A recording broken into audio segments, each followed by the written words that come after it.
Last year, I reviewed all of the media I had watched in the year prior, 2023. Unfortunately, this also resulted in a video I spent the whole year on getting demonetized. Still not sure why. I've decided to give it one more go, and if it works out, then hey, this can be an annual thing. This is part 2, covering all media that I experienced from July to December of 2024. If you want to see the first 6 months, that'll be linked below. I will also be putting out a larger video that includes both parts combined sometime down the line. If you're wondering why I've not made much noise this year, it's because I've been cracking down to get this finished. Even now, I'm typing this in the boiling heat, recording this in the boiling heat too, and hoping, I've written the script, hoping to record the day after. No, I didn't even get to do that. But hey, hopefully it'll be out soon.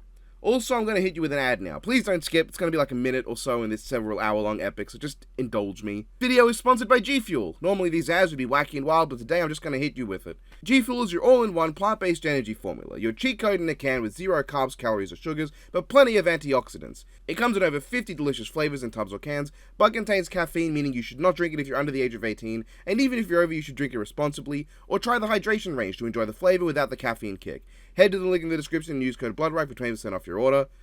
We can begin with July now. I'm the king. This is going to be a weird one, especially because I'm pretty sure I can't show any footage of this show. I actually started this series a good year or so back, but I never got around to watching past season 1 until last year, and at that point I was going to put it on that year's video, but I forgot to watch the finale, and when I got to watching it, season 4 had already come out by then. I guess I'm just going to say screw it and dump my thoughts on all 4 seasons that have currently come out, right here and right now. The Daily Life of the Immortal King is a Chinese animated series about a man named Wang Ling, who falls into the trope of the overpowered protagonist who is held back by his absurd power in some way. In Wang Ling's case, he starts off very similar to Saiki Kusuo, just wanting to live a normal life instead of dealing with everyone's bullshit.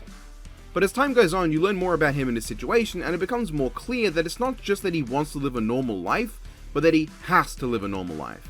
Because he is so cosmically powerful that every cell of his body is its own cosmos. He embodies the universe, time and space existence. If he ever loses it, he could risk destroying everything. Wang Ling as a character is flat. He looks boring, his powers solve all problems, but that's the crux of the show's comedy and drama. He's forced to wear tags that hold back his power so he doesn't destroy the universe just by moving around. But as a result, his emotions are also held back. He literally cannot feel his emotions, he cannot taste anything, he can't enjoy things. Even when he falls in love with a girl, he cannot really feel that love for the most part.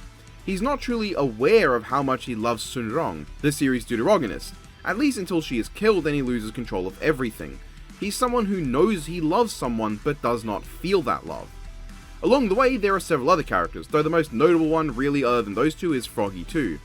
Not that the other characters aren't great, Zhu Yi in particular has a great arc, but Wang Ling's deceptively complex characterization is what keeps me wanting to watch this series. I love his trope, characters like Saitama, Saiki, Mob and Medaka who are characterized by being better than everyone else, but in ways that hinder them, bother them, or make them worse as people without their knowing. Wang Ling is so powerful that he's unlocked the 3,000 ways of heaven, he's walked the celestial cosmos, he's split the heaven's door, he commands life and death itself, but all he really wants to do is live his life because he can't feel anything that would motivate him to want to do anything else. He can do all these amazing things, but he doesn't really want to because nothing makes him want to. And that makes his genuine friendship with everyone even more heartwarming. The story has some hiccups. Naturally, as Chinese writing can be, it can get bogged down in being confusing with its terminology and cultivation phrases that make sense to someone like me, but to others who may not be well versed in the tropes of Chinese fantastical writing, may come off as confusing and weird, but that's just how things are sometimes with other cultures. It also sometimes tries to have tension where there shouldn't be, or it delivers punchlines that are a bit too obvious and you just see them coming. Though when a banger joke hits, it really hits, but after the first season it does feel like the writing takes a bit of a dip, but we'll go season by season in a moment. The last thing I have to say for the show overall is that the animation tends to be really solid, and the music too. Wang Ling's march is one of the most big ball main themes I've ever heard for a character. It doesn't sound like a cool action theme or an epic winning guy theme. It sounds like the song that plays after you've already won. It's an imperial march that sounds like time has just stopped, the fight is over, you have lost, give up. Which does make all the times that this march plays for something inconsequential, like say Wang Ling winning endless packets of crispy noodles with his supernatural luck, or Wang Ling stuffing a rice cooker into an even bigger rice cooker, extremely funny. I love shit like that. When they play the most unnecessarily epic music for the most menial of tasks, it makes for banger jokes in moderation. But let's talk about each season on their own. Season 1 is, in my opinion, currently still the peak of the series. It has some of the best writing, the coolest fight scenes, and the most absurdly wild ending. The season also has the most development of side characters like Chen Xiao, and also gives focus to characters beyond just Wang Ling and Su Zhong. This is the season that made me instantly fall in love with the show, with a simple but welcoming cast of characters at first that could later be expanded on. It also had the amusing showing of hypothetical "this is what happens if Wang Ling loses control" scenes. Like, when someone steps on his head and it shows that if he hadn't kept himself controlled in that moment, he would have blown up the galaxy in anger, his anger being mildly pissed off. The storyline was also very simplistic but fun. It's pretty much just a tournament arc as the final setting, and I liked it. But then the ending steals the show. It reveals that every single hypothetical scenario where the world dies was not a hypothetical. All those hypotheticals happened, and Wang Ling turned back time every single moment, revealing just how on the edge he's been the entire season. And then when Sun Rong dies and he realizes how much she mattered to him, they flip his overpowered nature on its head by making his existence the main threat of the finale. They spent all season establishing that nothing can not even just beat him, but come close to stopping him. Stopping time doesn't work because he's too physically strong for time to apply anymore. And now, he's the threat. Now everyone else has to stop him. Then when everything is resolved, Wang Ling has to sacrifice Sun Rong's memories of this event that they had together just to save their life, and it puts everything back to square one, which I could see being a problem for some, except now, Wang Ling knows how much Sun Rong really matters to him, something he didn't understand beforehand because of how diluted his emotions are. So, while narratively the world obviously had to be reset because otherwise there would be no world, for Wang Ling's character, it did a lot. A great first season. It's followed up by a much more forgettable second season. I don't know, the second season was good too, I guess. Xiao Yu was introduced in this season, and she's definitely one of my favorite characters, and it had a few really good episodes. In fact, one of the coolest bits is when the show changes to admittedly terrible 3D animation, but it changes to 3D animation, and has Wang Ling running around dealing with that for a while. All to end with a simple but cool beatdown of the main villain where Wang Ling goes to hell and then kills it. Basically, he does what Doomslayer has been trying to do his entire career within a span of like 3 minutes. It's a really cool ending to a cool season, but one that didn't have as many hard-hitting moments to me or as much intrigue as Season 1. Season 3 definitely won me back over a lot more. Season 3 introduces Kiyomiya, whose hair is just close enough to purple for me to call her base by default. She gives a lot more for Sun Rong to do as a character, as a rival for Wang Ling's love, but not really, and as a fittingly engaging antagonist that continues being a pest for most of the season, as well as having some of the most fun episodes. Like, one of Kiyomiya's episodes is literally just a literal visual novel. That was pretty amusing. But the best episodes to me of this season were the last few, and the episodes focusing on Xiao Yu's arc. This character is essentially the king of this series. Everyone, including him, actually thinking he's the badassest of all time, when he's not. Wang Ling keeps trying to wipe his memory because he saved him when he was younger, and he doesn't want Xiao Yu to remember that. Somehow he keeps dodging that memory wipe though, and he believes that being saved by Wang Ling motivated him to become a hero, but actually the whole time, while he's been motivated, he never actually got strong enough because Wang Ling's been saving his ass and rewriting everyone's memory, so he thinks that he was the hero. But when this gets outed by Kiyomiya's cameras, his entire vision on his life is shattered, and he's left a broken man who has no idea what to do anymore. He refuses Wang Ling's offer to both alter his memories and alter the memories of everyone around the world to undo what has happened. There is a scene of Xiao Yu seeing his former allies celebrate that he got fired because they no longer have to put up with his busybody way of working. He sees his fans turn on and berate him, and he's left with nothing. Oh, imposter syndrome, I love you. But he still picks himself up because he wants to regain the taste of being a hero, but not through blindly allowing himself to become one through Wang Ling's power. He doesn't want everyone to believe he's a hero when he's not, he wants to truly become a hero, and earn the right to be the hero everyone thought he was in the first place. It makes it all the more satisfying when Xiao Yu comes back and becomes a more whole person as a result of what he's gone through, winning back the genuine love and respect of everyone who turned on him. The finale then brings around all the jokes they made throughout the season, because this season especially made a lot of jokes at the expense of the character I mentioned earlier, Froggy 2. He was originally a city-ending demon that Wang Ling kicked around that got turned into a servant of a cultivation school, and he's used to help train students. The frog has become a wolf and is a loyal pet to Wang Ling. Though behind his back this entire season he's been scheming, because the season 2 finale had Wang Ling destroy his homeworld. So Froggy 2 has a comeback and he wants to give his people a new world to live in. He knows he can't defeat Wongling in a fight, and he's not going to be able to make Earth a new home for the demons, but he chooses to die free than live in the dumps while the rest of his species are forced to hide or die. There's a great final clash with Wongling, because you know that Froggy 2 can't win, but you don't want to see him die, and you understand where he's coming from. You understand why he would want to make his people who didn't do any wrong, but were just caught up in events, he wants to have a new home. You can understand that. So the idea that the only solution being Wongling killing him, that's drilled into you, that's what the show makes you believe, that the only solution is Wongling killing Froggy 2, you really don't want that to happen. And when Wongling realizes how blind he's been to what he calls a friend and what that friend wants, it's a great scene where he goes out of his way to make a new world for the demons, and it returns in the next season, and while it may be a little bit of a cop-out that he just goes, oh anyway, I'm going to solve this with my power now, it is a very heartwarming character moment to see him realize that he fucked up at being a friend. There's also the turnaround of Kiyomiya, who becomes friends with everyone. The whole season's credit sequence, ED, ending, seems to be like a generic ending animation of everyone partying on a beach, but the season reveals at the end that that ED was actually the ending of the whole season. They do just party on the beach at the end, because Kiyomiya she becomes friends with everyone. It's a fun and heartwarming way to end the season.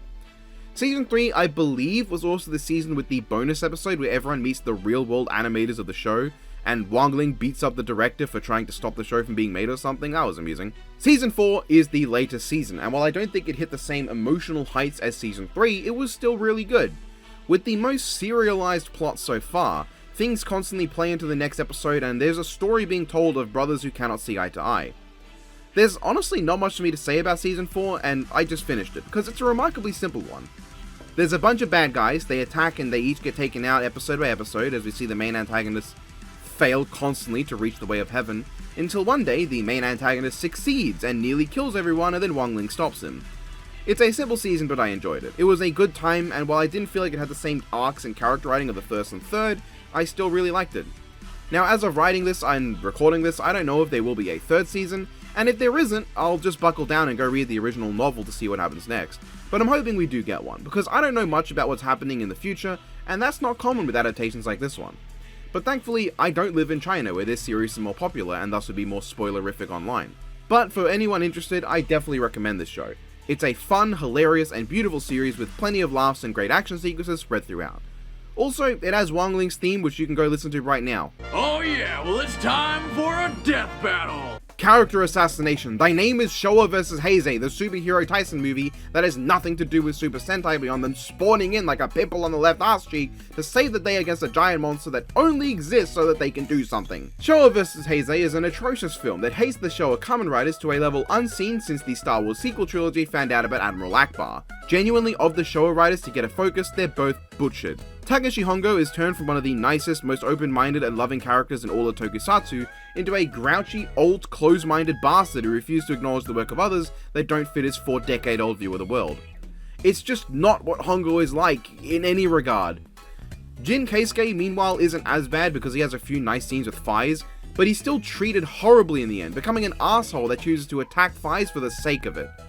The other Showa Kamen Riders don't even get to be characters, not to mention the poor taste of the first dead one being Stronger, the first main rider whose actor had passed away. The whole movie is just about Heisei riders really, running around and doing nothing of value. I can't even enjoy Shotaro being Shotaro because it's in the context of nonsense. I thought it was cool that he only transforms into Joker because, you know, at the end of his show that's all he could do. But then I see him becoming Cyclone Joker later and I realized the only reason he was just Joker earlier was to make a joke with Kamen Rider Black.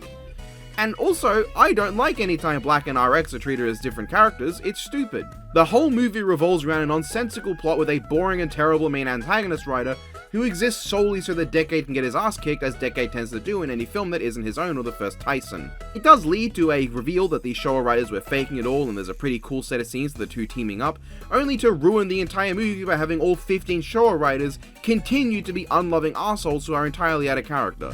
Then the final fight is boring and lame. Nobody uses any alternate forms outside of Agito, at one point using Trinity I think, and J growing big, and of course the main guys from Gaim, and they do nothing with the fights to make them interesting past the opening sequence. It's a bad movie in pretty much every way. It's one that hates the original 15 Kamen Riders a quarter as bad as Megamind 2 hates Megamind, and a tenth as bad as Cool Cat vs Dirty Dog hates you. Iron Man sucks. Batman vs Hulk is a completely whatever crossover comic. It doesn't do much interesting. The fights are kinda neat because seeing Batman try and get around a guy who can kill him with a touch is always at least a little neat, and the way that Cosmic Joker is beaten is pretty fun. There are a few great moments, a lot of whatever moments, and it definitely makes me feel like these two are part of the same world at the start, which is a good thing, but Batman Hulk's not as special. And then there's Taisen GP, another movie that doesn't care about Super Sentai and has the worst Sentai and Rider team-up combo of them all. But it has a solid enough story in terms of being coherent and not butchering characters. There are a few genuine hype moments with Kotaro, and unfortunately, there's also a story that makes no sense most of the time. There's an ultimate GP bike race that does nothing with the characters that would have been cool to see. There are a few more secondary riders than normal this time, and a few more usages of characters' actual abilities. Drive seems neat enough, and Mark seems really cool. But also, Sango is the most My DeviantArt OC that's like the main character, but stronger and edgier and darker and can beat up everyone and becomes a good guy after his time as a bad guy, then heroically sacrificed himself for everyone. Character there ever was. Because that's all he is. It's not shit! It's not shit! And then they made a good one. Chou Superhero Taisen is an awesome film. It brings back Super Sentai into the forefront alongside Kamen Rider, and easily has the best balance of the two since the first film, while also being just a good movie with a fun story. It's the only time the excuse for the fighting works because it's all a video game world. There's a really cool set of main characters most wouldn't have expected, decent character development for the original cast of characters, some of the coolest combos and powers around, and really so little to say wrong about it. It's a good movie and a better crossover movie. It's obviously got problems, like the Amazons never meeting the original Amazon, the fact that X8's ridiculous eyes and belt kind of always make those dramatic scenes harder to take seriously, though I imagine that's a problem with the actual show, but maybe they solve it better. Next year I'll probably get around to watching X8. And the Dark Rider combo never gets to be seen in action, which sucks. But there's a good story, cool fights, decent character development, fan service out the arse, and finally a properly well-deserved, and then the nonsense crossover fighting stuff happens final act. It's easily the best of the Taisen films and well worth a watch for any fan of either franchise. Fuck off. Batman Dredd Judgment on Gotham is an ugly, unpleasant, and uninteresting comic. It does nothing with the genuinely interesting idea of these two guys with opposite views on justice and how it should be enforced coming against one another. There's no fun action, there's no cool scenes, there's nothing memorable beyond Judge Death's greatest fear being cute adorable stuff, and it's just unpleasant to look at. Every single panel and frame of this comic is ugly, and not even in the amusingly ugly way that I'd expect actual Judge Dredd comics to do. It's just awful. Your attitude's the pits. Cherry, peach, or apricot? Operation P.I. 1820 is a goofy little comic starring Zorro and Mickey Mouse that Huand and I found when researching for a Zorro Not Death Battle, and thanks to a guy named Art who went out of his way to purchase it and translate it fully for us, we were able to use it. And of course, I also got to actually read the comic on its own. It's fine. It's also weird. It just straight up is Mickey and Goofy get called into work. They time travel to 1820 to chase someone who also time traveled. They get captured by the cops, they get broken out by Zorro, they find out Peter's the one who time traveled, they grab him, and then they time travel back. That's the whole story. Zorro is barely in it. It's just a romp where Mickey and Goofy fight the cops. Kind of underwhelming. Gotta get stronger. Kamen Rider Stronger is the final Kamen Rider show before the failed attempt to reboot the franchise, and honestly, absolute, undisputed banger. Stronger is easily my favorite Showa series so far, being relatively short admittedly, but also just genuinely really good. While it has the same problems as all of the Showa series, being kind of repetitive and having one-note plots and lacking development over time, the show is hard carried by a few major factors. Joe Shigeru, our protagonist, is a great hero. Much like how Amazon was a great hero with an ongoing plot around his communication issues, Joe is a great hero with an ongoing plot around his morality. While he's not a bad guy at all, Joe is all about getting revenge. While he goes on and on about justice, it's less about him genuinely seeking to be a hero who fights for justice, and more him being so high on his fumes that he believes he's the greatest guy around. But as time goes on, Joe becomes genuinely more heroic. He starts caring more about saving people over just getting his revenge, and he comes into his own as a true hero. Alongside him is Tackle, a great character who I can't get too mad for not always getting to do much, because she was meant to be more active, but her actress's asthma problems made it more difficult, if not outright impossible, to do all they wanted. But that does not stop Tackle from being a great and fun character, who, despite how often she'd lose, would never give up or even consider retreat. Her death was also a whopper of a hitter. I knew it was coming, and I still felt it. it's not just that she dies, but they build up to it with the knowledge that she's dying, but she wants to try and spend the rest of her time having fun with Joe.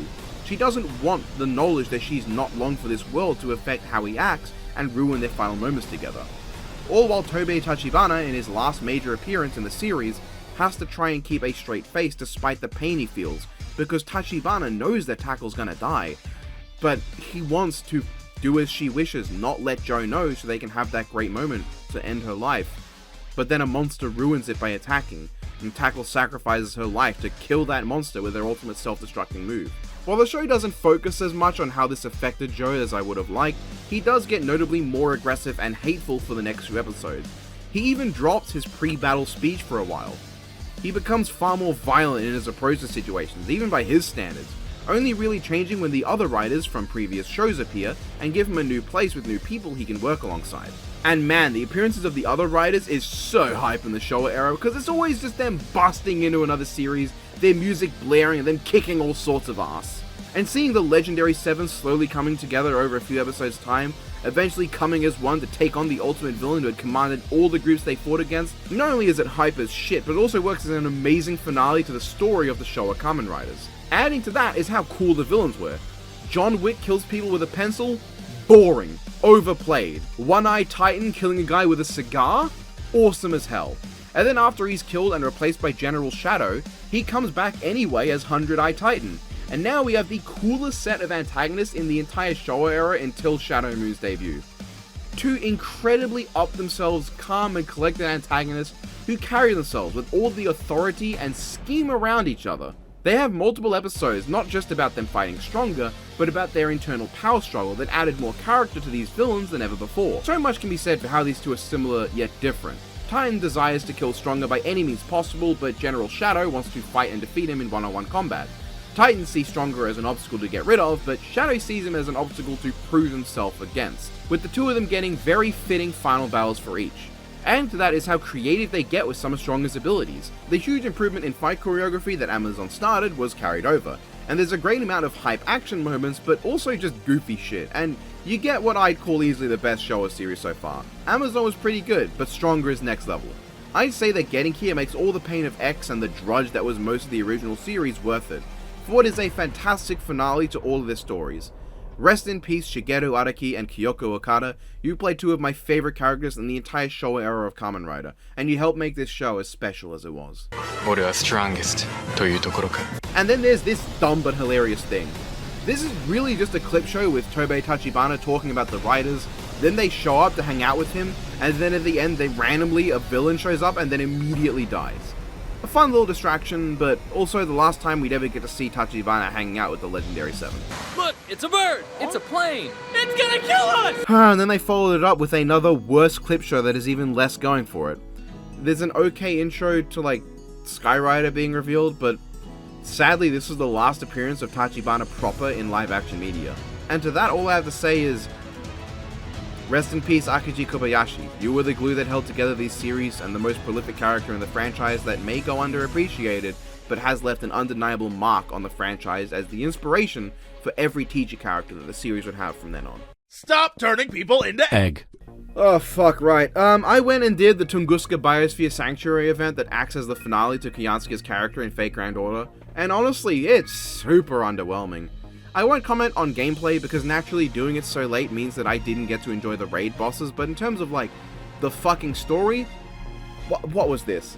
Caldeas show up in Tunguska, Sherlock for a second time is rendered unable to act, and we get saddled with new characters Dobinya Nikitich and Taigong Wang, who I admittedly really did like both of, and Ibuki Doji is here too. 3 characters who have no prior relationship to Kiyansuke until the final plot reveal at the end that isn't that important. You fight 2 of these several super bosses that the plot sets up to go meet Kiyansuke, but wait a minute, it sets up several super bosses, why do we only fight 2? That might just be because I'm playing it late, maybe the other raid bosses were there in the original run.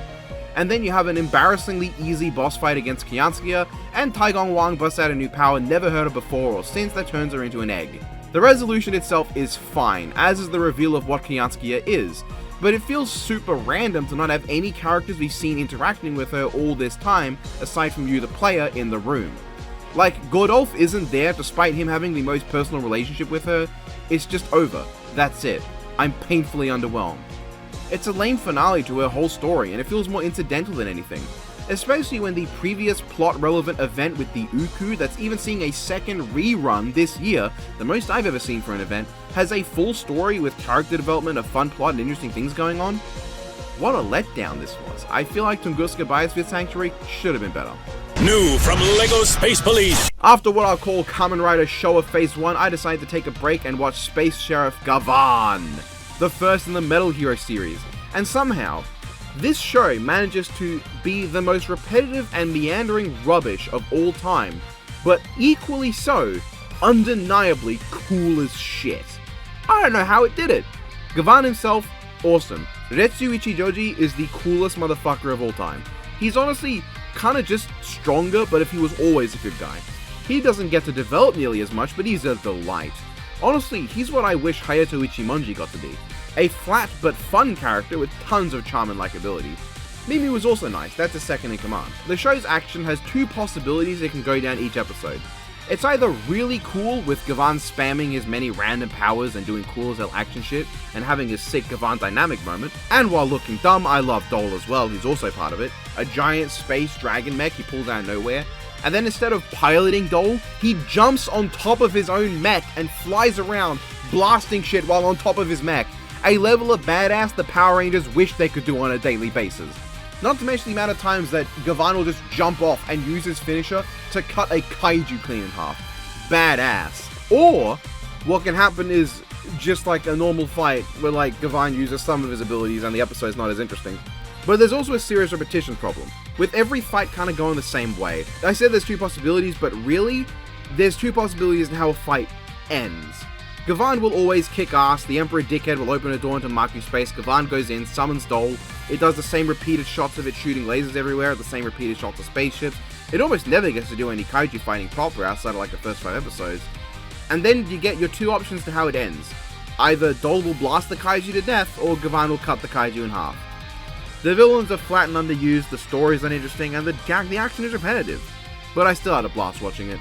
Gavan exudes a natural charm and charisma that only a Showa-era series of this kind can. That and the death of Gavan's father is genuinely a devastatingly impactful scene, with Gavan remembering all the time he had with his dad and preparing to enjoy those times again after losing him for so many years, but then the realization that all those memories you see were also being remembered by his father, but from his point of view, it was remembering the best times of his life before he dies. Then there's a reveal that the secret that the Maku Empire were torturing Gavan's dad for the whole time, his dad had actually etched into his skin, and it would only be shown once his body stops producing heat. Thus, the reason Gavan's dad lived through years of torturing was because if he died, the secret would be revealed. But the Maku Empire didn't know that, so they chose to torture him instead of killing him, and that ensured they'd never get the secret they wanted. Such a metal way to go about things, Mr. Gavan. And of course, the finale was pretty cool, and the next hero, Shadovan, shows up out of nowhere. Gavan's fun as hell. Not deep or that interesting, but cool. Who are you? I'm the Great Bootleg. And then out of nowhere, Gokaiger VS Gavan decided to exist and make the entire superhero Taisen quintology look like a fucking joke. Gokaiger vs. Gavan is fantastic. The story is fun, and also manages to have the cool fight scene between the two different sides at the start, and then the team up at the end and make both feel justified. We get to see the Gokaigers using all their abilities together, which Taisen never did, and we get to see everyone's personalities and their characters fully on display, alongside Gavan proving why Geki missing his suit did not give him the right to job in Superhero Taisen, because Retsu, even without his suit, fucking just takes on the hilariously named Gavan Bootleg, who is a clone of his own armor.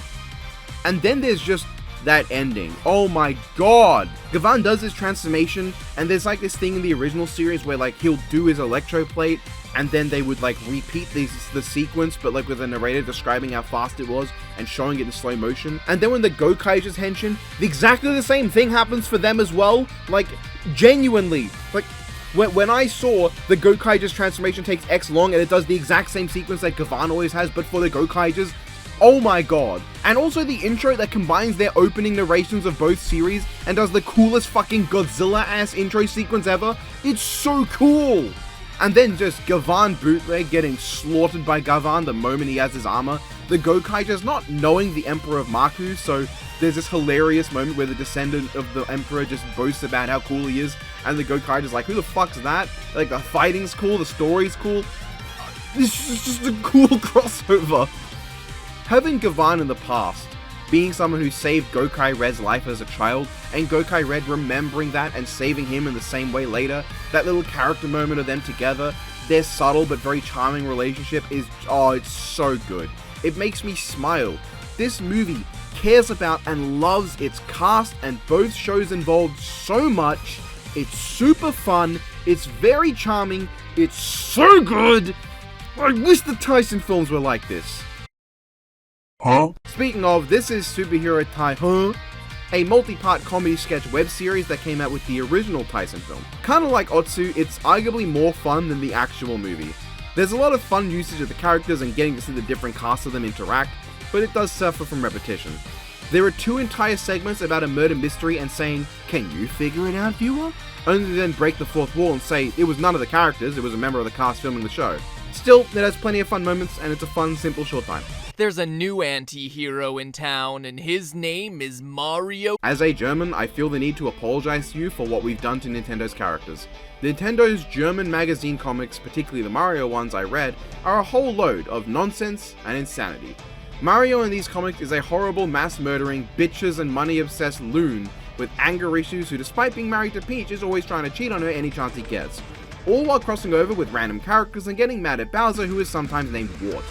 As a regular breacher of the Geneva Conventions, Mario is kind of an idiot. Not to mention he hangs out with a Kirby and a Link who both speak full sentences. Kirby is even a detective, who in one comic gets framed for a murder and becomes a wanted fugitive, and I swear I'm not making any of that up. This is insanity. I love it. So after finishing 2024's spiritual successor to the Battle Ogre franchise, I naturally went on to 2024's spiritual successor to the Suikoden franchise, another classic JRPG franchise that I've never played before. So this is all going to be coming from the place of someone who has no experience with the original games, but does really enjoy this one, with all of its flaws in place. In terms of both being a game and enticing me to check out the originals, this doesn't hold a candle to Unicorn Overlord, but it definitely is up there with Star Ocean amongst newer games that have motivated me to go check out older games in franchises I've not played. I do really love stuff like this, and Eiyuden Chronicle, I'm assuming it's pronounced Iuden, while probably my least favorite of the 3 examples on hand, is definitely better than the other possible example of Valkyrie Elysium. First of all, I do really love the gameplay. Classic, no bullshit, straight up turn-based strategy gameplay. In an era where people seem to hate turn-based combat for being slow, boring, and uninteresting, I stand potentially alone amongst the people who think that not only is turn-based combat not bad, but if done right can be fantastic, just as the flashy action stuff can be terrible if done wrong. Eiyuden Chronicle goes about it in a few interesting ways. For one thing, it does my favorite type of dynamic turn-based combat, which is to have move order be determined by characters' individual speeds, instead of all of one side move then all of another, and different moves determining it. Kind of like Shin Megami Tensei 3, which I love, and what Legends Arceus attempted last year with its move speed alterations. It's a great system, and with 6 available characters on the field at a time, set up in 2 rows of 3 each, 3 ranged options between short, medium, and long, and tons of playable characters to mix and match around, the game has a lot of variety and a decent amount of strategy to it. And for the characters that I got so late that I didn't need them because I'd already decided on a solid lineup, I always have New Game Plus in the future to try them out properly if I ever feel the need to. The gameplay is fantastic, bosses were fun and plenty difficult at times, though sometimes also piss easy, managing MP and SP throughout a fight was generally enjoyable, and building up a team balanced around characters that I thought were good like the charge up characters and their devastating damage potential, or Momo and is just being absurdly busted at all turns, and characters that I just liked like Reina and Fallwood was fun to do. This is where the game shines in gameplay, and it is thankfully the majority of the gameplay. But unfortunately, this is a game with a ton of alternate gameplay styles, of which almost none are fun at all. Let's get into it. If you want the good ending, you need to recruit all the characters so you can get lean, and to do that, you have to engage in all little sub-games. Beigoma should be my thing as a Beyblade guy, but unfortunately, the game is just really unbalanced and uninteresting. You put down your top, and it spins. Like, I know that's how Beyblades work in real life, but this is a video game. You ever notice how in the Beyblade anime, the Beys seem to move with the character's commands and have special attacks and techniques and stuff? Yeah, that's because when it's not in real life, nobody wants to see a random series of clanging. The Beigoma stuff not only isn't fun, with only a single strategy that either works or doesn't because you happen to run into a guy objectively stronger than you, but it's also one of the longest side quests to get a character, and the characters you get are kinda shit anyway. At first I was hyped to have just a Beyblade character I could slot into my team, but by the time I got him, I didn't care anymore. And as it turns out, he's not even good anyway, either of the two. Then there's the card game, which actually I did really enjoy. It's also very luck-based, like card games tend to be, but there was definitely more strategy involved. Your ability to decide on a fly what lineup you're going to aim for in each of your 3 set of cards, what you want to risk getting rid of to get your next 2 cards, just a lot of risk-reward management that I found really fun. Sure, it didn't usually feel like my fault when I lost, but I didn't lose often because my strategy and deck composition was really good and I was really satisfied. Especially when I played Kogan and got 18 victory points to his 0. Brutal. Unfortunately, you don't get to play a lot of it to get a character. The cooking minigame essentially is just you look up a guide on what characters like, you cross-reference it to their mood, you set up your 3 meals, mash one button, and then you just fucking pray to God that you get a higher score than the computer. There is pretty much no strategy or logic. You just choose what the character's like if you have it, hope the other guy doesn't do better, and that's it. And you have to do this 15 times just to get one character. And while the storyline is hilariously melodramatic for the context it's in, that only carries it so far. This extra sucks because the only one of these that I actually like playing, as I said, is the card game, which has 2 whole story beats between meeting and beating Glenn, and then meeting and beating the Muscle Mommy, and that's it. Thankfully, these 3 major styles of gameplay are entirely optional. You only really need to do them if you're after the best ending, and if you think you're okay just getting the normal ending, then go off and ignore them. However, the dueling and war systems are not. The war system is the most uninteresting, slow, and boring fucking grid-based strategy adjacent experience I've ever had to sit through. You have a bunch of units, you move them slowly as fuck across the board, and then you just have more guys than the other guys and win, I guess? There is literally no strategy here. You throw your guys at the other side and you will never struggle. I only ever had to think in the last one because Duke's Aldrich did a lot of moving around that other units couldn't do, but once that was done, it was just really boring. This is a boring gameplay mode, and the only one I actually enjoyed was the final battle at Castletown, because that's all story elements and plot things coming around in one instance. That's good. The duel system, meanwhile, is literally you stand opposite one guy, you have 2 options to choose from, and you just do it over and over again until you figure out what animations are good for you and what are bad. Then you figure out what phrases line up to those animations, and then just press whichever button based on what the other guy says. There's no strategy or gameplay here. It's just figure out what saying matches what command and then do that. And the 2 that have multiple stages where things switch up each time, yeah, how lovely. Do it again for stage 2 as well, dickhead. It's ridiculously unfun, but at least unlike the war system, it looks cool as hell. Especially when you hit the break button and finish it off with a sick ass animation. Visually it looks fantastic, aided overall by the brilliant visual style of the game. Kinda like, I don't know, I guess Shovel Knight as an example. Eiyuden doesn't let the fact that it's going for an older sprite-based style hold it back from being gorgeous. While the sprites are old school, they're full of life. They have tons of energy and expression, multiple angles you'd rarely ever get in those older games, and combined with full 3D and beautifully rendered environments and even bosses at times, and a gorgeous lighting system and effects, you get a game that blends looking old school with looking modern really well. Some of the hero combos, while shit in gameplay terms, look so good that they almost tempt you to do them just to see the animations, even knowing the damage won't match up to just attacking solo with each character involved. The music's also top notch, I mean it's an RPG, you'd expect that. And the story, well, the story's pretty good. It's formulaic, just like Unicorn Overlord, and maybe doesn't play it off quite as well, but I'd be lying if I said I wasn't thoroughly entertained throughout. Noah is a pretty decent protagonist, walking that fine line between being a boring nice guy and an actually entertaining character well enough, to the point where his excessive meddling is made a note of and turned into kind of an endearing character trait of his. He's just some dickhead who butts into others' business to help them out, and that does a lot for him. And thank God it doesn't do a Diofield Chronicle and try to force you to remember all the political details. It just trusts you to remember the important elements, which I did because I'm not an idiot. With the expected ramping of stakes and scale over time and multiple points of view, the story was pretty fun to experience. I liked meeting new characters and their events, I was engaged with the Alliance's rise against the Empire of Galdea. However, over time a few pitfalls did open up. While plenty of characters have fun moments and quirks and a few even develop, there's not a lot of character development in general. Honestly, aside from Sane's coming to terms with who he wants to be instead of who he feels he's obligated to be, and Noah's search for a purpose and desire to know he deserves to be leader of his own accord and not because Lady Piriel put him there, it almost feels like nobody developed in a meaningful way. Well, no, that's not true. King Yuma did too, but aside from those 3, not really. Oh, there's plenty of fun moments, and I also am aware that with 120 recruitable characters, that not everybody will be getting character depth, but it definitely feels like some needed more. Marissa especially, as the tritagonist of the story, she kind of is just there. She gets mad that her home is taken from her, she gets convinced not to run into danger a few times, then she gets revenge, and that's it. Honestly, even though Sane has an arc, he and Marissa, for being billed as protagonists like Noah, definitely just fall into deuterogonist and tritagonist status. I thought when the game said there were 2 campaigns, that Noah and Sane would go their separate ways and each have decently long stories that eventually converge, but no, Sane kinda just has one short escapade alone, and that's it.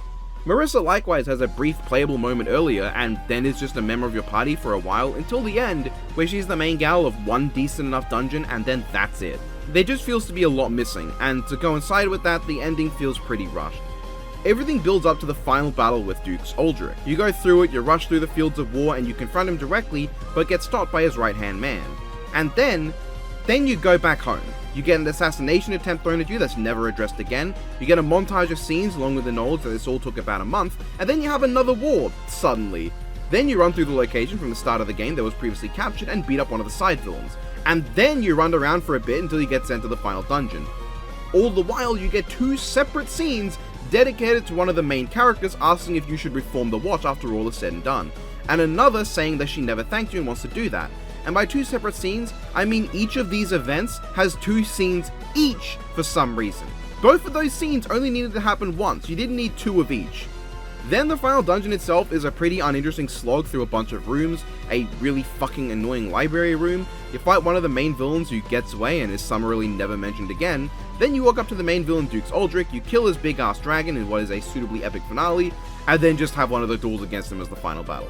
Which, while cinematic and awesome to watch and cool, is also a really boring thing to end the gameplay on for the narrative. And given this is where you learn the most clear vision of what he was trying to do, it feels weird that nothing comes much of it. Like, Dukes Aldrich's goal is to make it so that the rune lenses, these magic crystals to put it in Biffian terminology, are accessible to everyone, not just the people who happen to be born lucky enough to have them. Our characters are the hero who wants to help everyone, the deuterogonist who was born with amazing rune powers, and the tritagonist who is responsible for stopping people from getting access to the ancient power, and they have nothing to say. Dukes Aldrich's end goal is essentially spreading equality of opportunity to everyone, and there's plenty to argue against in terms of his methodology. He does horrible experiments and commits genocide to get his way. His goal, while good for everyone in theory, is also selfish and to benefit himself more than anyone else. And the idea of going from nobody has this technology to everyone has building destroying magic on hand overnight, and the damage that could do socially, economically, politically, it's almost entirely underused. There are a lot of things you could bring up, but because this is only ever really mentioned in the final boss battle, it feels seriously undercooked. Help, the rune barrows that these magic crystals are located in are deserted, implying maybe that this magic being available to everyone led to the destruction of the society of the ancient past that originally had them. That's not even really mentioned though. They bring up some points, like how nations would begin to go to war solely over who gets the most of these shiny rocks, and how the battle for resources would cost lives, but the Dukes doesn't get to respond to any of this, turning what could be an interesting battle of genuine ideologies into just not that.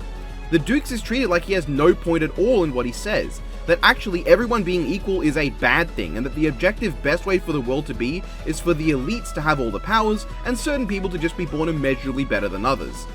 It could be an interesting conversation, but it's one they don't choose to have. The lore in general isn't really expanded on, but to that degree I can see this being a great opportunity for future installments to fix it up. There's so much potential for this series, I'd love to see a sequel, and I'd love to check out the other installments that actually are around, but that'll be for another time. I do have a few more complaints though. Characters that take up 2 slots are pretty much never worth it, the balancing on magic and heroes is awful, aside from Momo and his absurd damage potential, the way in which the magic is distributed and tends to cost way too much is crazy. The runes with the strongest magic start you off with spells that use a big chunk of your MP to drop, and you have no access to the earlier spells that are weaker but cost less. It just feels unbalanced. If you want the stronger magic, fuck you. That said, the gameplay is the highlight here, in terms of the turn-based stuff, and the balancing problems were never a huge deal. In general, the problems with the main combat was never a deal breaker. I always had a lot of fun doing it, and the bosses were some highlights, especially the crazy dragon at the end. Sure, I beat it super easily, but the scale of the animation that comes out of nowhere and the vibe it gives off is very classic Final Fantasy-esque final boss. Iyyuden is a game that is super fun, with a genuinely enjoyable story most of the way through, and a cast of simple but endearing characters that have their quirks and roll with them. It understands that to make a cast of over 100 within an under 100-hour game memorable, you gotta give them some quirk or larger-than-life personality, and it does that pretty well for the majority. Best girl is Reina, by the way. Iyyuden is a game I definitely recommend, because the problems it has in some really boring gameplay styles you're forced to do, an undercooked ending and underutilizing 2/3 of its main trio, aren't deal breakers to a degree enough for me to say it's not worth playing. It's a great example of perfectly fun turn-based combat, not the best of them, but definitely good enough. Just try to make it through the slow start. I heard it had an archaic start and I thought I'd be fine as a fan of old RPGs, but the start of the game is not archaic, it's just slow and meandering. Hell, I got used to the slow animations and movement pretty quickly enough, but at first it was super slow and I was not into it. But I gave it time, it grew on me, and I'm satisfied with what I paid for in the end. You're so lucky you don't have big boobs, White! I'm gonna be honest, I wasn't expecting to finish Neon White so soon. I knew it was a short enough game that would only take a few hours due to the speedrunning nature of it, but 4 days is kinda crazy. That said, this only came around because for one of those days, I did not have access to my computer, so I spent the entire day just playing Neon White.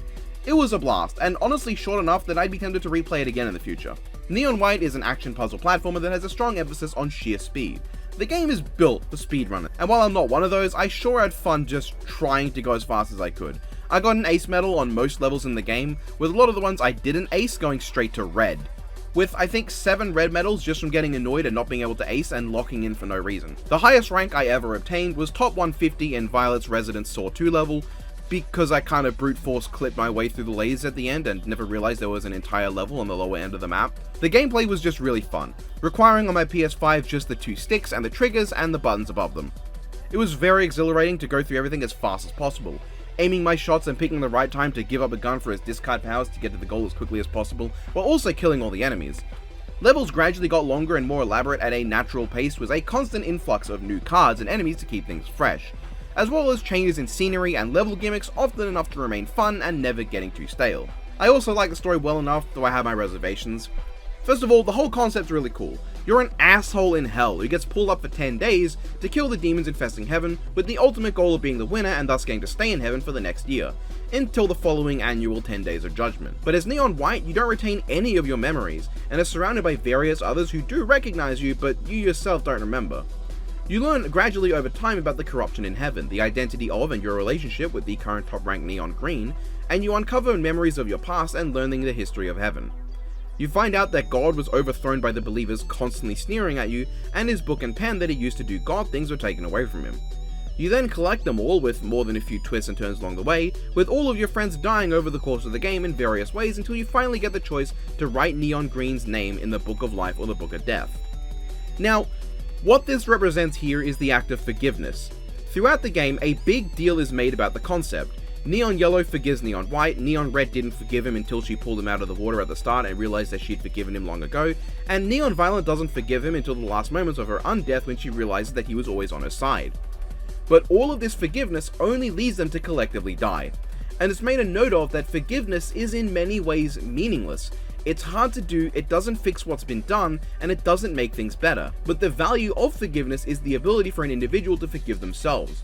In many ways, when you look at the good ending of this game, the ending where Neon White chooses to forgive Neon Green for his crimes and write his name into the Book of Life, well, it can be read as the game saying that you should choose to forgive your abusers, given that's what Green is, an abhorrent abusive bastard that molded these people into killing machines and assassins for his own gain and desired to get revenge on a man who betrayed him in the past. But to me, what it's supposed to represent is not the idea that Neon White forgives Green for what he did, but that Neon White chooses to let go of the need for revenge. It's less about Neon White truly forgiving Green for his crimes, but more about White not allowing himself to be consumed by a need to get some kind of retribution. In doing so, White ends an endless cycle of revenge and regret, and shows that he's deserving of being allowed to ascend. Did Green deserve it? No, but that's what made it the harder choice, and in being willing to accept that Green doesn't deserve forgiveness, but choosing to let go of those feelings anyway and find peace in his actions, is why God writes White's name into the Book of Life. Now, it's a little fucky why Violet gets to be in the Book of Life at all, especially in the bad ending, but see, in the bad ending, God does not write Neon White's name into the Book of Life. I don't see that as him condemning White for not forgiving, but him condemning White for allowing himself to contribute and continue to be consumed with regrets and not moving on. God doesn't write Neon White's name into the Book of Death, that's never shown, and I choose to believe that he didn't. I choose to believe that White remained in the waiting room of the afterlife until he was able to move on. In the best ending, Neon White is not choosing to forgive Neon Green, he's choosing to move on. That's what matters. However, I understand that that's not... It's really easy to read the ending in a different way. It's very easy to understand why a lot of people read it in a significantly more morally abhorrent way. I choose to believe it does not represent the message of you should forgive your abusers, but more so, you should not let your abusers control your path in life. I just, I think they kind of fumbled the ball on presenting that path though. So yeah, I did like the story, I like the characters, I really like the gameplay, I think it's a worthwhile experience. However, my PS5 controller began experiencing some drifting issues while I was playing this. Now, it totally started back with Unicorn Overlord, but it wasn't a huge deal for the JRPGs. For this though, it was. As a result, the last two Neon Green boss fights I could not ace. I'd always get fucked over by my controller goofing up. This wasn't a big deal for any other level, because they were so short that, okay, my controller goofed up, I flew off the side, that's fine, I'll just do it again, this will take what, like a minute and a half? But the bosses were too long for that, unless there was an exploit I was too dumb to find. But the game is not at fault because my controller fucked up. I still think it's a good game. They fly now! They fly now? They fly now! Sky Rider, also known as New Kamen Rider or just Kamen Rider, was the first Kamen Rider series to ever get a video game, the first Kamen Rider to attempt to be evocative of a previous one, and the first failed attempt at a reboot in the series as well. I was super excited for this one because Sky Rider and Stronger are my guys, but when I came out of it, only one of them remained my guy. Sky Rider is a weird show. The first 4 or 5 episodes are genuinely extremely good, with episode 4 having one of the most memorable scenes and interpretations of Scorpion Man as a woman forcefully converted into a cyborg killing machine with her sentience taken away from her. Once freed, she tries but struggles to regain her place in the world, and when she's forced to transform into a monster again, she instead chooses to essentially commit suicide by cop, but instead of cop, it's an army of monster people. She runs in, letting herself get shot to death in an attempt to kill General Monster. It's super dark and very thought-provoking. These first few episodes were very interesting, with even some deeper characterization for the individual monsters, like Spider-Man. But then quickly, Sky Rider stops being that. It stops being interesting and does a solid 10 episodes of meandering, and then it gets good again with Stronger's reappearance, and later other members of the Legendary 7 show up. They team up and regularly make appearances throughout, all building up to powered Sky Rider's debut. And then by episode 28, for some fucking reason, he stops flying. Like genuinely, Sky Rider flies one time on screen after powering up, and that's with Rider Synchro combined with all the other riders up to that point. It's a ridiculous dropping of one of the most interesting and unique gimmicks that makes him who he is. It'd be like if Kamen Rider X stopped using the Rydle Stick, or if Kamen Rider Stronger stopped using electricity midway through their shows, or, for a more modern example that most more of my viewers who watch Kamen Rider might understand, if Kabuto stopped using Clock Up, or Double stopped using Gaia Memories randomly at the midpoint of the series. It turns Sky Rider from at least a kind of unique take on Hongo into a lesser interpretation with no character. Hiroshi is super boring, only made interesting with his internal conflicts that debut in episode 53 and 54, the last 2 episodes, which are great, but he's just nothing for most of the show. No source like Stronger or V3, no starts of great characters that are unfortunately dropped like X, no charisma and wholesomeness quite like Amazon or Ichigo, no deep characterization like Rider Man. He's closest to Nigo, but at least Hayato had a few really cool moments where he shows up out of nowhere and teams up with Hongo in his original show. It's just a mostly boring show. They even introduced 99 secret techniques of Sky Rider, with the first one being that he can reduce his body mass to 0 to appear as a hallucinogenic mirage illusion. And that's awesome, but every one of the few others we see are just throws and punches and kicks. A major letdown of a show that stops being remotely interesting halfway and begins a rapid descent into mediocrity and boredom. Kill me! Fucking kill me! Fucking kill me! Shin Kamen Rider Prologue was certainly one of the movies that I have watched this year. For an hour-long movie, it's astonishing how little it has to do. It's a movie that wants to tell a serious, gritty story with a slow build-up to the big first transformation, but that build-up is a boring series of events that do not almost ever interact with one another. It is truly like watching nothing but the occasional exposition drop for the longest time. When the movie actually does get going, it's not bad. Shin is a pretty great design with 2 pretty cool and brutal enough fights in the film. Onizuka burning in the fire is a great scene whenever he's not just a flaming mannequin that falls over. And that's it. I wasn't invested in the story, the characters, the themes, it just wasn't interesting. I was super let down by this movie. Well, listen up, City Jim! I is a baby! ZO, however, I thought was pretty sick. It definitely has a similar problem with the story not really being there. I know pretty much nothing about our main hero beyond the fact that he was turned into a Kamen Rider without his permission, and that's it. But the action was actually really solid. Things happened at a much faster pace, and I certainly would prefer a barrage of constant bullshit over no barrage at all. And the monsters are genuinely super well done. Kumo Woman offered a crazy ass stop motion fight for her brief appearance, alongside an actual domain expansion, and made for a very cool antagonistic force. The Neonoid was also a cool design, and that final fight that's done almost entirely within one take is so fucking cool! In fact, there's a lot of genuine artistry in some of the shots in this film. They're clearly trying to be evocative and really fucking cool. So while it suffers in terms of story and characterization, at least the action and cinematography are there. Which is useful when you've lost your arm and need to give your enemy a kaiju-sized falcon punch. Kamen Rider J is in some ways the exact opposite. It lacks in a lot of those artistic shots, and the action is a lot more standard until literally the very end. But I felt like I connected a lot more with this character and this story. It gave me more to actually be invested in than just the fights, while also including plenty of cool moments. J himself has a lot more style than ZO as a character, and of course what everyone remembers is the big final kaiju fight at the end, which was sick as hell, with the actual kaiju falcon punch and falcon kick. But even past that last bit, the action was great overall, and the character of J was likable enough. ZO brings the action and cinematography, J brings the character and story. I think these two make a great double feature, even if they're not directly connected. It would be a few months before I watched the continuations though, because a lot of stuff would get in the way before I watched World and all that. You'll see. Someone took my belt. Kamen Rider Super 1 is an aggravating show for several reasons, and none of them are connected to his actor's actions long after the show. The first half of Kamen Rider Super 1 gives us an incredibly boring villain doing boring shit, while our main hero Kazuya Oki is actually a pretty charming and likable character, suffering from anger issues and a need for revenge and coping through spiritualism and martial arts.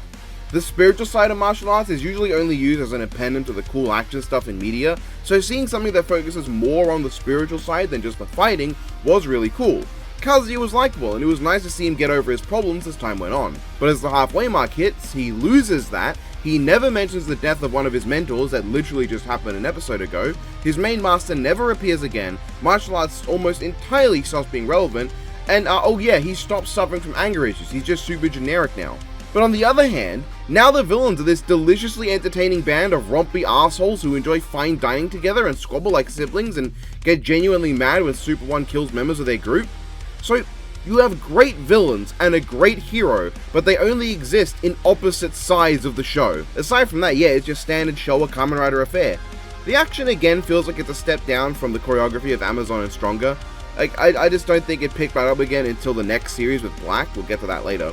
And while Super 1's hands gimmick was pretty fun, a lot of the time it just really amounted to nothing. He just either instantly won with fire, ice, or electricity, or that's it. I do enjoy the villain kaijin of the second half being random appliances with bodies though, that was really fun. Super 1 is a very mediocre show, not because it lacks cool elements, but because those elements never interact with one another, creating a series overall unremarkable because the great potential in literally what it had and put on screen was not used. Go! Let's go! Gorider is a fun little special short series that came with Chou's superhero Taisen. It's alright. It has nothing to do with Super Sentai until literally the last fight sequence, but it's overall fine. I like the reveal of the reflections that happens early on, and I like seeing another Agito come back.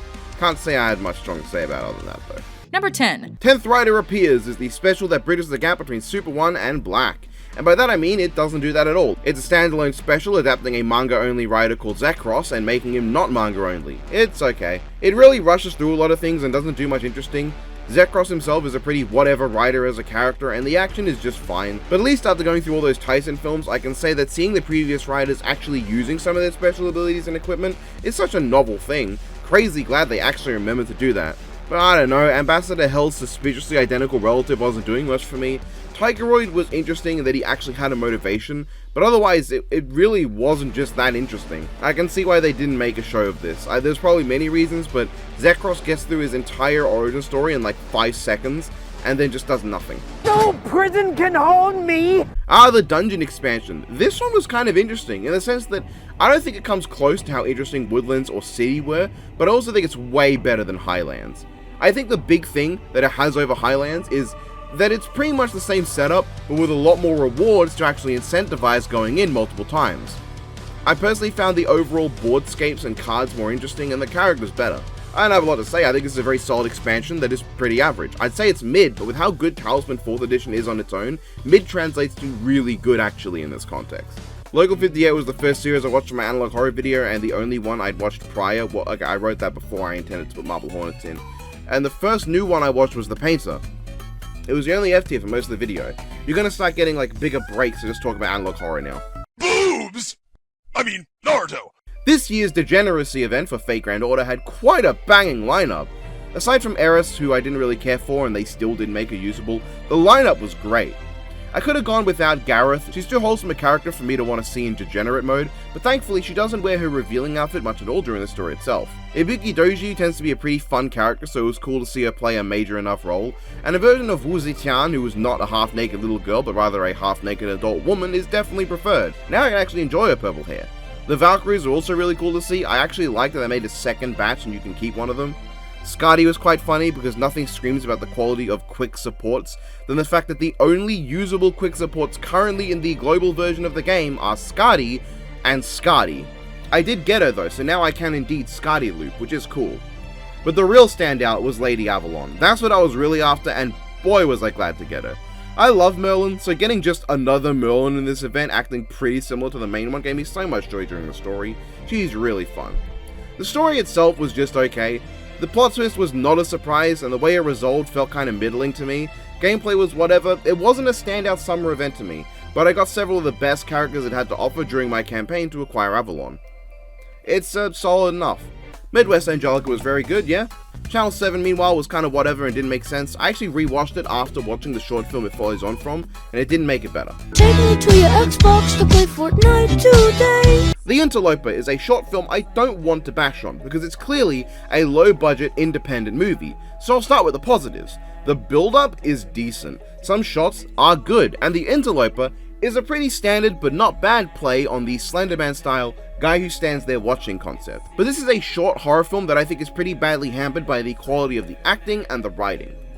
There are a lot of poor line deliveries that I think could have just used another take, but more importantly, a lot of lines that I think defuse any and all tension. One scene is literally, "Oh no, your parents aren't here, and there's a stalker staring at us through the window. Wanna play GameCube?"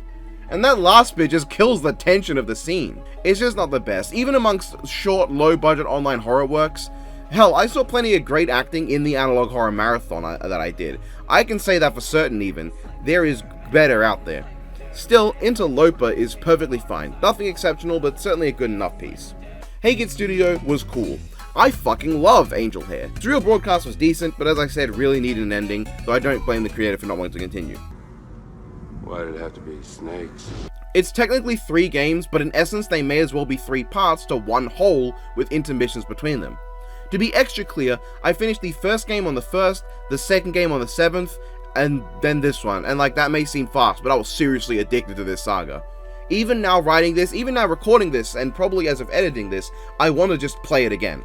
The Banner Saga has an energy I can't quite explain. The animation and art style feels like a playable animated heavy metal music video.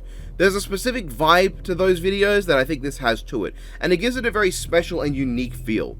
The games are such an interesting look, I love it. The gameplay is very reminiscent of many grid-based RPGs, but with a very interesting mechanic wherein a unit's health is the same as its attack power. For as generally simple as it sounds, and how it can be broken especially in the third part, I really liked it. I enjoyed planning my moves out and deciding whether to break armor or do damage depending on the scenario, and as the games went on I continued to get access to very solid new units, introducing playable Dredge and new forms of magic users, which aren't as common in the earlier games. The second game introduced 2 distinct stories that converge at the end, and the third game builds up to that and has an ending that is very heavily influenced by your choices. The overall trilogy is based and revolves around how you play and the choices you make. Any choice you make can have a huge impact going forward. It can affect your resources, your morale, how long you take to get to your destination, what units and characters will live or die and be rendered unusable for periods of time. Or, most importantly, it can directly impact major story events. You do not restart fights you lose unless the loss directly leads to the end of the story with everybody dying. While you can reload saves, you don't always know when those will be, and you are meant to suffer the consequences of losing. Your choices and how you perform matters. You can't brute force these games. Most of the time. Later on you kinda can, but you need to make sure you adapt and learn and choose your upgraded characters correctly. Hell, the final battle of Banner Saga 2 will either be extremely hard, extremely easy, or objectively unwinnable depending on how you chose to upgrade the characters, because you fight the protagonist of one of the storylines with the other one, and I love the lore of these games too. There's plenty you can learn if you choose to look.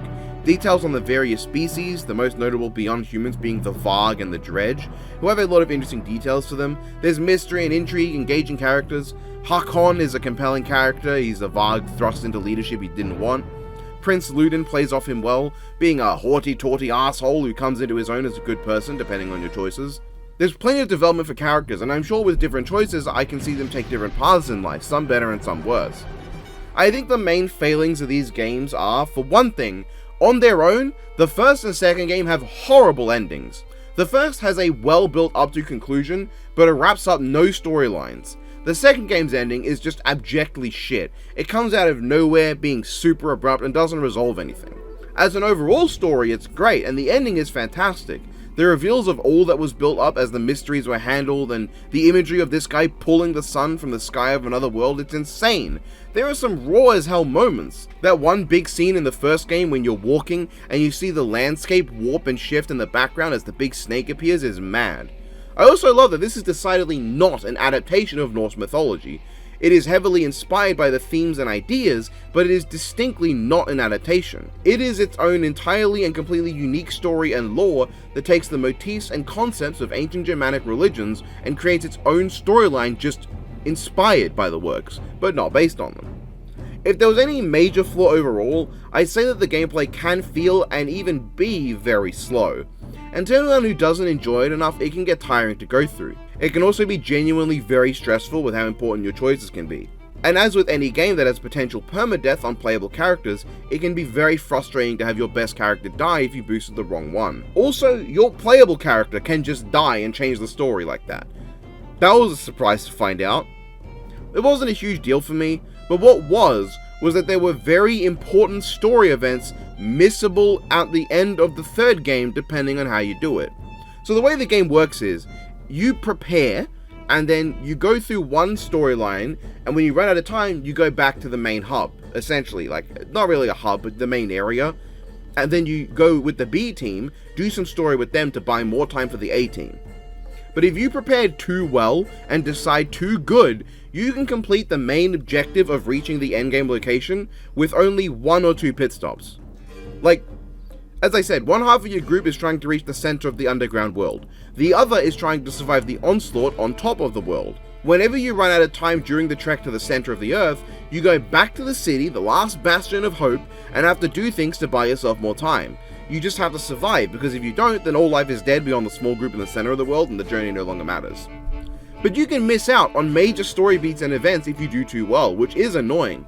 It feels like those elements should still be viewable somehow, so as to give everything resolutions, so the game doesn't punish players for playing too well. I'd still recommend this game to anyone who's into, like, I don't know, Oregon Trail, Shining and Force and Fire Emblem, visual novel choose your own story games. It does a lot of things. I'd recommend it, it's very good. It's the black one! The second last stop in my Showa era run, Kamen Rider Black had a lot to live up to given its hype. The hype of being considered the best show in the Showa era. And Black himself being arguably the second most popular Showa Kamen Rider behind Ichigo himself. And I can't deny that Kamen Rider Black immediately felt different to any of the Showa series I've seen beforehand. There was a degree of cinematography and variety that I had just not seen before. It did not exist. As much as I love series like Amazon and Stronger, they had repetitive elements, especially with their framing and structure. The episodes all had similar enough plots most of the time, and all ended with a fight in a sunny field. Black changes that by having a much larger variety of locations, times of day for the fights, and just significantly better monster suits. The monsters have never looked better in the Showa era. This was the moment they started putting major work into making the villains actually look good and intimidating. Black himself also has one of the slickest designs in all of Kamen Rider.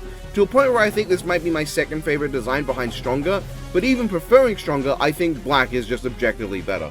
He looks like a more robust Super 1, who already is one of the best looking suits. And this helps make any fight feel cooler than ever, with a great rider design bouncing off the best monsters, and Kotaro Minami himself being a great character. While he can come across as very flat, he has the same charm to me as characters like Superman or even Kamen Rider Ichigo himself. Someone who has endless faith in people, who will always believe in the best of any individual he meets and give them a chance. There's points where the moment he learns the monster of the week has some degree of humanity in them, he will give up on killing them and try to help them instead. Kotaro also has a very charming rapport with pretty much any character, including his motorcycles, Road Sector and Battle Hopper being fully fledged characters with wants and needs and genuine friendship with Kotaro was something I never knew I needed, and they were very charming. I love that despite Road Sector being objectively better than Battle Hopper, Kotaro still made regular usage of Battle Hopper just because they were friends, and never once did the two bikes ever have beef. They were just cool bikes who were friends with each other and their rider. Battle Hopper's death was a genuinely emotional moment despite him being a motorcycle. It also added a lot to the fights, because while they were cool, watching episodes of the show back to back did lead to one major problem, or really two, that being the fights themselves. While there are occasionally moments of great choreography, Black himself has very little in terms of abilities or techniques.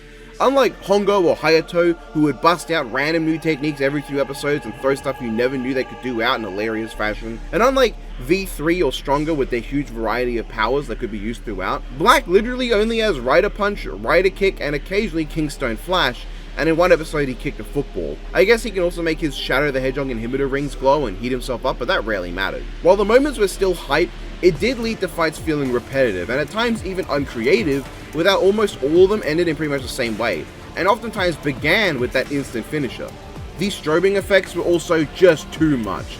At times the show was outright painful to watch because of the sheer degree of flashing lights. It didn't kill the show at all, but it was notably a detraction.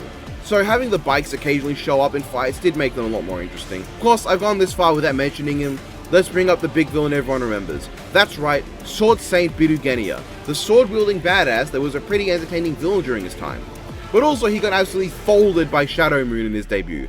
And yeah, the show picks up like crazy from there. It was already good, but once Shadow Moon is on the scene, the pacing gets faster, the villains get scarier, Shadow Moon brings a ton of sheer presence on his own, and we get more out of Kotaro's character in trying to save his best friend / essentially brother and help him remember who he is. Shadow Moon himself has plenty of interesting scenes, with his refusal to kill Black for a long time and desire to achieve his goal without taking Kotaro's power for himself. And also, god, the creatures in this show are so much creepier than before.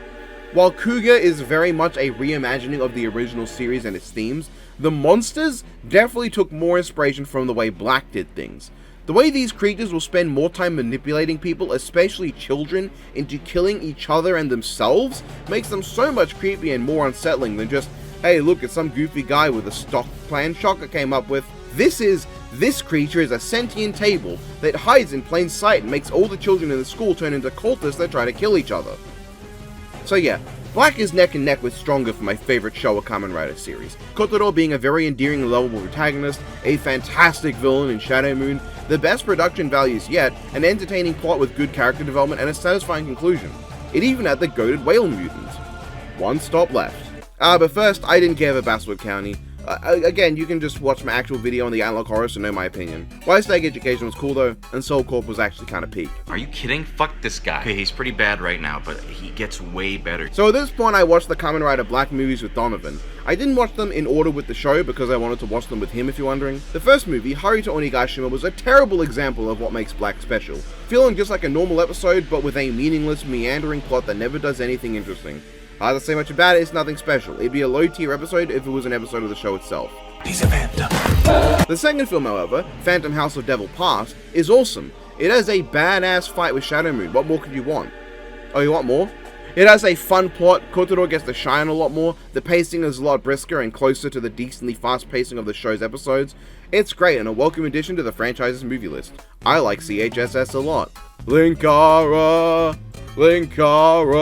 Actually cooked. Wow, this is garbage. You actually like this? Grendizer Feast of the Wolves is a game I originally started before Banner Saga, but due to that controller drift problem I was talking about that actually began around Unicorn Overlord, but got really bad around Neon White, I just couldn't continue it, which is why I played a game less reliant on real-time combat. And you know, Banner Saga was significantly better. I still enjoy Feast of the Wolves though. There's something to be said for how charmingly cheap the game is. This feels like a fan game of all things, almost like the company who made the game were barely being paid, but chose to make it out of a passion for the original manga and anime. The animations are basic, the sound design is fucking horrible, the voice acting ranges from charmingly bad to boring, regardless of the language, and it just kind of ends.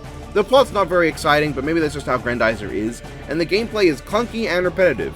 It is super fun though, just running around as Grandizer and putting monsters down with your sheer bulky beef is fun. You continue getting new abilities as you upgrade Grandizer, and somehow they never feel natural to flow into combos, which is hilarious. They made a combo system that never feels natural. Enemies are very repetitive. There is nothing new introduced past the first two stages.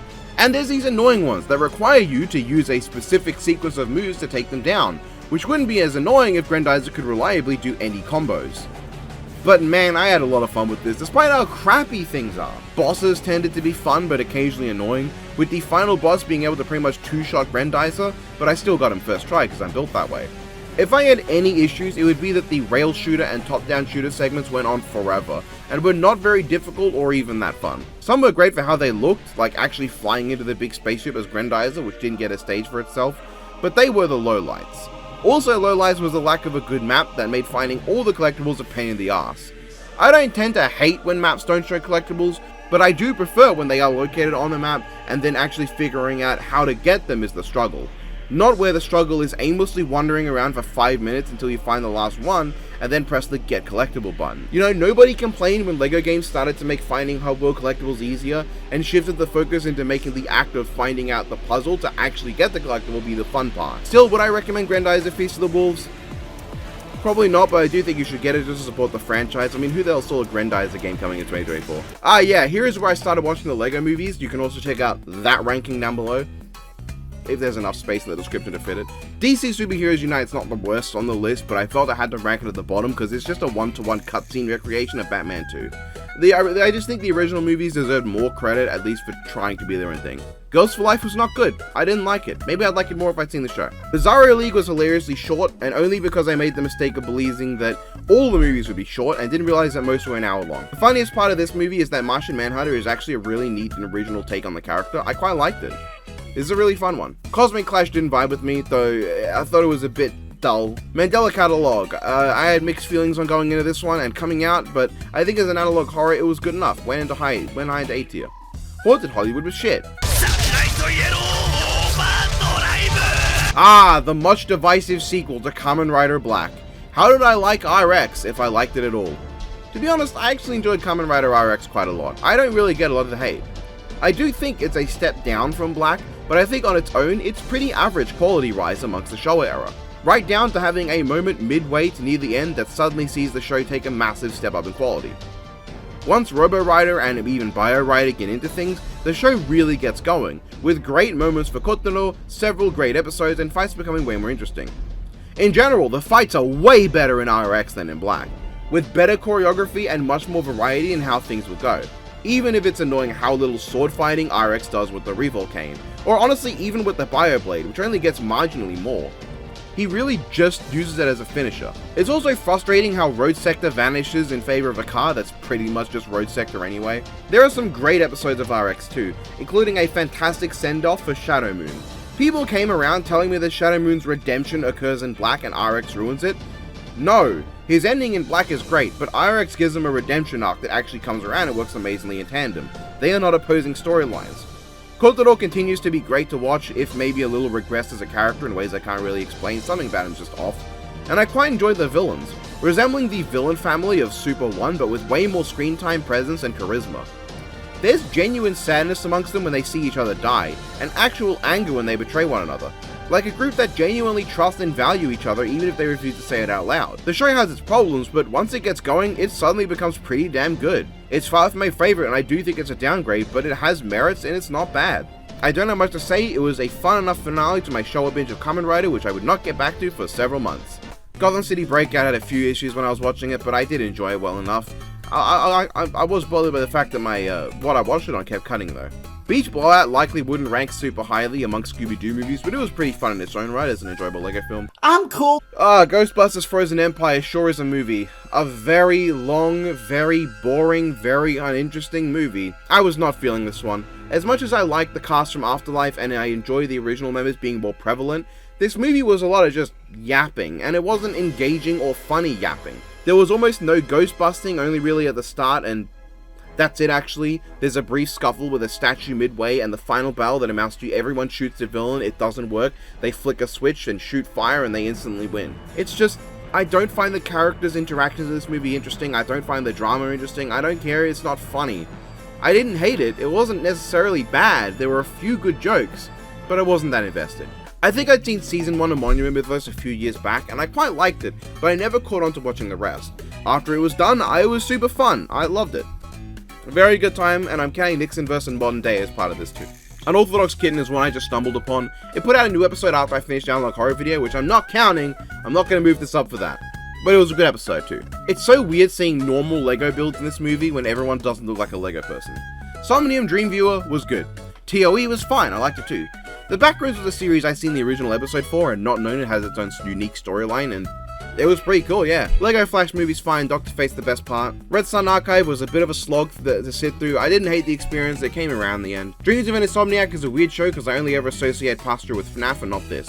Supervillain High was a huge step up from the last film, and somehow the third LEGO film with my favorite character was Supergirl. Wasn't sure what Rage of Atlantis would be like, but it was pretty fun and I liked Aquaman. I love how gigantic his trident is in this film. Family Matters was hyped up to me as the best of the non-theatrical LEGO films, and I can see it.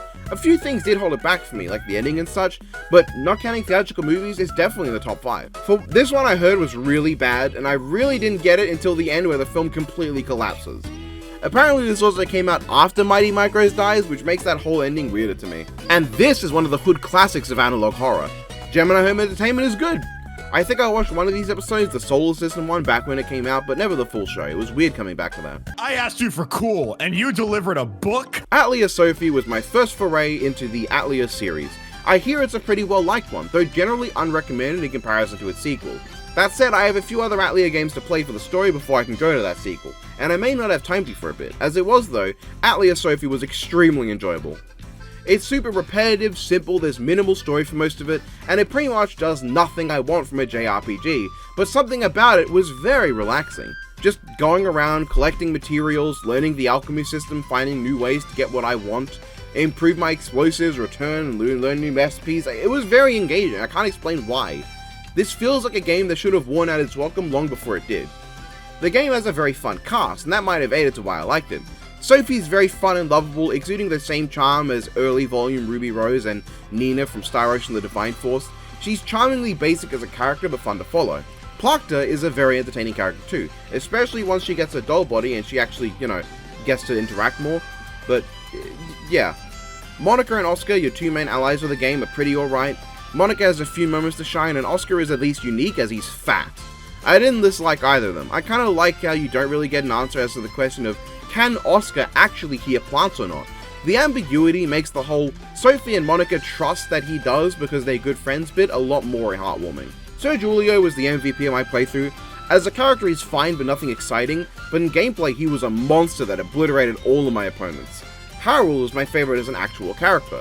I found him very entertaining and his arc was great, learning to fix clocks not out of obligation because that's what his dad did, but because he genuinely enjoyed it and coming around as a good friend.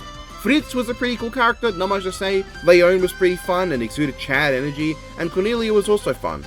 That said, a few of the characters had noteworthy arcs. Most of the fun was watching the slice of life bullshit going on and enjoying the characters' personalities bouncing off one another.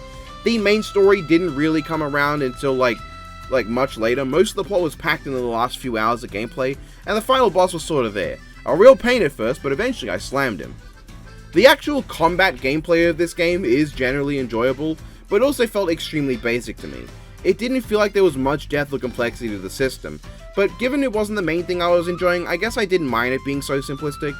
Atelier Sophie is a good game, but it is one that if you do not enjoy the main gameplay loop, it will offer you nothing to keep you going. The secondary gameplay elements are not very engaging, the characters don't develop much, the plot is almost non-existent. I personally quite liked it, but I think it's a game I'd hesitate to recommend to someone. If the idea of a game where you just go around collecting stuff and brewing items for most of your time doesn't appeal, I don't think it's for you, but if it does appeal to you, I'm sure you'll enjoy it. Still, glad to check another JRPG franchise off my list of giving a shot. The Ningen was short but cool. Analog Archives is also fun, a good step up from Channel 7. And Vita Carnus was pretty great as well. Has some of the best practical effects, and Season 2 I'm sure will be good. You know, I feel just heaps better knowing that our lives are in your capable hands. We're all gonna die. I finally got around to playing another Talisman expansion. Ow. And Cataclysm is fucking awesome. I adore the Cataclysm expansion genuinely. It's up there with Dragon, Harbinger, and City for my favorites. What Cataclysm gives is its own entirely new board. Now at this point, it's arguably not even an expansion anymore, but its own entire spin-off game. I think it's awesome. The board changes a lot, but primarily allows for survivors of the apocalypse to appear almost anywhere, with the board constantly changing and evolving, and due to the randomness of what you'll encounter and where, it results in an expansion where the board will be different every single time you play. Sometimes you can end up with a cleric in one location, other times it's somewhere else, and other times you don't get one at all. It's constantly changing, adapting, and evolving. There's so much new content packed in that makes this game so fun. The characters are fun, with the mutant especially being a hilariously random and unpredictable character. The new Talismans are awesome, with maybe the funniest moment in any of my games being when Huan spent the whole game trying to complete his Warlock quest. He finally completed it, cheered loudly, drawed his Talisman, and then got the fake Talisman card that does nothing but waste your time. Absolutely hysterical. It's a blast, end of story. The Greylock takes was fine, but also prepare for a very long segment of just analog horror now. Between being overhyped or overhated, Greylock I ended up thinking was pretty good, but a bit too scattered and directionless. We'll Be Right Back did not capture me much, but Tapeworm, the creator, did comment, and that was pretty damn cool. Night Owl 102.8 FM was a very long one, but quite enjoyable, I guess. In the end, I did enjoy it. Blue Channel is barely a show, but the Thalison video is good. The Smile Tapes actually ended up getting nuked sometime before I uploaded my video, which means it's like the last bastion of Smile Tapes chronicling. Yeah. They Don't Know They're Born is, I think, the only one that originates from Britain in my video, and I thought it was pretty good. The Tangy Virus begins the Vintage 8 saga, and I thought it was a very good start. Oracle Project I thought was an even better continuation, that's just excellent. Children Under the House I think is probably the magnum opus of Vintage 8, though having watched Spaceman Scott's analog horror follow-on video from his first one that I didn't watch before doing mine, didn't want to influence my opinion, watch both now, they're very good videos. I do see the problem with elements like how the father's death kind of just, it makes sense for the little girl to not be too bothered because she sees ghosts all the time and she saw him go to a better place, but no one else seems to give a shit, which is weird. A New Home for Mr. Bellington is very fun. It's not great, but it's very fun. Children with Black Eyes is the first miss of Vintage 8. Threats to a living paradox! Cris Tales marks the 4th indie game I've played this year, which is a bit funny because I don't tend to play many of those, not because I don't like them, but really because I don't tend to play games on my computer much. I spend so much time on my computer already making videos that when I want to unwind by playing a game, I just can't do it on the computer. But now with more indie games coming onto consoles, I guess I just have more chances to play them. Cris Tales is a very solid game with very big problems. First of all, the game is gorgeous. It's very simplistic, but a fantastic example of simplicity being beautiful in and of itself. It's a very charming, almost lineless art sort of feel. The characters are full of personality, the animations are charming, and the effects tend to look really nice. Portraits are good, and the game itself has a wonderful little feature where certain areas you can see the past, future, and present simultaneously, and it does a lot to make the game feel unique. It also adds foreshadowing without needing to say anything, depending on what side you're looking at and when. It makes for interesting story elements, I quite like it. It's something you could never do in any other medium, and I respect that a lot. I also like how time works into the gameplay, with the ability to send any enemy or boss into the past or future depending on what side of you they're on, making any opponent into essentially 3 opponents at once. And it's rarely as simple as, this point in time is the weakest, this point in time is the strongest. A lot of enemies have different strengths in different time periods. Potentially in the past they were stronger, but they were less durable or quick, they were more naive, they focused only on strength. But potentially in the future, they will be weaker because they're older, but they will be more magically capable instead. And you have your own abilities that can play into the mechanic as well. For instance, you can make an enemy take all the poison damage they would have over several turns in a single turn at once. This does start to slowly become broken though. One of the abilities you can get is Regression, which reverts all your stats back 1 turn, replenishing all your health, mana points, and why they have to call it CP, chrono points. And once you can do that, you can abuse all your abilities without much worry. Essentially, any ability that would cost something just doesn't. As long as you have enough to regress, you'll be fine. Just use regression every time, you'll never use up any of your resources. And this includes the later abilities to force massive damage with past and future overload. Essentially, in this game, if you send something that is already at the latest point in its life into the future, it will take massive damage instead of being changed. And the same as if you send something that's at its earliest point to the past. They will just take huge damage because they can't go any further. This normally is not the most usable mechanic, it's very situational, but it is very satisfying when you drop it. You also can't send something into the past or future twice. You can either send it to the future and then bring it back. So essentially you have to just get an opportunity where your opponent is on the future side and already at their oldest state. But once you get the ability to force them to get hit with overload damage, even bosses become trivial. Pretty much any boss just becomes a matter of send them to the past or the future, use past or future overload, regress to replenish the cost of using the ability, repeat. The gameplay in general has a few issues. It can take a bit too long for my liking to move from point A to point B, especially with all the backtracking you have to do later, and the timing doesn't always feel right. The game has a mechanic where when you get attacked, pressing a button at the right time can deflect or parry to limit damage, and when attacking you can press the button at the right time to cause critical hits. But it sometimes felt like it was inconsistent as to when the points to press were, and some attacks are super unclear as to when you should be pressing. There's just not a lot of visual indication for when the damage is actually hitting. Difficulty also felt wildly inconsistent. Some bosses are ridiculous, and then the next 5 bosses will be walks in the park. Of course, anyone who's played the game knows what I'm talking about, really. The third battle with the volcano scissors is fucking absurd. And honestly, the final battle, well... Okay, let's talk about the story. Cris Tales tells the story of Crisbel, and technically for the pun, her best buddy Christopher, as they go about trying to find magic crystals to learn about this evil Big the Time Empress. Why'd I write it like that? While powering Crisbel up. Spoiler alert, she's not what she seems. Someone betrays you, and they're then the final boss. The final boss is ridiculous. Before that though, story's fine. It's serviceable, it screams to me of an early story for a new company, and hey, it probably is that. It doesn't detract, but it's not anything special. But holy fuck, that final boss is something else. With how easy most of the game was up to this point, making a boss that with any random mistake can lose you the entire run is crazy. But it was admittedly extremely satisfying to actually beat him, and I can't get too mad at the fact that the final boss was incredibly difficult.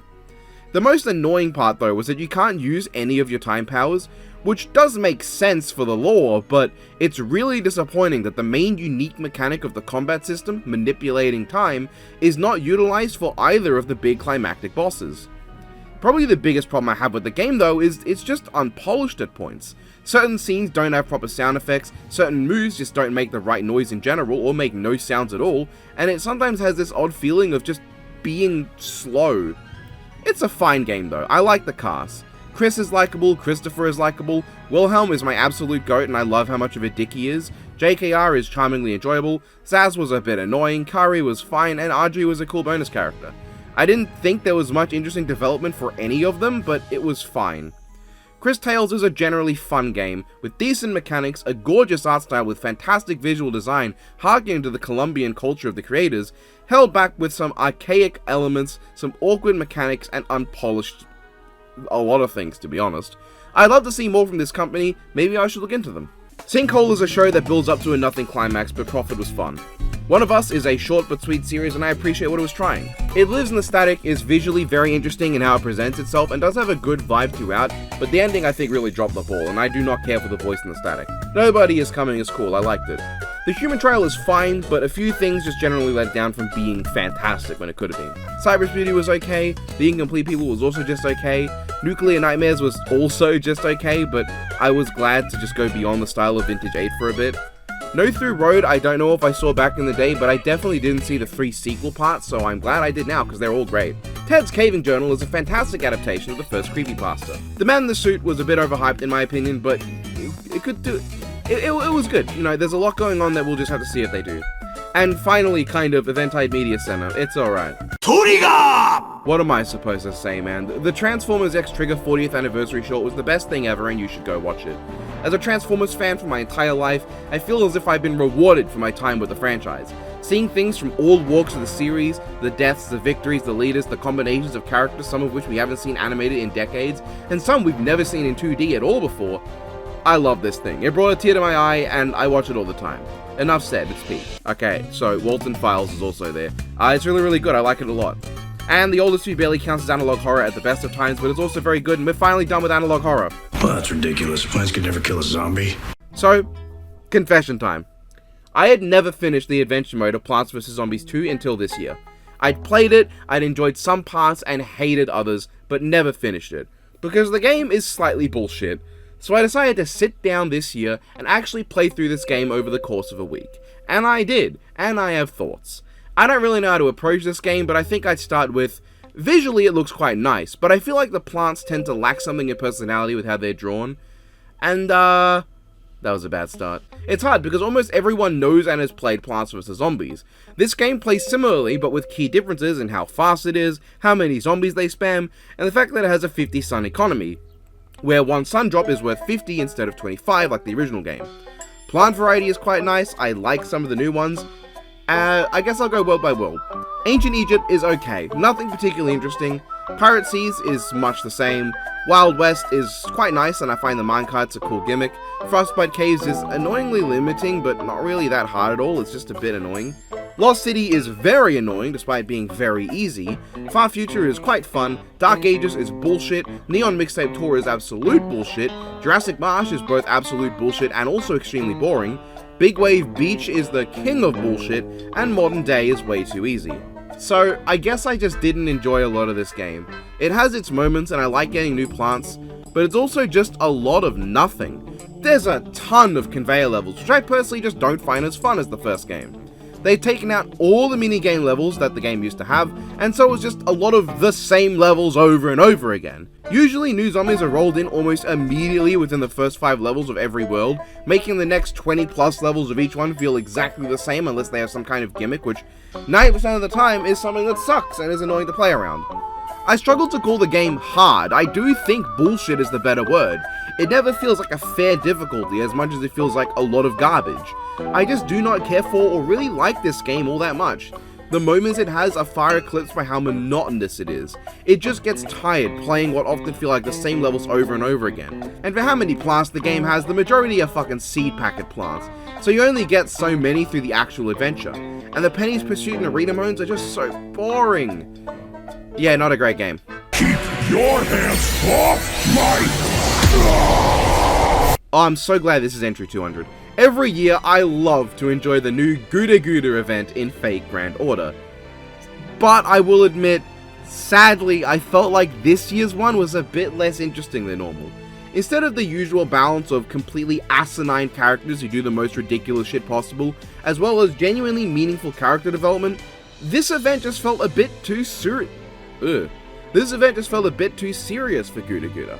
I didn't dislike the new characters, but I can't say I cared for most of them. Himiko is fine, and honestly that's about it. The other new characters I just thought were okay. Nobody left the same impact as last year's Takasugi, for instance. It was a bit underwhelming. I still had fun, I still enjoy this cast of characters, though it feels that with every new addition, each member other than Nobu and Akita gets less and less a role in the story. A majority of the classic Guda Guda characters just do not appear in this event until the end, and while I will always love another chance to see Cha-Cha's motherly side, and seeing the Shinsengumi swordsmen come together was hype, I wanted a bit more. I don't dislike Okita Alta, in fact I really like her, I even have her Figma, but I can't help but feel like sometimes she takes the spotlight away from other characters that could have their moment. I'll have to see how I feel next year, maybe I'm just imagining things, but yeah, I did enjoy the story, the characters, the ending was good, it was fine. I just felt a little bit underwhelmed for what's normally my favorite event of the year, but I think this time Water Monster Crisis just eclipses it. I guess the real last analog horror is Genesis Index, which, you see, I waited right to the very end, as you can tell, so that I could just watch anything that happened to come out since I first started, but yeah, next year I know I'll have something though. So at this point I began also watching movies for future ranking videos. I'll be listing the ranking videos, therefore, under them from now on, and if they're finished and uploaded by the time this video is, then they'll be linked as well in the description.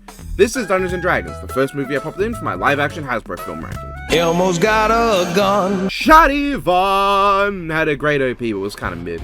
Space Sheriff Shadowvan just felt to me like a less interesting Space Sheriff Gavan. Shadowvan is so long but feels so mediocre. The show has pretty much none of what I loved about Gavan. Dan Ige has a few great scenes, but for the most part does not carry the same charisma as Retsu. Hey! Sorry. Pause tangent. I'm a bit late on recording this. It's November right now as I'm recording the September segment. So I've just got on like my iPad just streaming the current cricket game on play because I'm a big cricket fan. It's currently the first game of the Australia-India series and we're getting our asses kicked. But my man Mitch Marshy just took out the big batsman that got 150 odd. Oh man. I guess if you want my little prediction, you can always look this up if you want to see how the game actually went. I don't think we're winning this. I think India have played extremely well. Helped hugely by the way in which the pitch changed overnight. A lot of the green that made it such a good bowling pitch in the first day really wasn't there in the second. You could see how beige it was. And I think that gave them a massive advantage. And they absolutely took advantage of it really well. They definitely played well to get there. Their openers, phenomenal job. Haven't seen an opening job that good in a long time. I feel like openers these days tend to get out really quickly. But yeah, we got a breakthrough with Starkey, Hazelwood, and now Marsh got the big one. We just need to take out Coley, and I think we have a chance to win, but we need to start getting like a cascade of wickets. We need to start getting them out at a faster rate, and then we'll be able to, you know, get back in the game. There's still a couple days left. We can make back a 300, 400 run deficit if possible. Anyway, back to your regularly scheduled Shadowvan. It takes so long for us to find out the extent of Dan's motivations beyond, well, I'm the good guy, I gotta save everyone, don't I? And when you do, it's actually kind of cool. He wants to save his people. Okay, never mind, that's all it is. But like, it just tends to not get brought up very often. I don't know. Furthermore, the action sequences have much more stock footage than Gavan did.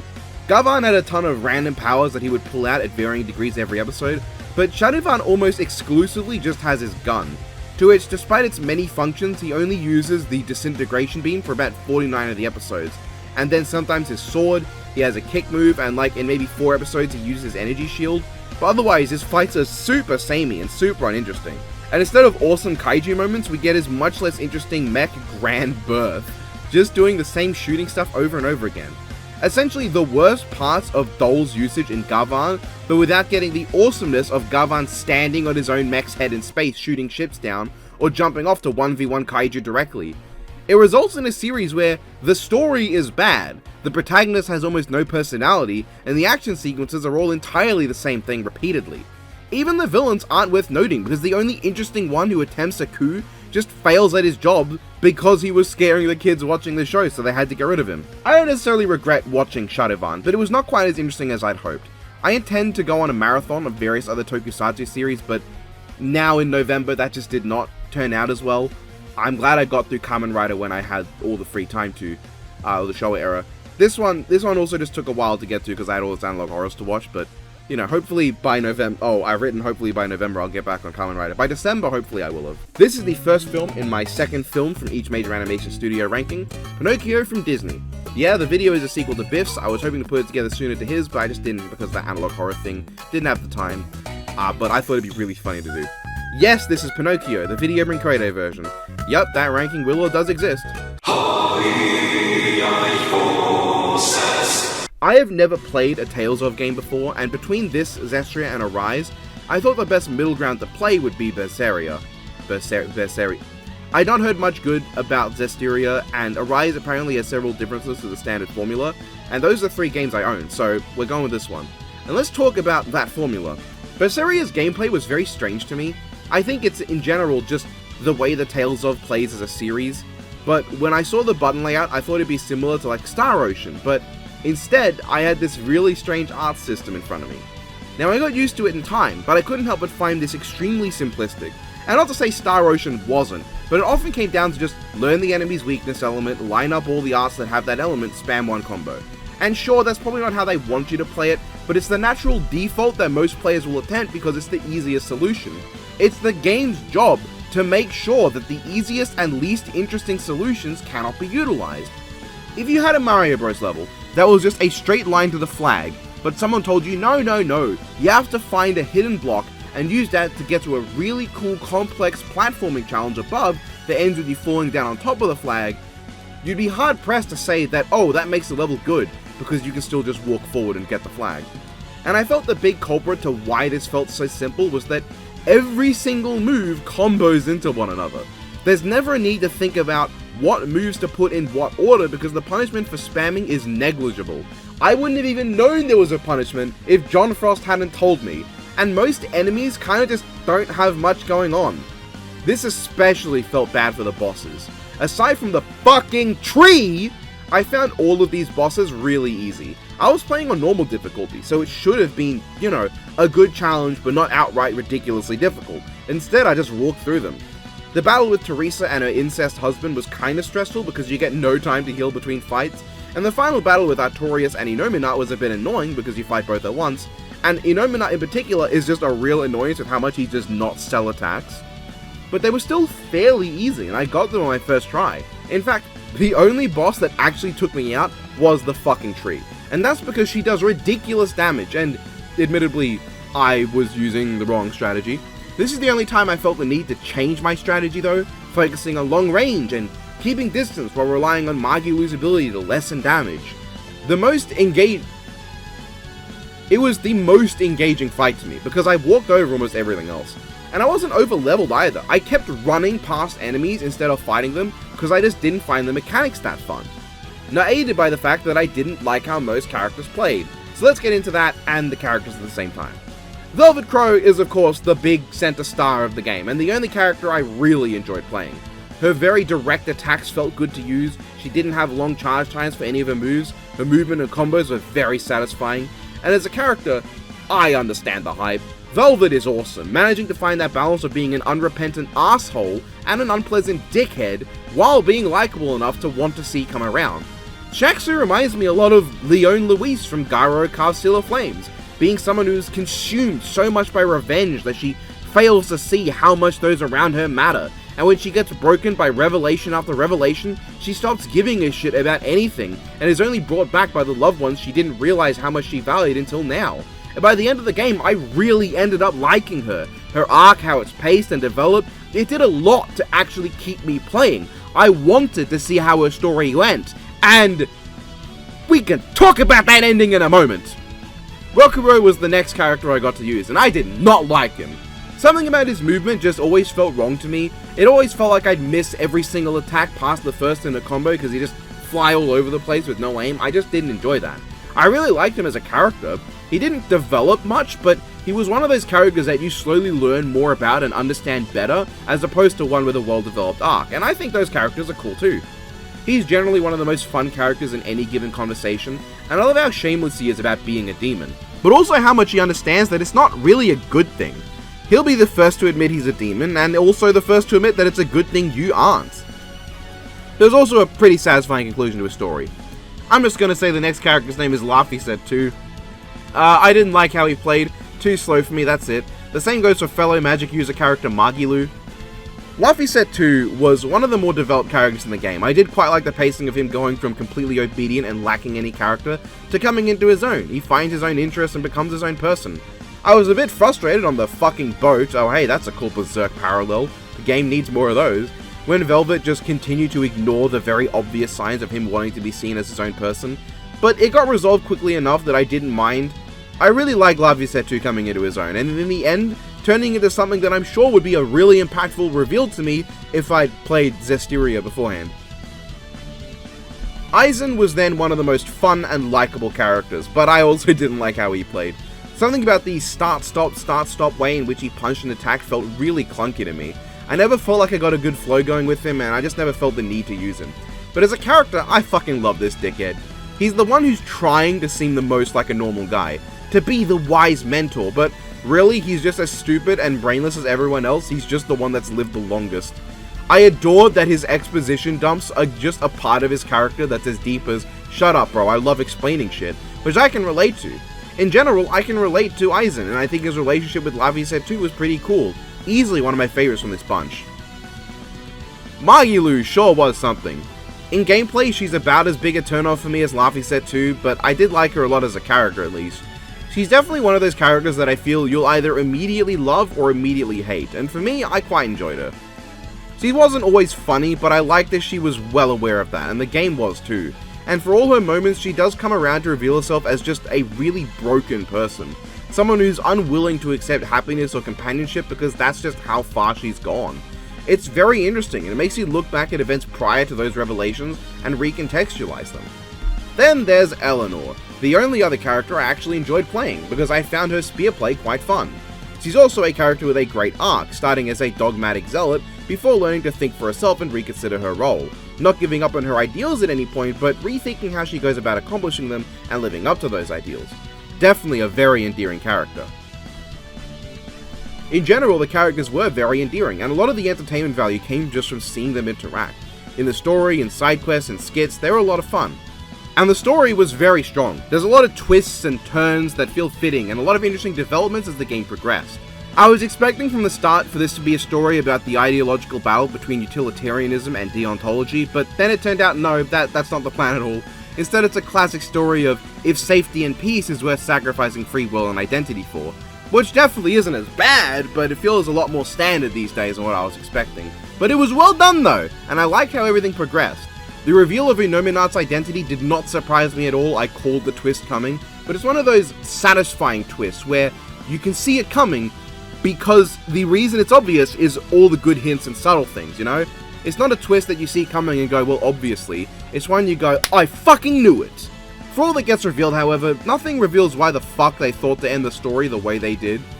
I do not like the way in which this game concludes, with Velvet and Innominat stuck in a constant loop feeding off of each other, pretty much condemning Velvet to an eternal suffering where she's aware of what's happening but can never do anything without everything just ceasing. After all she did to redeem herself, it feels like an extremely harsh punishment, with the majority of the world buying into the propaganda that was spread by the church and never being proven wrong or told otherwise. It, intentionally or not, paints the message of if you do wrong and are condemned for it, then redemption may as well not matter because you will be remembered for everything you did wrong and not what you did to make up for it. Which sure is technically not the most incorrect message, but not the nicest one. It just doesn't leave me feeling satisfied. It leaves me feeling like shit for taking Velvet on this journey. It doesn't tank the game at all. I still really enjoyed the game. I thought it was quite a solid introduction to the franchise and I'm interested in playing more. But, ugh. Tales of Berseria I would hazard to necessarily call a good game. A game where the gameplay was a bit too simplistic and the mechanics didn't work the way that I would have liked. But it is a game where I really enjoyed the story and characters. Still, would it fucking kill to not make me backtrack within the same 4 locations across the entire game? Do I have to go looking for the designated locations so that I can travel faster in those areas? Can there not be more fast travel points to make it less tedious? And do you fucking need to have a dedicated walking button? The point of a button that changes how fast you move is to make you run quicker, not to make you walk! Beauty and the Beast then should be in the one ranking that definitely is out, Every Shape Rules first place ranking. That one was tough. Rapunzel is the second last 2D film of Brinquedos I had to watch. Oh boy. I was surprised to find out how many D&D movies there are generally. It was last year when that came to me though. I found out there were 2 sequels to the original film as well as 2 animated ones, though the choose your own story one I can't really experience as intended. Funnily enough, despite Brinquedo being the most well-known mockbuster animation studio, it's actually Sparkplug that made the more famous Cars ripoff A Cars Life. Brinquedo did the significantly less well-known Little Car series. But they also did Ratatouille, one of the most famous of them all.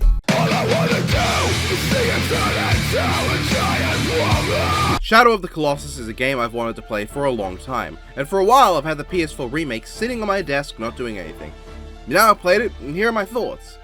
The game is pretty wonderful. It shows its age, but it's miraculous that this game came out for the PS2.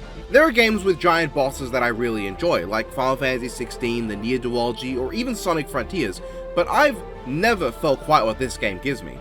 The Colossi in this game, in particular the huge and flying ones, feel so insane to fight. They feel like these ridiculous forces of nature that are impossible to beat, and you just have to figure out the one strategy that works. There is a cinematic feel to most of these, that's carried solely by understanding the scale of the Colossi. Even a game like God of War will have transitions into cutscene moments of battles to get across that scale, and then have most of the gameplay either be really far away from the boss or just you wailing on the lower parts of the boss. But in Shadow of the Colossus, you just grab onto and see yourself from afar as the Colossi try to shake you off or fly around, it gets across a cinematic element and scale at the same time better than most games today do. There's an indescribable feeling of majesty with some of these, and it's fantastic. The game does show its age, as it said. The horse aggro is a pain to control, but mostly because the game doesn't explain her auto-pathing mechanic and acts as if you have more control than you do, leading to many situations where you'll fight with her on where to go without realizing that you cannot win that fight. Ledge jumps are a pain, and they never feel like they work. There's a stiffness to a lot of the movement as well. Now, I don't really mind these usually, because it felt to me like a lot of the bosses were built around the limitations, but not all of them. Let's go through all 16 Colossi so I can give my thoughts. First Colossi was a serviceable introduction to how these work. A simple and easy intro, big enough to give you pause, but not so big you shit yourself just yet. A good starter. Colossi 2 is definitely more visually impressive. It gives you an introduction to the necessity of the bow in most of these fights, and the idea of there being multiple sigils to stab. Very cool fight, the first really imposing one makes an impact. Colossi 3 is really cool visually, but an introduction to how some of the puzzles that are these boss fights can have solutions that are not all that obvious and don't come naturally. I only figured out how to take him down by sheer chance. He went for his swing while I happened to be standing on the right spot to damage him. I figured everything else out, wait for the big swing, dodge it, climb on top of the sword, but that cuff was not explained at any point, and it really showed me how unhelpful the guidance you could get can be sometimes. Colossi 4 takes that to a new extreme. How the hell was I supposed to figure out that you go into the tunnels, then shoot it to distract it, then come back around the back to climb up? I'll tell you how, dumb luck. I just kept bugging it until I found out what to do, and then it was super easy. Visually a cool Colossi, but I didn't enjoy the battle. Colossi 5, however, is one of my favorites. This one wasn't too bad to figure out, but was super fun to actually pull off. Shooting at it from a distance, then jumping on and climbing onto it, staying on its back as it soars through the sky. It leaves some of the most dynamic shots I think I've ever seen during gameplay in any video game. I love this one, and falling off felt punishing, but also like it was my fault. I don't like swimming in this game though, your hero is shit at swimming. Colossi 6 feels like just Colossi 1 but bigger, being as they are both Minotaurs, but it was fun enough. This one felt really stressful because right as I felt like I had the right idea, he plowed through the wall I climbed on and I realized that I couldn't stop. I had to make a mad scramble for the back of the room he's in. Definitely one of the more imposing Colossi just in how he functions and made for a pretty fun dash to the end and climb onto him. Colossi 7 was a pain in the ass, not to figure out but to execute. Not even the lightning zappy stuff or holding onto him, but the fact that Wanderer is so shit at swimming that there were so many times he swam further than I expected and then moved too slowly to make up the distance, at least when trying to dodge the spikes and grab the tail. I felt good killing this fucker because he was just so annoying. Actually climbing onto his back and taking out the zappies and all that was fun, but getting onto his back was not. Colossi 8, I hated it first, but after dying and realizing my mistake, the second time around I had a lot of fun luring it around, dodging attacks, shooting out its legs to make it fall. There's a great risk-reward feeling. Shooting at it before it climbs too high makes it less likely to get high enough to shoot you, but also means it doesn't lie on the ground nearly as long, making it harder to get a stab in. Letting it climb higher means it can fall further down, but it means it's likely to get you more.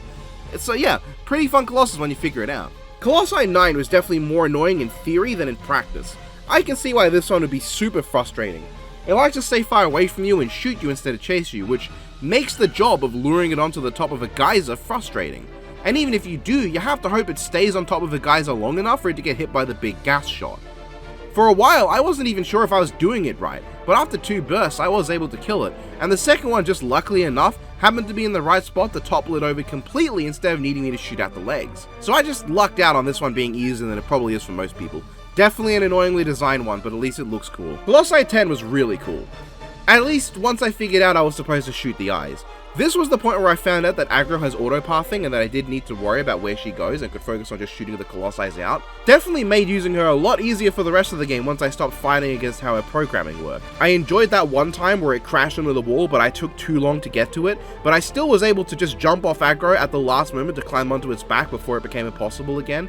Really fun. Colossi 11 is one of the 3 that I felt the controls weren't factored into when designing. The janky movement of this game is not good for making sudden movements and dodging, which is fine when the Colossi are so big that they have really telegraphed attacks, but also attacks so big that you have to cover a lot of ground to avoid, or when the arena is big enough to use aggro to avoid attacks. But this fucker is small and quick and frustrating.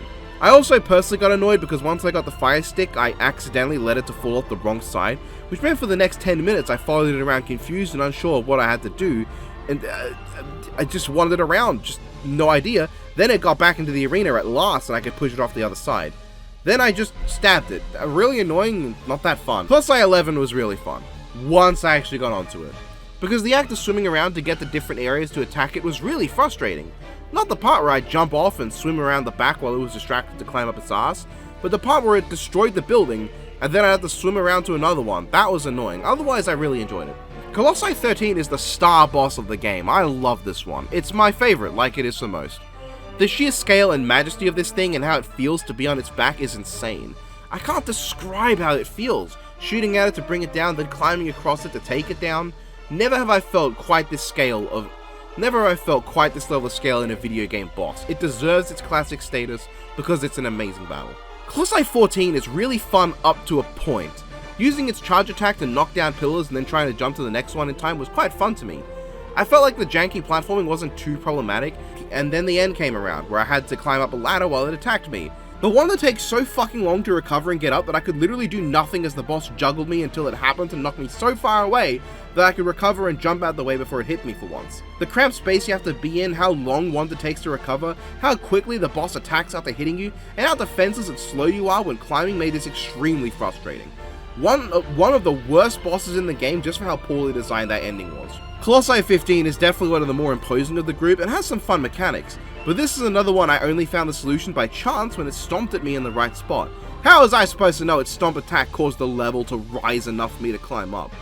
Once I did though, it was really cool. Climbing up a building while it attacks you, smashing up the side of the structure and opening new pathways is a really cool design. It feels straight out of a giant monster movie or something. I quite enjoyed it even if a third Minotaur is quite lazy. Then there's the final one, Colossi 16. I hate this fucking thing. Most of it I don't mind. The ambience is amazing, the thunderstorm provides the perfect setting, the path to get to it is really cool, but once you get there, it just stops attacking you. It becomes more just a climb off its body, which I wouldn't mind if... Remember when I said that ledge jumps were a pain? You have to make two really annoying ones, both of which land you on a hand that swings around forever.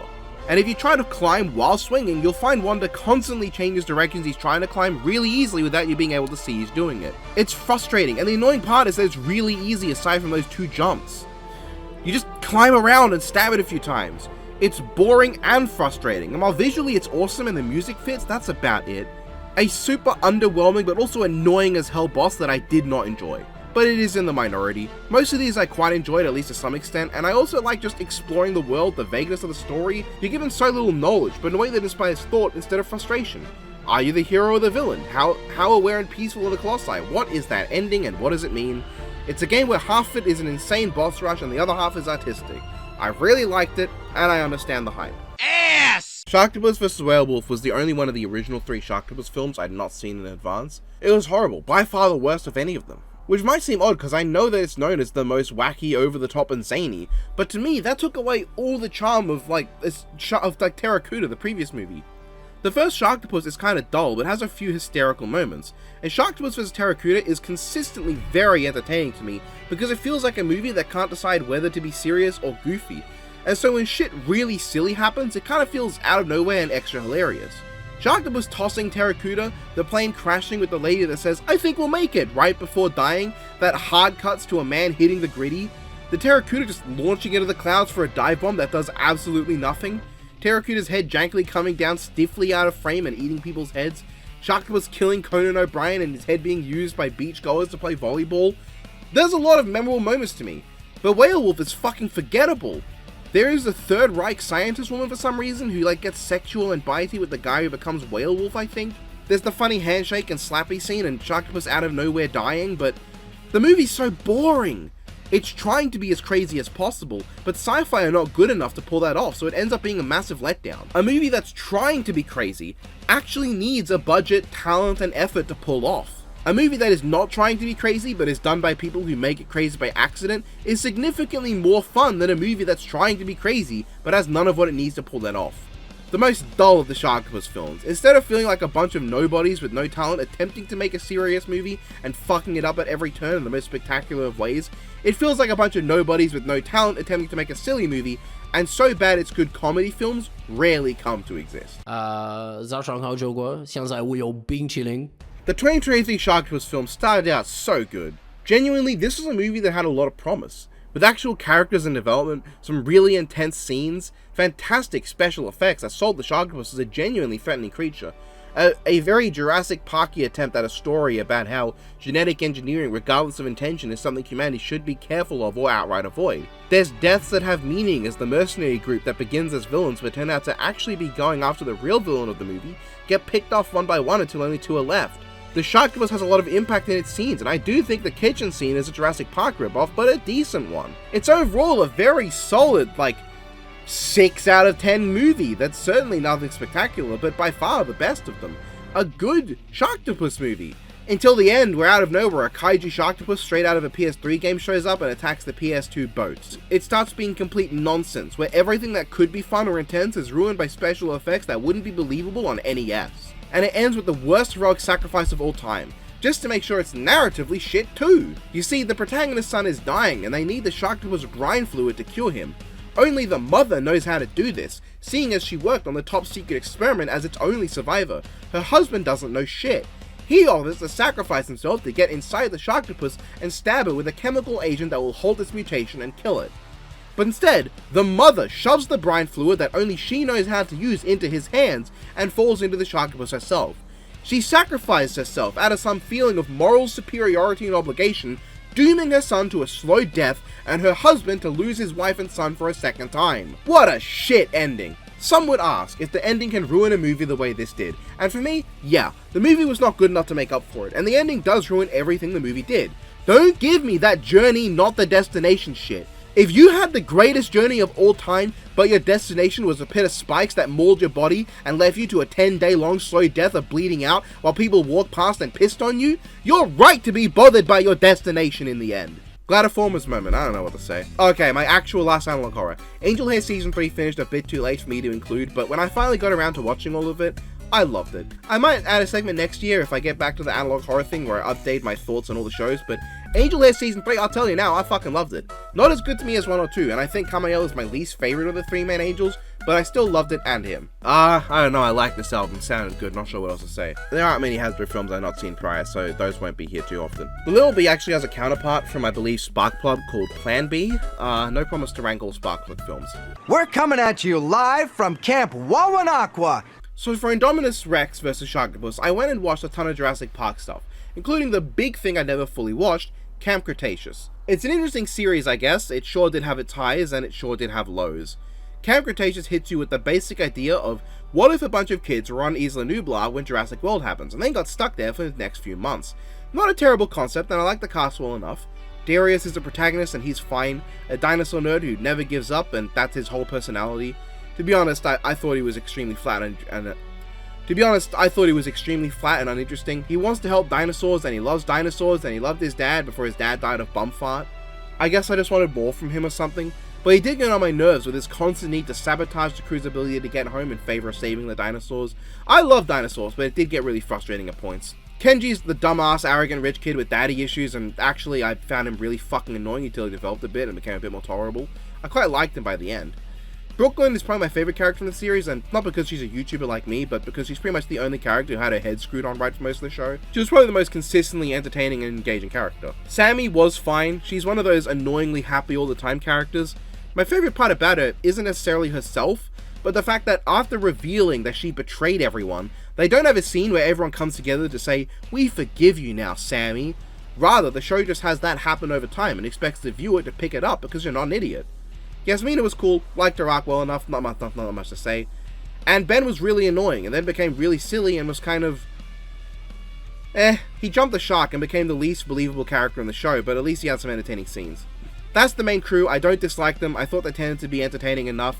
Not sure on the designs. Some were fine like Brooklyn, but something about their faces always looked really cheap to me, especially in contrast to how detailed their hair and the dirt on them tended to be.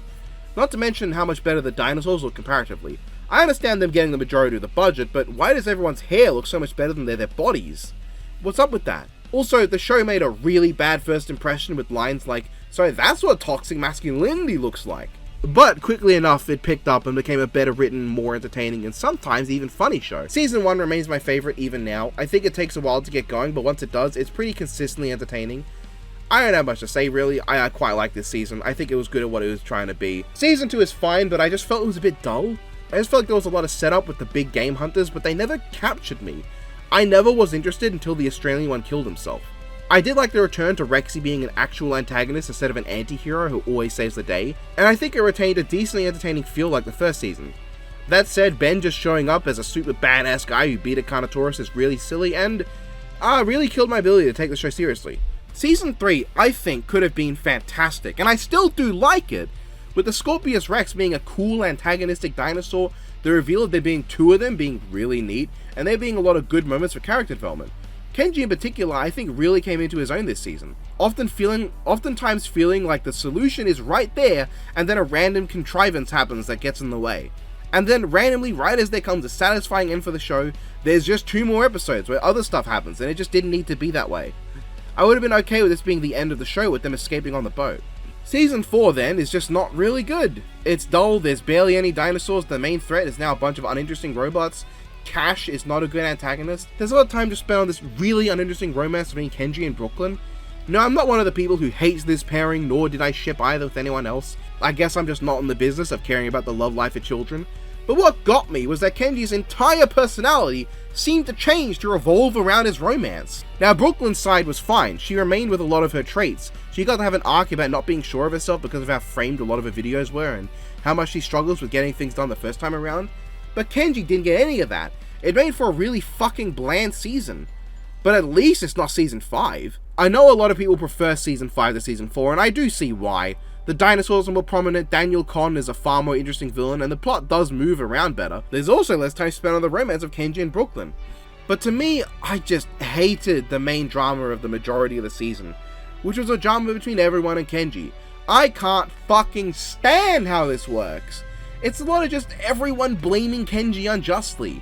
I know they're children, and children are stupid, but they've been so inhumanly intelligent and competent that I'm supposed to believe they'd suddenly act like kids now and they spend most of the show acting like young adults? Kenji is a guy who never had his father with him ever, and finally his dad is there for him, praising him, manipulating him, and giving him the time with his father he always wanted. His friends keep going behind his back, lying to him, not trusting in him, and this comes around to a big stunt that gets 2 people eaten and nearly kills Kenji's father and destroys his family's entire finances at the time.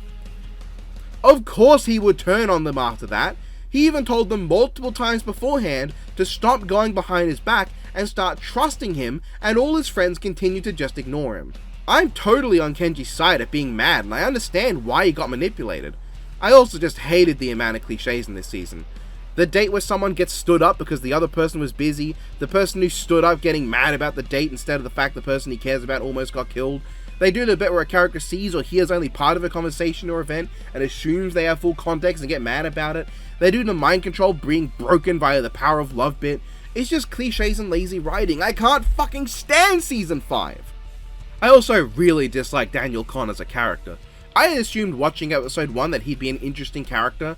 You know, he cared about his son and wanted to keep those kids safe, but was under the assumption that dinosaurs were mindless monsters, and that's why he was willing to exploit them, with the torment they put his son through being extra motivation. But no, he's just evil and money-loving.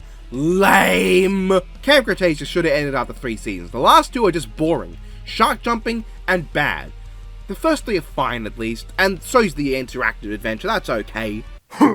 Battle at Big Rock was a very good short film. Simple but endearing protagonists, a tense sequence of events involving Allosaurus making this and the series Chaos Theory both surpass the movie they were advertising in usage of Allosaurus. Honestly, one of the best pieces of Jurassic World media. I think it does a way better job of showing how disruptive dinosaurs are in the modern day than most of Jurassic World's trilogy does. Gladiformers 2, a movie that exists. Kaiketsu Zubat is a nonsense show, and I love it. There's honestly not much to say because this series wears what it is on its sleeve. It's a dumb and silly Showa-era tokusatsu series that, if ranked with Kamen Rider, would be solidly placed behind Stronger and Black in the Showa era. Sadly, things got in the way so much that I couldn't watch as much Toku in the second half of this media list as I wanted. It took way longer to finish this than I expected, but I really enjoyed it.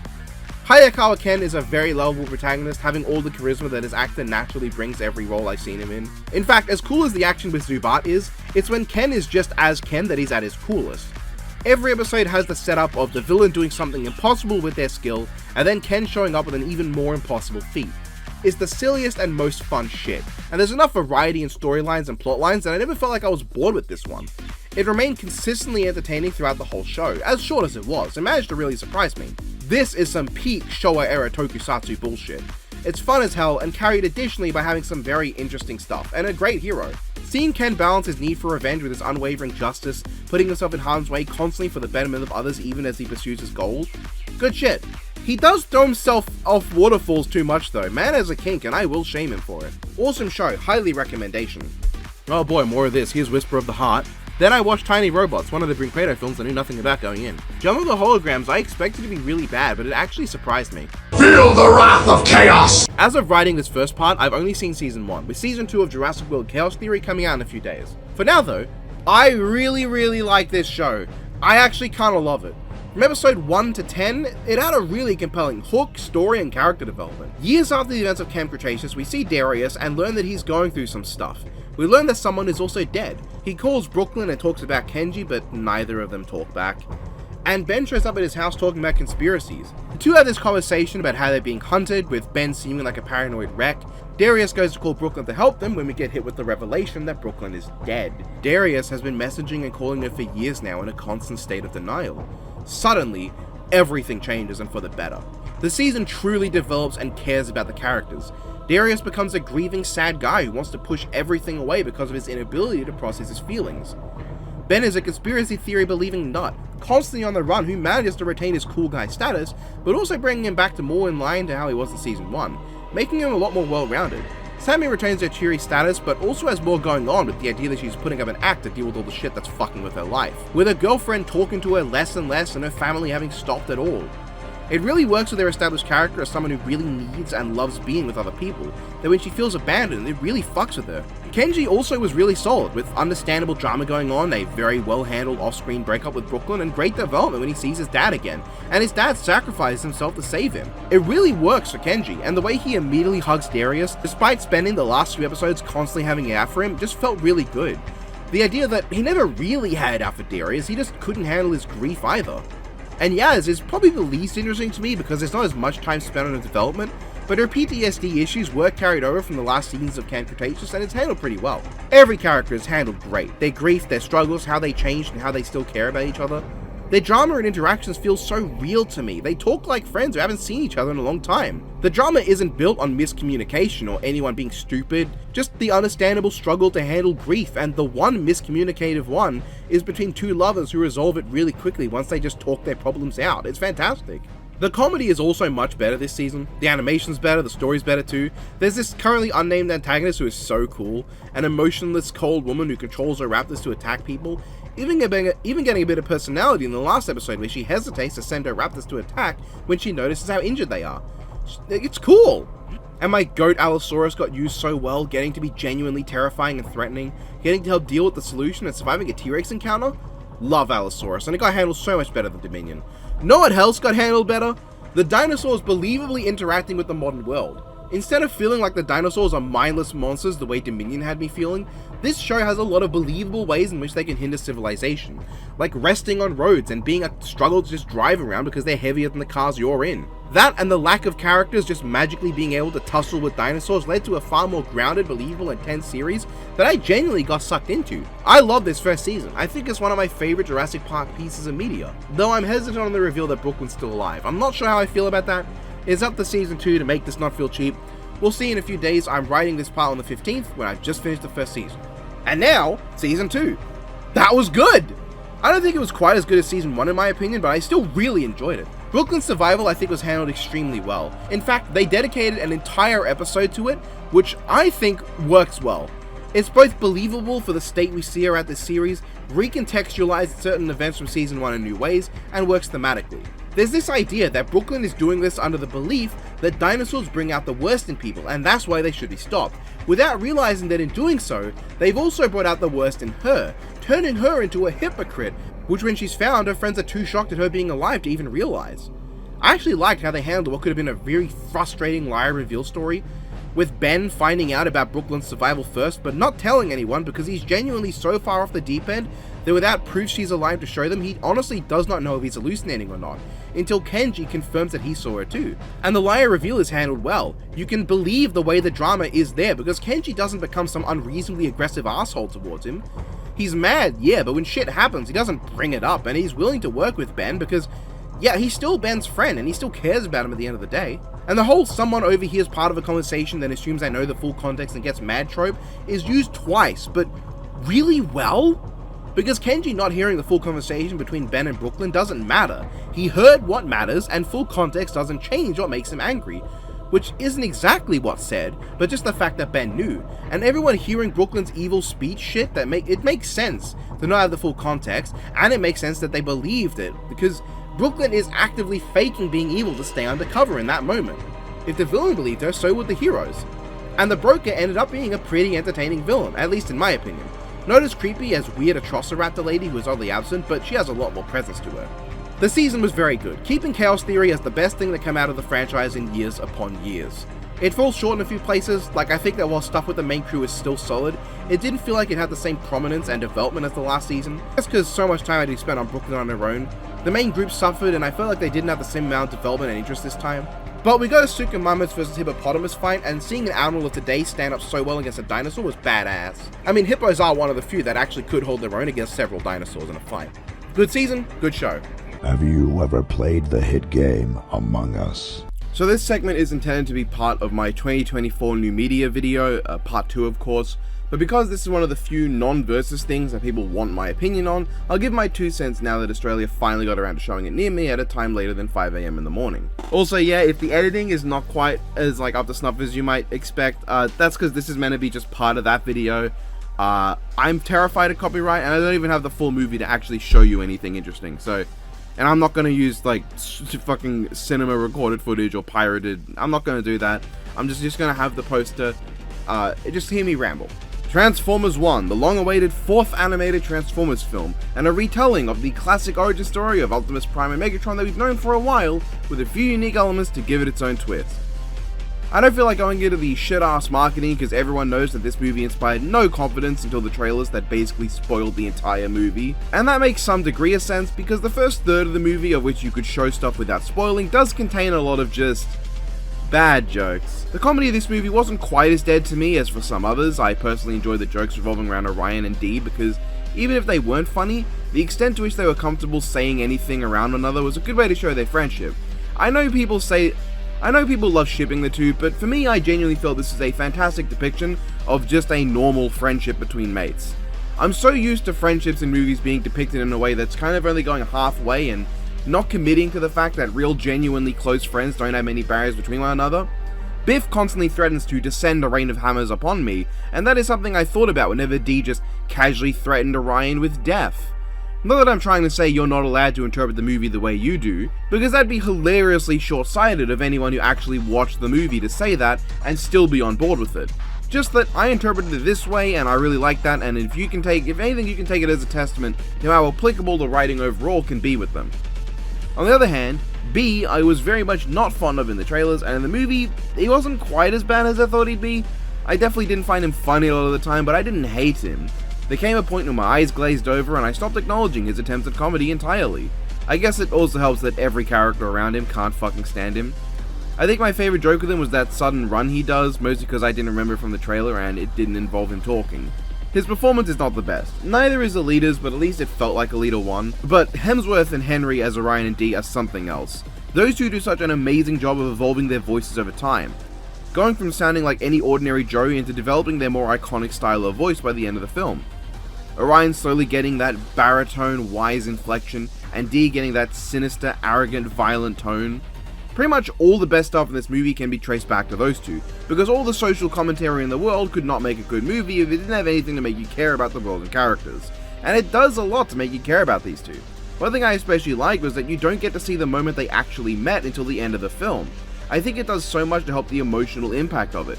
You don't need this scene at the start, the opening establishes their relationship well enough and how close they are. So seeing this for the first time directly after the scene where they break apart and framed as Optimus thinking back to the moment they met makes it a lot more powerful. Though not as powerful as one scene, the moment Megatron is truly born. Which is genuinely shocking, especially because it seems like for a moment Orion's actions may have saved Dee from going down the wrong path. But speaking of, while the movie does take sides on who's wrong and who's right, what I really appreciate is where it takes the side on. The movie and Optimus never say that Sentinel Prime doesn't deserve to die. With all he does in this movie as the big bad and how messed up he is, the movie does want you to root for D16 and make his fall into this state completely believable. Optimus also sees this, and in knowing that Sentinel probably does deserve to die, but choosing to protect him anyway makes him seem all the nobler, all while getting across the idea that it's not Sentinel's death that matters, but the way in which Megatron taking him out will change who he is. He's not saying, "No, Sentinel deserves to live, Megatron." He's saying that if D16 goes through with this, he will become closer to Sentinel and cross into the line where, once killing in cold blood becomes beneath you, all sorts of atrocities will too. Sentinel was already beaten, there was nothing left he could do, but D wanted to kill him, while Orion wanted to stop him. It's that battle between idealism and pragmatism. D's path would always have worked to get rid of the problem, but Orion's path, if working, would solve more problems than just one. A simple solution that creates more problems as the price of solving the big one, or a harder solution that solves more problems at a higher risk of failure. It's a very real and believable conflict, and I can understand both sides. We see that the problem with Megatron's actions is that he's just too short-sighted overall, seeing all of Sentinel's allies as conspirators supporting him, instead of realizing that some of them were just as blind as himself. Again, killing every one of them will get the job done, but it's not the most efficient way to do it that Optimus would likely go with. And obviously one has to acknowledge how the movie shows the divide between social classes. The way those in power, not just at the top but even just their enforcers, will throw their weight around and abuse their power over others for their own amusement. The ways in which Sentinel forces the Cybertronians to live as he deems right, revising history to fit his own image and silencing anyone who is a minor inconvenience.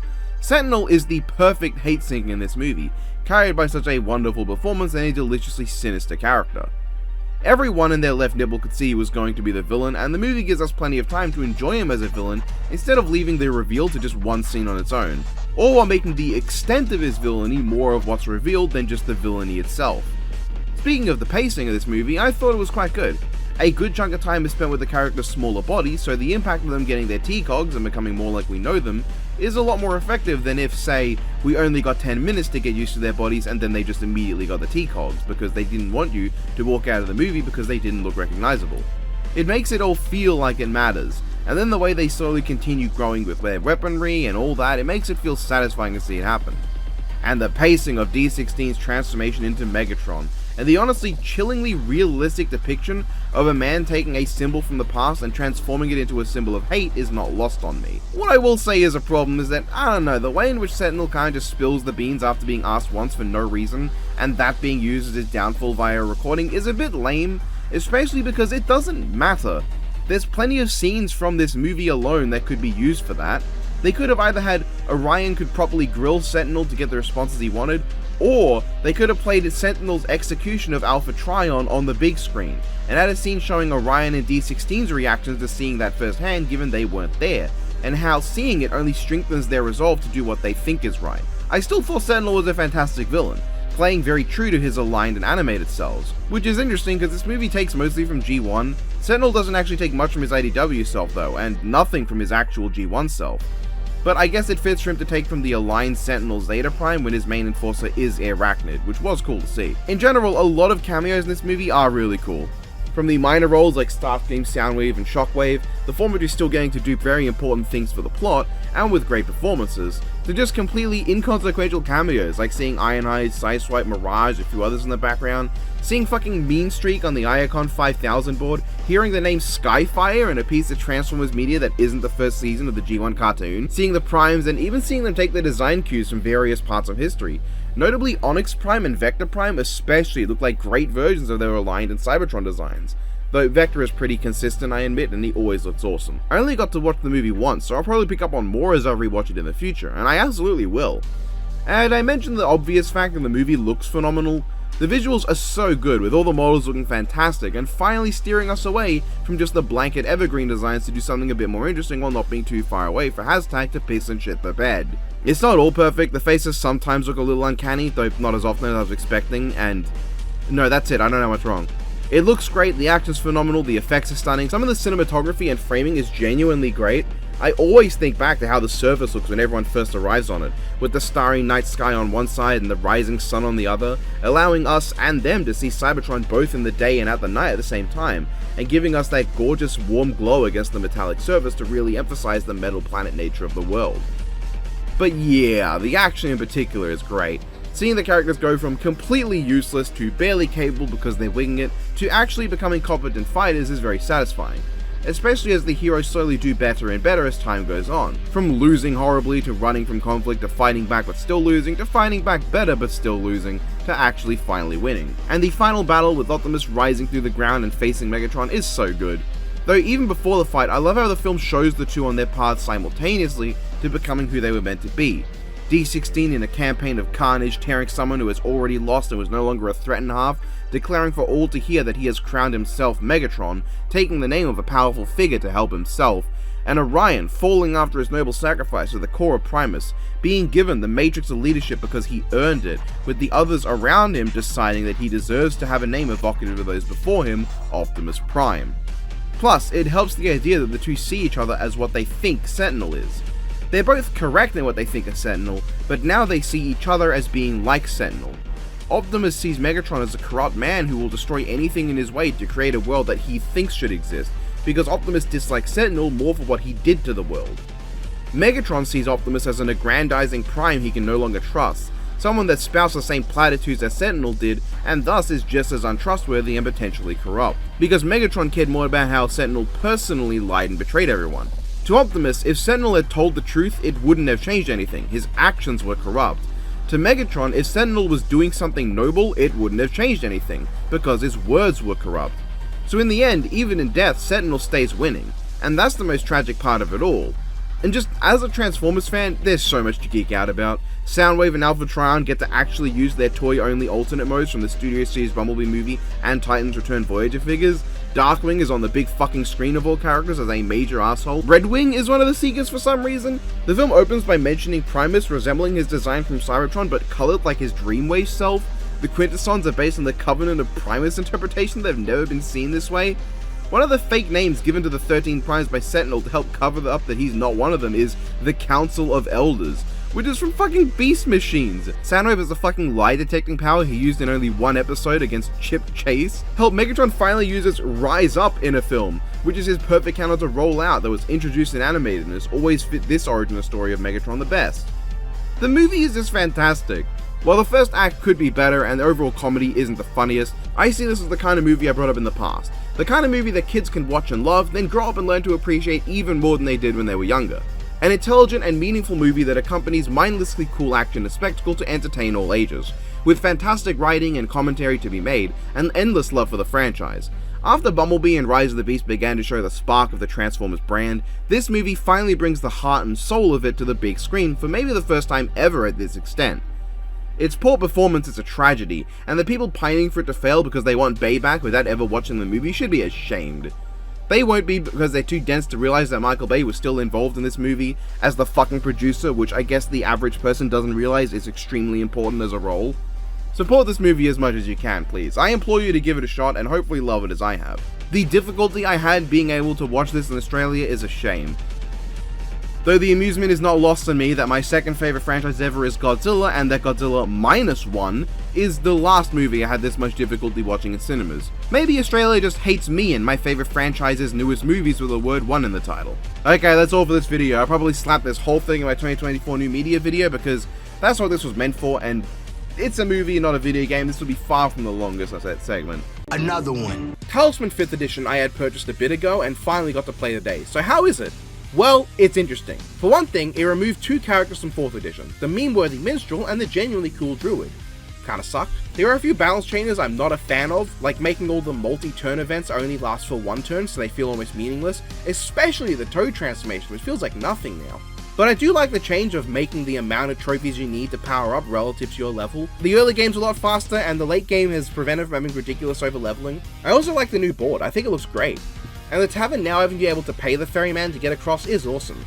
It means getting into the middle is easier, and the ferryman isn't just a random thing that happens. Not to mention simplifying the board, so the draw card text now is just a symbol, making it much easier to identify the individual rules of certain spaces in the middle region. The temple is definitely interesting though. The temple is less interesting though, but the sacrifice of that for the chapel and graveyard being generally more advantageous I can accept. The new art is hit or miss, some look cool and some don't. I don't get why the Black Knight is now called the Grave Knight, because Grave Knight doesn't mean or refer to anything, but maybe if they do an expansion where the Black Knight is playable, they want to avoid the odd thing 4th edition had, where you can have multiple Black Knights at once in Cataclysm. The biggest positive change is the Crown of Command no longer being a command spell pulse thing. Because while in the original game, the length of time it takes for the Crown to kill everyone did mean comebacks were possible, they were both rare and never felt earned. I have won multiple Talisman games because a friend of mine, one very specific friend, would always get to the Crown first and then constantly get bad luck rolls, giving me time to get to him. At that point it wasn't fun, it was hilarious, but it didn't feel fair. He deserved those wins, but didn't get them because he just got bad luck and all he could do was roll a die. He had no counterplays to make, the game gave him none. It's why alternate win conditions and expansions are so much cooler. Here, the first person to the Crown wins, with the caveat that you have to fight the Dragon King. But to be honest, Strength and Craft 10 is not powerful enough to really matter in my opinion. It's just not a very strong final boss when it's only one unit above the Sentinel, and potentially weaker than the Werewolf in the same region. Still, it's an improvement to me, as is the ability to use Fate to determine your die roll exactly. It makes the mad scramble in the endgame a lot more fun and intense. Overall, good addition. I probably still prefer 4th due to a few things, though partially because of expansions. We'll see over time what they add to 5th. Ireland moment. This also has a counterpart from a different studio, Chop Kick Panda. I didn't look up what studio, please don't be Sparkplug. It looks even worse than Little Panda Fighter. I'm honestly glad I got to watch Paranorman. It's one of those movies that I've wanted to for a while, but just never got around to. The funniest part about Little and Big Monsters is how most people don't seem to realize that it comes before What's Up chronologically. Most just watch What's Up because it's more infamous. Storks. What the fuck is this? I thought I'd get to watch like a Batman movie again, but instead I got Storks. Spies in Disguise is a movie I knew about and never went to watch because it looked like shit. It wasn't crap though, so I'm glad I watched it now. This is the racist one. This arguably is also that. Now this is Brinquedo's premiere original film. It's interesting, that's for sure. Run All Over the World was my first Kamen Rider stuff in a while, being a pretty fun short about Black RX being randomly turned back into black and then coming back in time from the future, and then his other forms show up with no explanation as entirely separate characters. They fight together, they fuse back into black. Okay, it makes no sense, but it was kind of fun. World Meanwhile was a lot more coherent. With J and ZO teaming up to fight a bunch of their old foes, plus the villain from Shin Kamen Rider Prologue, and Shadow Moon at the end. It's pretty fun, it has some great action. I love when Agito slowly pokes his head in and then immediately gets punched in the face. I also love when Jay turns giant, reusing a bunch of footage from his film, and then you just see giant Shadow Moon who's like, oh, you can grow too, and then Jay just kicks the shit out of him and ZO acts like he helps in the final battle at all. A fun short. Then after Don and I watched those together, he made me watch some Godzilla shorts, which are ones that I did want to watch a while back but never got around to, beginning with Godzilla vs Gigan Rex, a really cool short film about Godzilla fighting a super red Gigan and his army of weaker Gigan Miles. It has some sick ass action and badass shots though, and a very abrupt ending. It was really fucking sweet though. We then watched a sequel which brought Megalon back, and it was also sick as fuck. The action is even better in this one, with some really over-the-top shit that takes full advantage of being animated. It's just so good. They even worked in the dropkick in a way that felt natural and actually badass instead of silly and funny. I love Godzilla's Atomic Falcon Punch too, and while the ending of the fight is just as abrupt sadly, the satisfying explosion created at the end is so cool that I didn't mind quite as much. Megalon just has so much cool shit he pulls off. It's awesome and I want to see more from this creator. We then managed to track down Godzilla vs Hedorah, the G-Fest special wherein they actually got suits and made Final Wars Godzilla fight against Hedorah properly, mostly shown in one long and really cool single take of them just fighting across the location, sometimes obscured, which is just, the whole show is awesome. Genuinely phenomenal, with the physicality and suitimation that I've missed for so long. I adore this stuff. It has some raw as hell shots of Godzilla during the sunset, with one being evocative of the -1 Ginza scene despite coming out before -1 did. I love this one too. And then I watched this for the Shafe ranking the same day. Then that night, moving into the morning of the next day, I watched Alice in Wonderland, the last 2D movie from Brinquedo and last overall from them. I also finished watching for this video, so you know how long the videos took to actually make more or less, because I was making them like back to back, but I waited for the Shafe one to be done first because I didn't want to make Biff have to wait. So yeah, this is likely to be the second one, and then Hasbro and then Brinquedo. And yeah, the longest one to do with the most movies was the shaved top ranking one, as you can see. After Grand Budapest Hotel, I watched Dark Knight, which I'd seen before, and the last one was Mad Max Fury Road. But the last one I'd not seen beforehand was Schindler's List, the sad one. It was quite a journey, but I did finally finish watching all the films around the end of October. These strong wives will make it through this together! Shut up! Don't touch me! And then got to the Fate Grand Order Halloween event, or at least finishing it off. I think it continued a bit more, but I was too busy to play. This one was just okay. I really liked the new characters. Huyan Zhao was adorable, Huang Feihu was cool, and Dragon Ellie is probably the least annoying Ellie of them all to me, so I liked her a lot. Mo Taigon Wang was really freaking sweet, but I just didn't find this one super memorable. The story itself was kind of boring with the rather uninteresting conflict between sides. No real interesting developments because they kind of play their hand too early. And then there is a big reveal, it's just Taigong going, oh, I already solved the problem, then it just kind of ends. At least I do like Ellie and Zhao's relationship and how fucking hopeless they are at existing, but this is not a Halloween I will particularly remember going forward, sadly. Thanks to Don's annoying ass, I started watching some more Godzilla short films, though honestly, these are just because I was waiting to download the G-Fest short films that followed on from Versus Hedorah, and just kind of spiraled into watching these. I'll just rapid fire them because they're not that important. Monster Planet of Godzilla is completely unremarkable. For the story mapping show, I can't even rank properly because I can't physically be there. It looks cool though. Why did I bother with this one? It's amusing, that's about it. I'm wasting my time. Okay, the G-Fest film that features Showa Gigan fighting Final Wars Godzilla. It's really cool. I don't have much to say. I think they continued the major plus and badass thing of the long single tracking shot, which I'm happy to see. I also think it's great to see a version of Gigan actually putting up a proper fight against Final Wars Godzilla. It wasn't the most remarkable, and I do think it falls a bit flat compared to the sheer insanity of versus Gigan Rex, but it's undeniable just how awesome the fight is generally. And oh man, they just keep getting better. Jet Jaguar is not my favorite kaiju at all. In fact, I don't really like him all that much because he's just kind of whatever in his own dedicated film, and I just don't like the design much. But he is a fantastic choice to put against Final Wars Godzilla, seeing as he is one of the most athletic kaiju in general just due to his design with the most potential for fancy moves, being put against by far the most athletic version of Godzilla. Put them together and you get a really cool short with a ton of moments and just, it's just great. GMK Ghidorah shows up at the end and that's cool. I won't say much what happens, you should just watch this yourself. Working all day, now it's time to unwind, kick back, relax, take a load off your mind. Alright, Jackbox 10. I played this with the lads and we enjoyed it. I won't go super in depth because Jackbox games just come down to what kind of party games you and your friends like and gel with, but TKO 2 was quite fun, Time Jinx was decent once we toggled the option to make the questions not all focused on America, which was a godsend. Fixie Text is really shit but genuinely super fun because we got super gronked on booze, so yeah.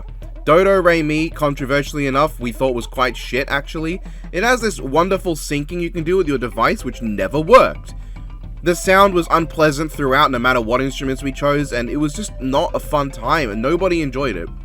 And Hypnotorious was quite fun, though it had its own flaws. That's about it, it was an alright pack.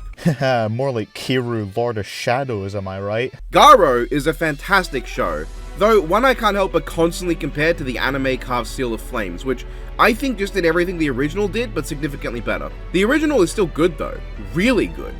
Two Makai Knight heroes who are both interesting, with Koga Saijima's slow development into a nicer and less cold person who is more open about his feelings and willing to let people in being quite nice, and Zero's revelation as to his motivations and development as he finds out he was after the wrong guy, and seeing how far he's willing to go for his revenge made him very compelling too. Barago is a really cool looking villain, and overall every episode has some manner of equal parts horrific and really cool horror to fight.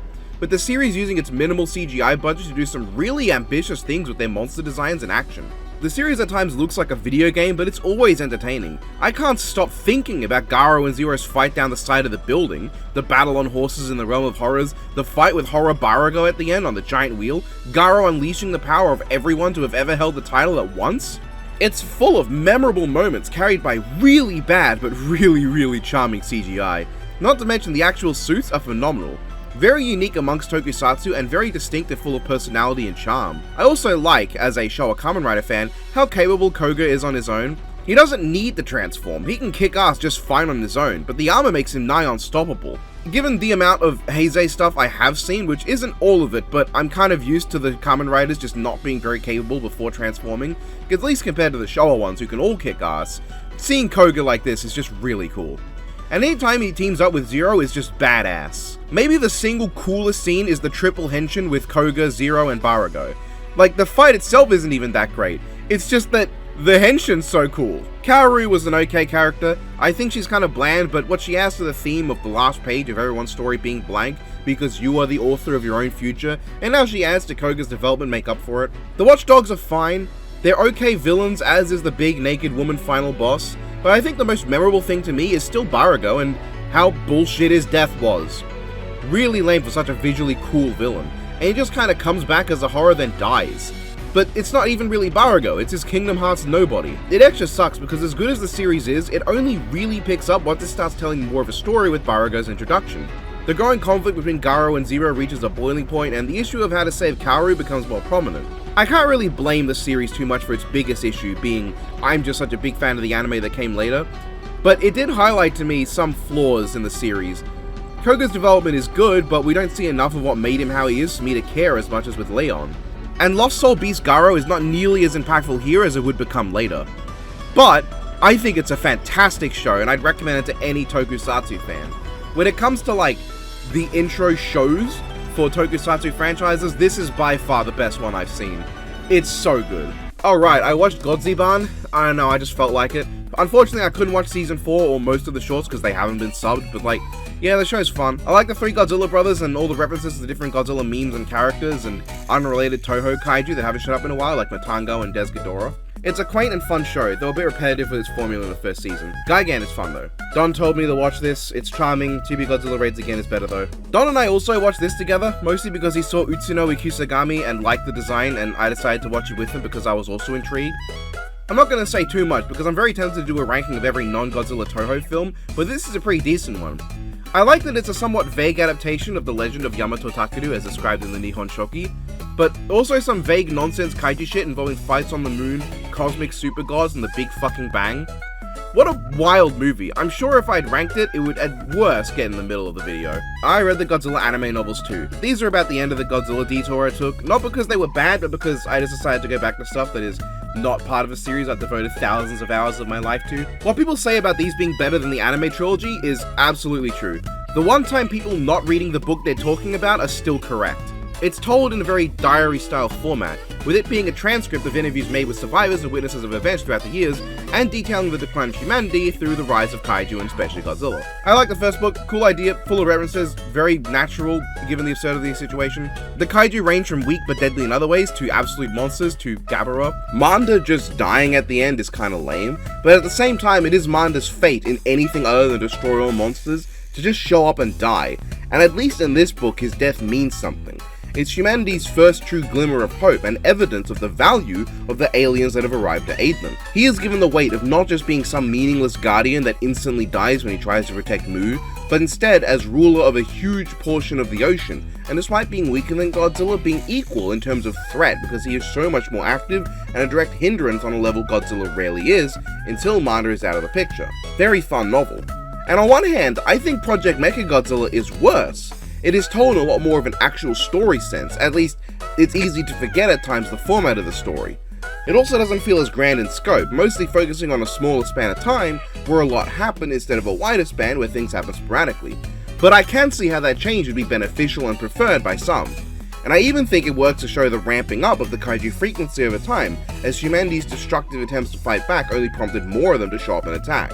It does tell more of an engaging story in the sense of having whole chapters dedicated to single major events. Gorath's looming threat, the tragic tale of Gigan, and the final attempt to escape as the dropping of the Himalayas on Godzilla doesn't do anything. The build-up to and arrival of Mothra was also simply sublime. It felt suitably impactful, and the way in which she was the only kaiju to truly give Godzilla pause despite being so much weaker, I think works really well for me.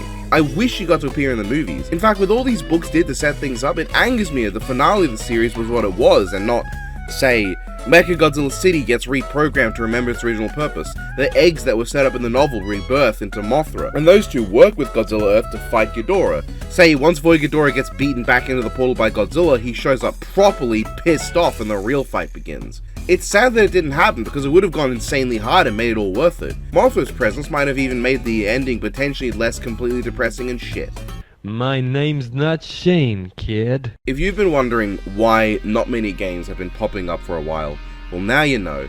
I dedicated a lot, and I do mean a lot, of time to Red Dead Redemption 2. what might just be one of my new favorite games of all time. Now, despite what I said, I'd still probably rank Unicorn Overlord just a bit higher because it's just so me-coded. And from last year, I'd also maybe rank Ghost of Tsushima and maybe the overall Mass Effect trilogy higher, but those are all games I adore to no end. And one of them is literally 3 games mashed together. Red Dead Redemption 2 though, my god, what a game. But let's start with some of the less important things. While I am quite a fan of realistic looking games, I am definitely far more into ones that are able to capture a unique aesthetic that really stand out from the crowd. Games like Mass Effect that had great graphics at the time still look great to me, because even with the awkward looking faces and strangely polygonal elements at times, it had a very strong aesthetic that is uniquely it. And games like Unicorn Overlord I think will remain timeless in visuals because they're just so timeless. But Red Dead Redemption 2 I think gets across a realistic look with about the perfect flair you can manage. It has its own look, the look of a dying Old West, but it also feels like you're playing a movie, an old western movie. Help, to bring back the Ghost of Tsushima comparison, this feels similar to how that game was like playing an old samurai film. I would love more games like this, games that are open world, huge narratives that explore the themes and meaning of classic cultural hero archetypes. I don't know of any other games like this that do it with, say, like the traditional British knight, the Shaolin master, the outback bushranger, the Germanic Viking, the Roman centurion, Greek Spartan, Irish drunkard who runs a ship and calls himself a pirate, so on. But I think it would be really cool to see more games like that. Do let me know if there are any like that out there that I may not know of. Red Dead Redemption 2, despite just looking so photorealistic at times, would be hard to not identify from a screenshot because there's such a strong personality to its visuals, but also just the way in which the characters will change with time, especially the one you play. Before we get to that dickhead though, let's talk about the storyline of the game overall. The game has one of those strange kind of structures where you can play beat for beat for beat, one after another every story mission, but there's also plenty of times just go off and do your own shit, which is actively encouraged from a narrative sense. You truly guide the pace of this story, and surprisingly enough, it manages to feel fairly natural. Every story event is written in a way where even the big narrative moments can just feel like random things your player Arthur Morgan would be doing on any given day. The story is engaging. It's definitely not the most thoroughly written story, and by that I mean it can feel a bit like just a random string of events loosely tied together, but it's written well enough that it feels like there was an intentional choice made to emulate how life can be, instead of a result of laziness or apathy. Life often is just random things happening as we go about trying to get stuff done, and Red Dead Redemption 2 captures that well enough. Helped by the cast being generally pretty entertaining, Dutch gets a lot more screen time than I remember him having in the first game, though I've not played the first game in over a decade and haven't touched the PS4 re-release, so I genuinely cannot be trusted as a source of information on it. And by first game, I do mean Red Dead Redemption. I do know about Red Dead Revolver, it's just easier to call the Redemption the first game and all that. Dutch feels far more charismatic in this one. He feels a lot more like a character than I can recall from the first, and I genuinely found him extremely entertaining. I love seeing his heel turn as things went south, and the ambiguity as to whether Dutch went bad, or if he was always bad but just better at hiding it. The ideas of whether he truly had the best intentions and how much he loved his gang at the start and end and if that changed. As things happen, what really breaks him? Does the existence of Bronte, a man he hates who takes up the position that he wants and acts so similar to Dutch himself, break him? Is the fact that someone betrayed the gang what makes him begin to turn on them overall because he no longer holds the trust in everyone that affirmed his worldview? He's a fascinating character, a very real character. The other villains, the one that actually play the antagonistic role, aren't as lucky. Bronte is fine because of what he plays in the story, and the Greys and Braithwaites are admittedly just so ridiculously stereotypical that it's kind of hilarious, but I'd be hard-pressed to remember any of the other major villains. One of them, Cornwall, is a guy that you rob early on and then doesn't appear physically until right at the end in a mission where he dies. Another one is just a cop doing his job, but the most notable one is Micah, who I thought was fine.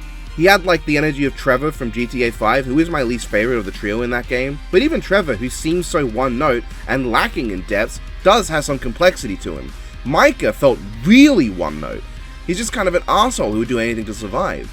Now most of the other cast tended to be good. It was cool to see John in his heyday. Jack definitely felt more tolerable as a nervous boy than a triad edge man. Kieran I thought was, though underutilized, quite charming.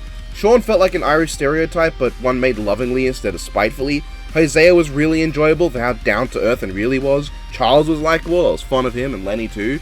And I really like Sadie. I don't care what you say about her involvement in getting John into the situation he is in the first game and all that, I can't blame her. John has all the agency in pursuing the choices that get him to that point in the first game. He asks her for help in matters, He chooses to go on the bounty hunting with her, and he chooses to go on the revenge plot. For all of her impulsiveness and ridiculous aggression, it manages to be both extremely entertaining and play well into the themes of revenge. That's the big thing I got from this game's story. The themes of revenge and pointless cycles of comeuppance against others just for the sake of doing it. The entire story is built around that, with your gang, the Vanderlins, constantly coming into trouble with the O'Driscolls because of this needless rivalry with Colum.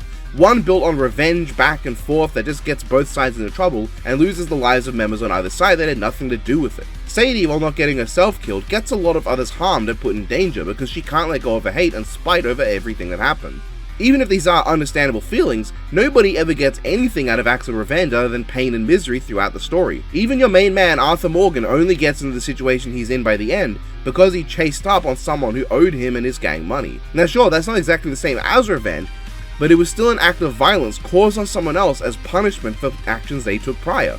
The idea of violence as retaliation to being wronged, often in the form of revenge, is probably the most notable core theme, at least to me. There's other things, sure, notably as deconstruction of the Wild West narrative, but the revenge was the most interesting thing to me. And yeah, I think the game does a fantastic job of showing the twilight days of the Old West. To the point where, if this feels like the dying breaths of it, Red Dead 1 feels like those final breaths slowly fading away in the wind until all that's left is the husk of what once was. You feel the pressure as time goes on throughout this story, and you feel as things keep going wrong, how the gang want to move on and do something better, but because this is all their life has ever been, their only choice now is to continue with the looting, the shooting, and the gun tooting until they finally make it out. There's almost something to say about more than just the Wild West, but about how when times move on, people who are stuck in those times and that was all they knew can't adapt. It's not just negative things like the violence and outlaw stuff, it's stuff like certain kinds of work that will just fade away in the rise of artificial intelligence and technology that people, all they know was working in those places, and you take that away from them, what's left? Now obviously that's probably not what the game's meant to represent. This is a 2018 game, and the rise of artificial intelligence I don't think was as big a deal back then. Or, I mean, I guess the rise of robots taking people's jobs was a problem. But that is something you can glean from it. The idea that what you define your life around, when the world moves past it, what do you have left?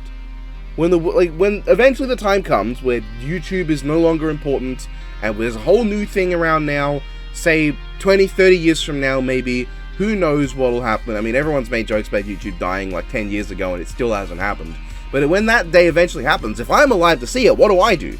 How do I move on if the world's moved past me?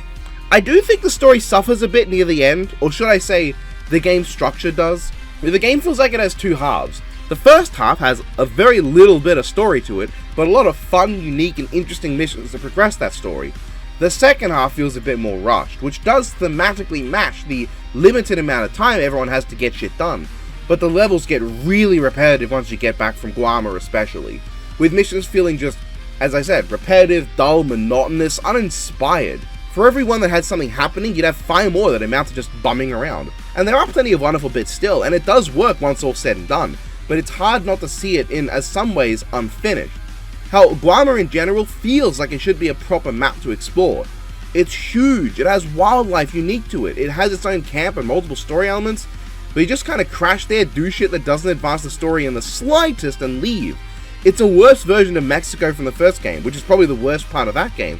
That's the comparison everyone makes, and I agree. In general, I think that the game can be very repetitive at times, but I can't say I'm shocked. They did fix some things from the first game, like Deadeye actually makes sense and that it gets better over time instead of getting progressively more shit.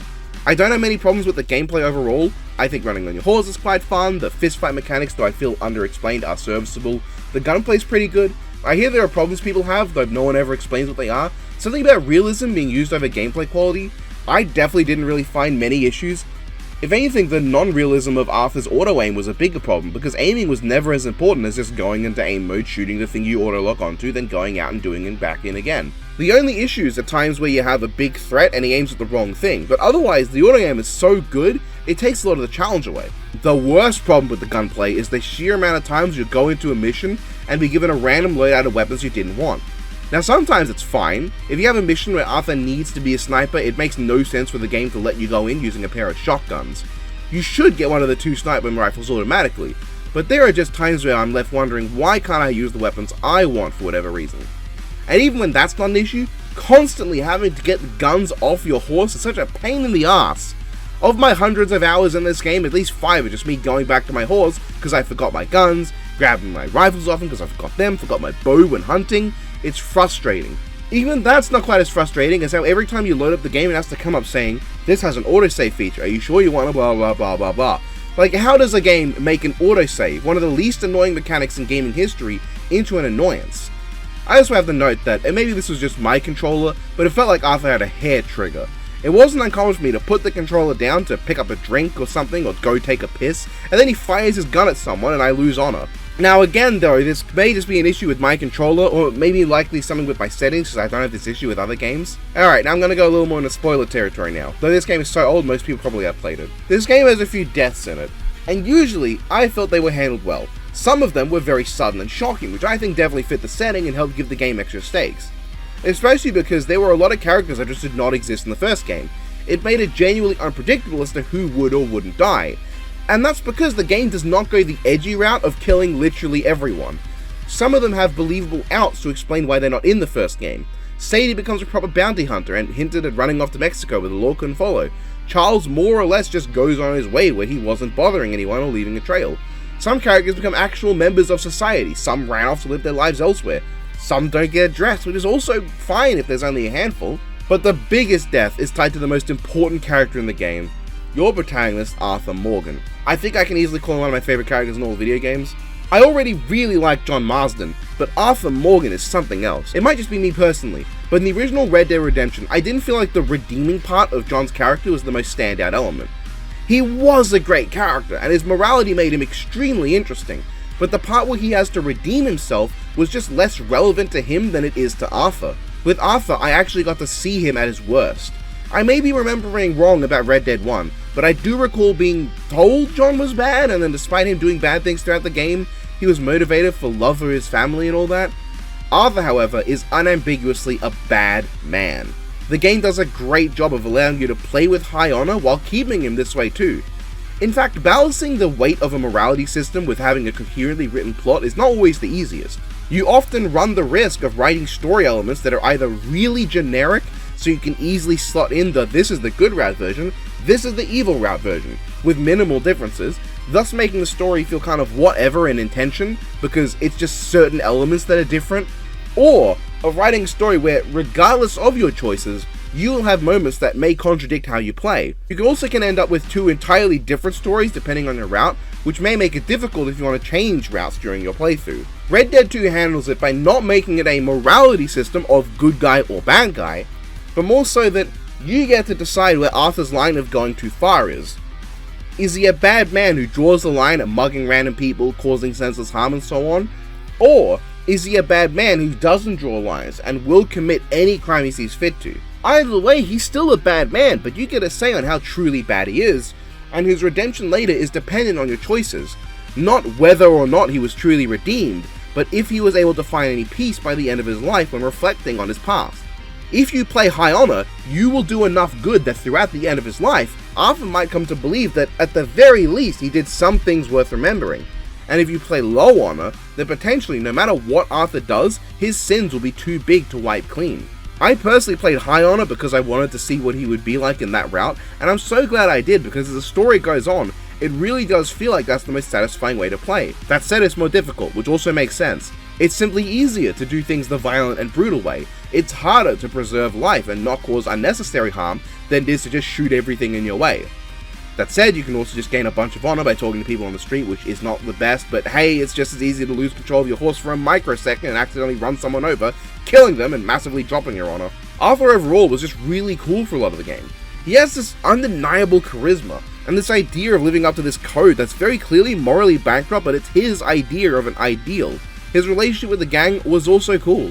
He's the big, tough, strong guy that everyone can rely on, and that's partially because he genuinely takes care of those around him. Depending on your choices, he either has that good spark in him already, or he just finds it convenient to keep him around. And seeing him try to steer Dutch right, and the slow forgiveness of John for what he did in the past made him very compelling. Now, he isn't the most well-aimed character. He doesn't really have any aspirations or intentions or dreams, but I think that just helped play into the character. Arthur literally gave everything he had to Dutch. Everyone did. And for all that Dutch may have meant well for his gang, he was inevitably leading them to lives where they did not have any dreams, desires. He stagnated his gang by giving them a leader to serve instead of a future to lead. Arthur does what he can to help those with futures later in the game once he realizes his mistakes though. He tries to get others to leave the gang. He wants them to separate, because those who haven't yet fully devoted themselves to Dutch like he has deserve a chance to live a future without Dutch around, writing the next chapter of their story for them. Somehow, the game makes the character having no aspirations or dreams to guide the story compelling, by making that actually part of his character. When he tells Dutch at the end of the game that he gave him everything, Dutch cannot reply because he knows it's true. He knows Arthur was right. Arthur gave him everything. When Arthur develops tuberculosis, it was really interesting to see this man just break down. It was sad, sure, and the way it affected gameplay was really uncomfortable at times, but the game made sure you knew how bad it was for Arthur. You really see him just trying to do anything to give his life some meaning, to do some good, so there are some people who remember him not just as a monster who shot people for no good reason, but as that guy who helped them. There are truly some beautiful side quests at the end of the game. And hey, this game does what I said DioField Chronicles should do earlier in the year, because if you haven't been a good man prior to this point, you will need to do these stranger missions to get enough honor to get the best ending for Arthur. You have to go out of the way to give Arthur that best ending. There are scenes, very notably the one at the train station, to give Arthur a lot of depth that makes you look back at his actions in the past in a new light. There are scenes that do so much to make Arthur the character he is, to give us insight on a bad man who wants to change but knows that it's too late, left with the question of what he can do, and deciding that even if he can't become a good person, he can help those he cares about start that journey before it's too late. That one scene, Arthur's last ride as it is, may be the most emotional I have gotten in any game. Ghost of Tsushima also managed to hit me like this, and I'm so glad that a game this year managed to do it as well. Just the imagery of Arthur taking a breath, putting on his hat, and getting ready for what may be the last ride of his life. Memories flashing back of everything he's done, the good, the bad. It felt so powerful. It did me a big wah-wah. That entire ending, with Arthur's dedication to help John get away, with the death of Arthur's horse and now he goes out of his way to give that horse comfort in his last moments, and his bad-ass last stand on top of a frosty mountain, gunning down those in pursuit, it's so cool and so powerful. Sure, gameplay-wise it's not the most exciting, but at that point, I didn't care. I was so engrossed in the story and in Arthur that I needed to see this through. I wanted to see this through. And playing High Honor, I got to see Arthur look into the distance in his last moments. Perhaps Arthur never got redemption. Perhaps his sins ran too deep. Perhaps he couldn't change enough. Even by the end, he was still shooting people down and killing the authorities. No matter how hard he tried, the only thing he was ever raised to be good at was riding a horse and firing a gun. There was no future he had where he could avoid causing harm. But what mattered was that he tried. Even if he didn't achieve redemption, what mattered was if he could find some peace of mind. If he could live back on his life in those final moments and think, you know what, maybe it wasn't all bad. Maybe there was some meaning. You, the player, are the only person who saw it all. You can say for yourself if he made up for his sins. There are those who only saw his worst, those who only saw his best, or saw both in equal parts, but only in parts. You decide if Arthur redeemed himself, and you can speculate on if Arthur had any peace in his death. Personally, I don't know. I'm not sure Arthur really made up for his crimes, but I choose to believe that he did enough good by the end that he died happy, because perhaps that's what really matters. And then the game just keeps going.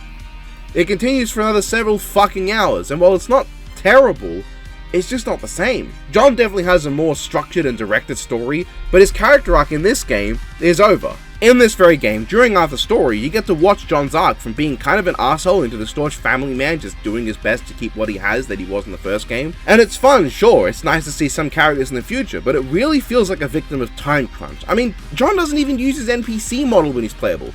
He just turns into Arthur with slightly different features, with Arthur's shorter and stockier build for some reason. Like, Arthur is shorter and beefier and John's taller and lankier. Why is it the same model? And the environment remains broadly unchanged despite the time skip, and the new areas you can access are kind of barren and under-detailed. It feels like time ran out, but they still did their best to try and tell a story. It has its moments. I do like me a good the characters spend time living farmhand life storyline, but I have mixed feelings about the ending. On one hand, knowing what happens in the first game does make it feel a bit more sensible. In this game alone, you go on a vengeance quest at the end, you get revenge on Micah, and then nothing happens. Sure, you get to see characters from the first game being led to John through his vengeance quest, but in the game itself there's no consequences, which feels counterintuitive to the whole revenge commentary in the game. Now, if you've played the first game, or you know what happens in it, it's definitely a lot more acceptable, because then you know there were major consequences. It continues with the theme of vengeance. However, if you play the first game, then arguably this game feels a lot worse.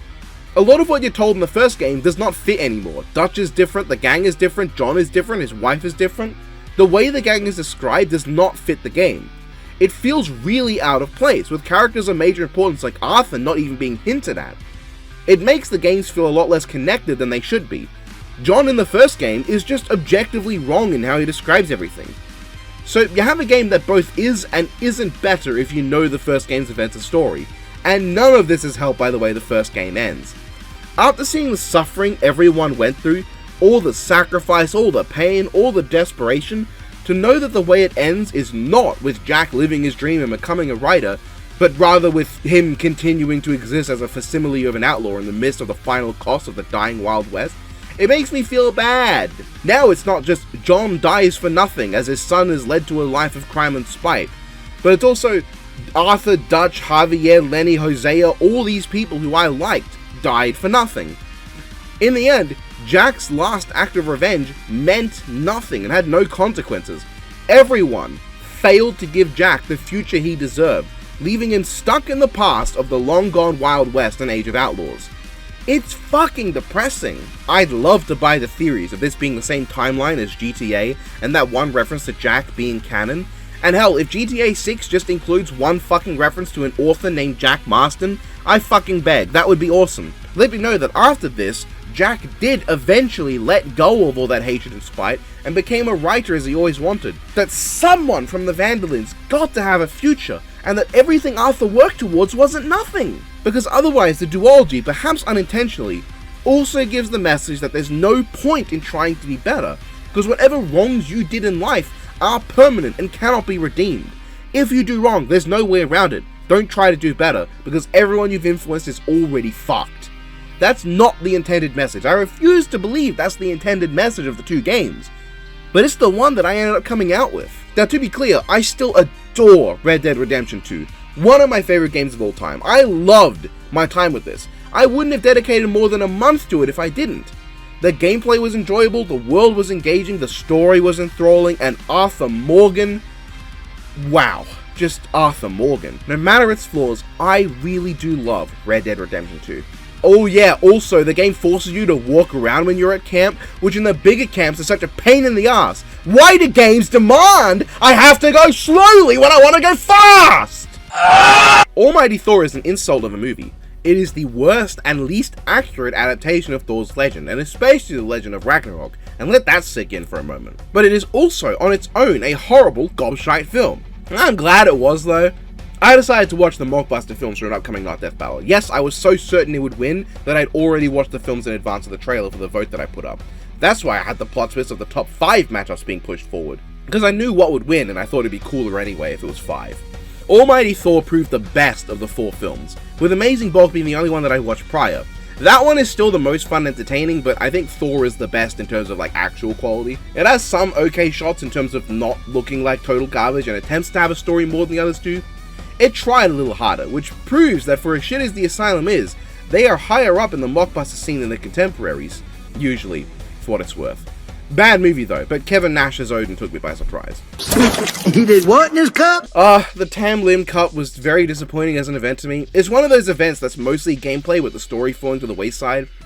This time it was Britomart, who was close enough to Arthuriana that I definitely felt more annoyed by how little she showed up. I do like that this competition was more of an obstacle course. It made more sense to make certain characters come ahead of others than like the fighting events. Because in those events that are just fighting, it feels contrived when certain characters get to the end just for convenience over the likes of Kana or Artoria, who never shows up in anything. Here it's more acceptable. I can believe the Tam Lin getting ahead because they helped make the fucking course. And, you know, Melusine can fly. And I really enjoyed the part of the event where Taigon Wang and Merlin were just interacting. It was perfect. That said, it's brief, there's very little cutscenes with the fun comedy and character interactions I enjoy. Super whatever event, wish Bridge and Mark got better. So Biffweed regularly badgered me to play Fall Guys, and by that I mean every now and again he would ask me if I wanted to play whenever I'd message when he happened to be playing. This time I accepted, but by the time the game had downloaded on my PS5, he had gone to bed, so I just played it with Laryl Winwood. It was fun. He mostly carried me, and I think most of my enjoyment just came from the fact that Larry was really good company and I enjoyed talking to him. I can't really say it's my kind of game. I'm not into those kind of games where you play with other people only, because I'm just really antisocial most of the time.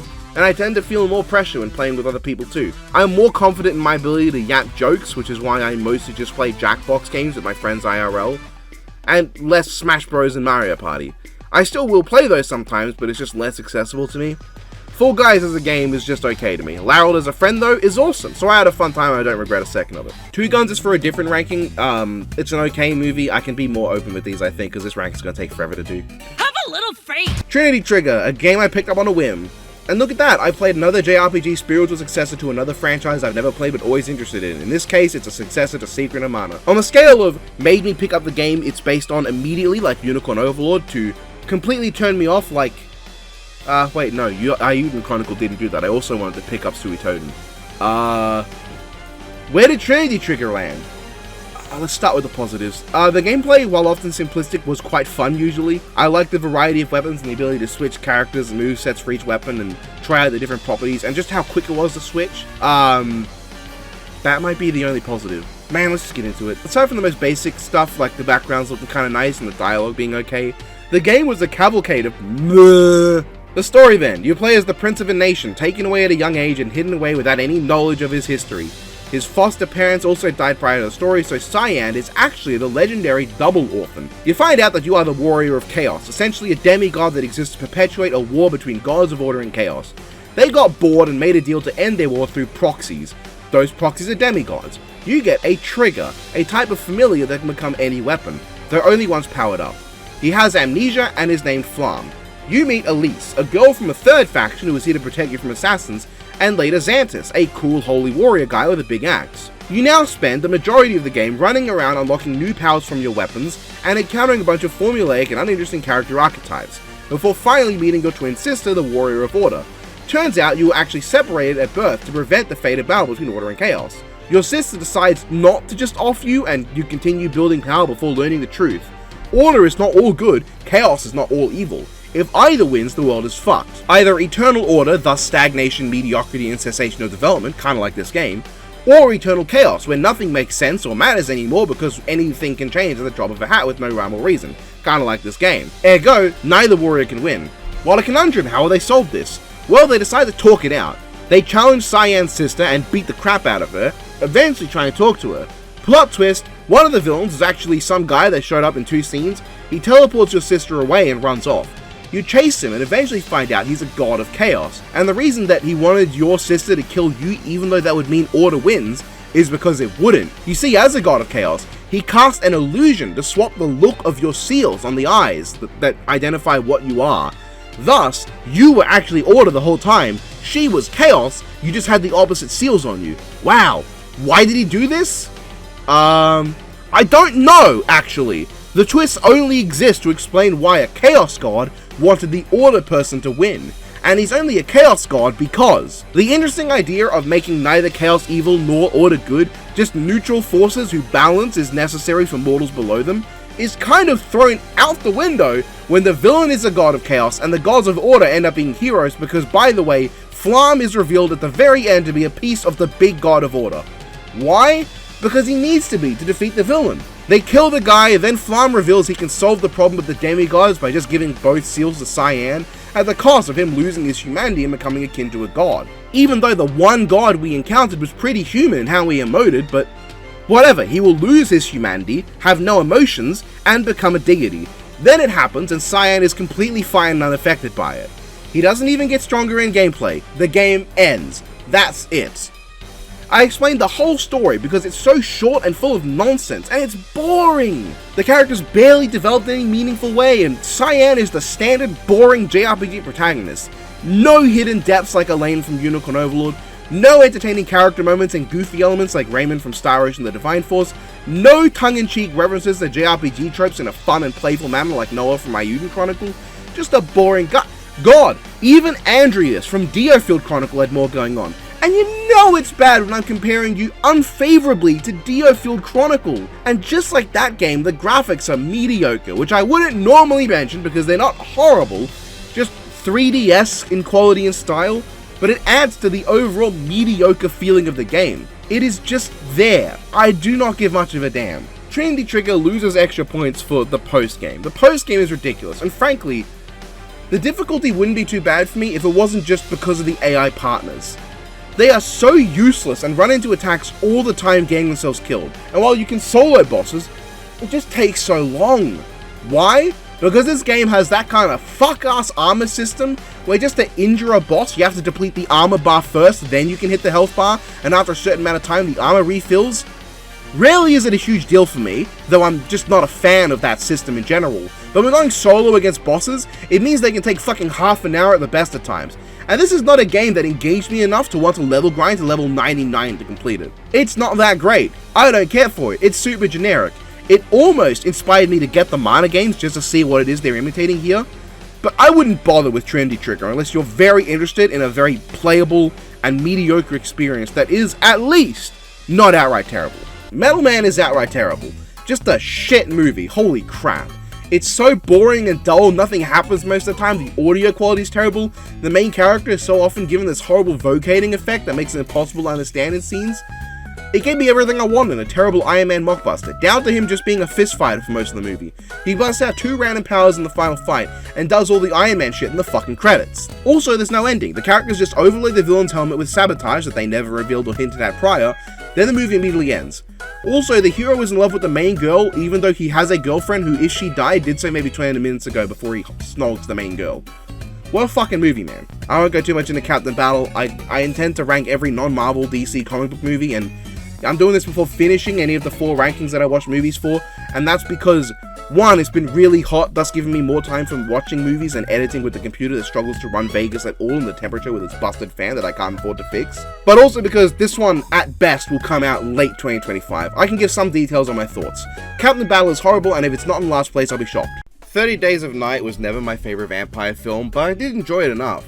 Dark Days, then, I'd never watched before, and it made me appreciate the first one more, because this is dog shit.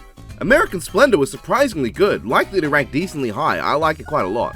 Everyone was correct about Atomic Blonde. It is just John Wick with a woman. I like women, I like hot women who kick ass, and I like John Wick, so it's a tick for me. Boo hoo hoo, my wife and child are dead. Guardians of the Galaxy.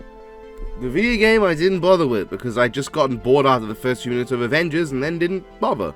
But Titanium 1208 recommended it to me a very long time ago, and I decided to give it a try now once I gotten a bit more freedom in my mountain of video games that is my backlog. And you know what? Fair play, it's amazing, in some ways. The game has a fantastic story and great characters, being as it is a middle ground between the MCU, the comics, and its own thing entirely. With the MCU crew and basic characterizations for Peter, Drax, and Groot, the comic elements of Peter's backstory and weaponry, as well as a ton of comic references and inspirations for characters like Adam Warlock and Cosmo, and its own unique flair overall. This is ostensibly first and foremost a story of grief and moving on. From those you lost, from the crimes you've committed, from the worst parts of your history, the villains are exploiting the inability to move on and the haunting grief of most people, and the Guardians all have to work through their problems.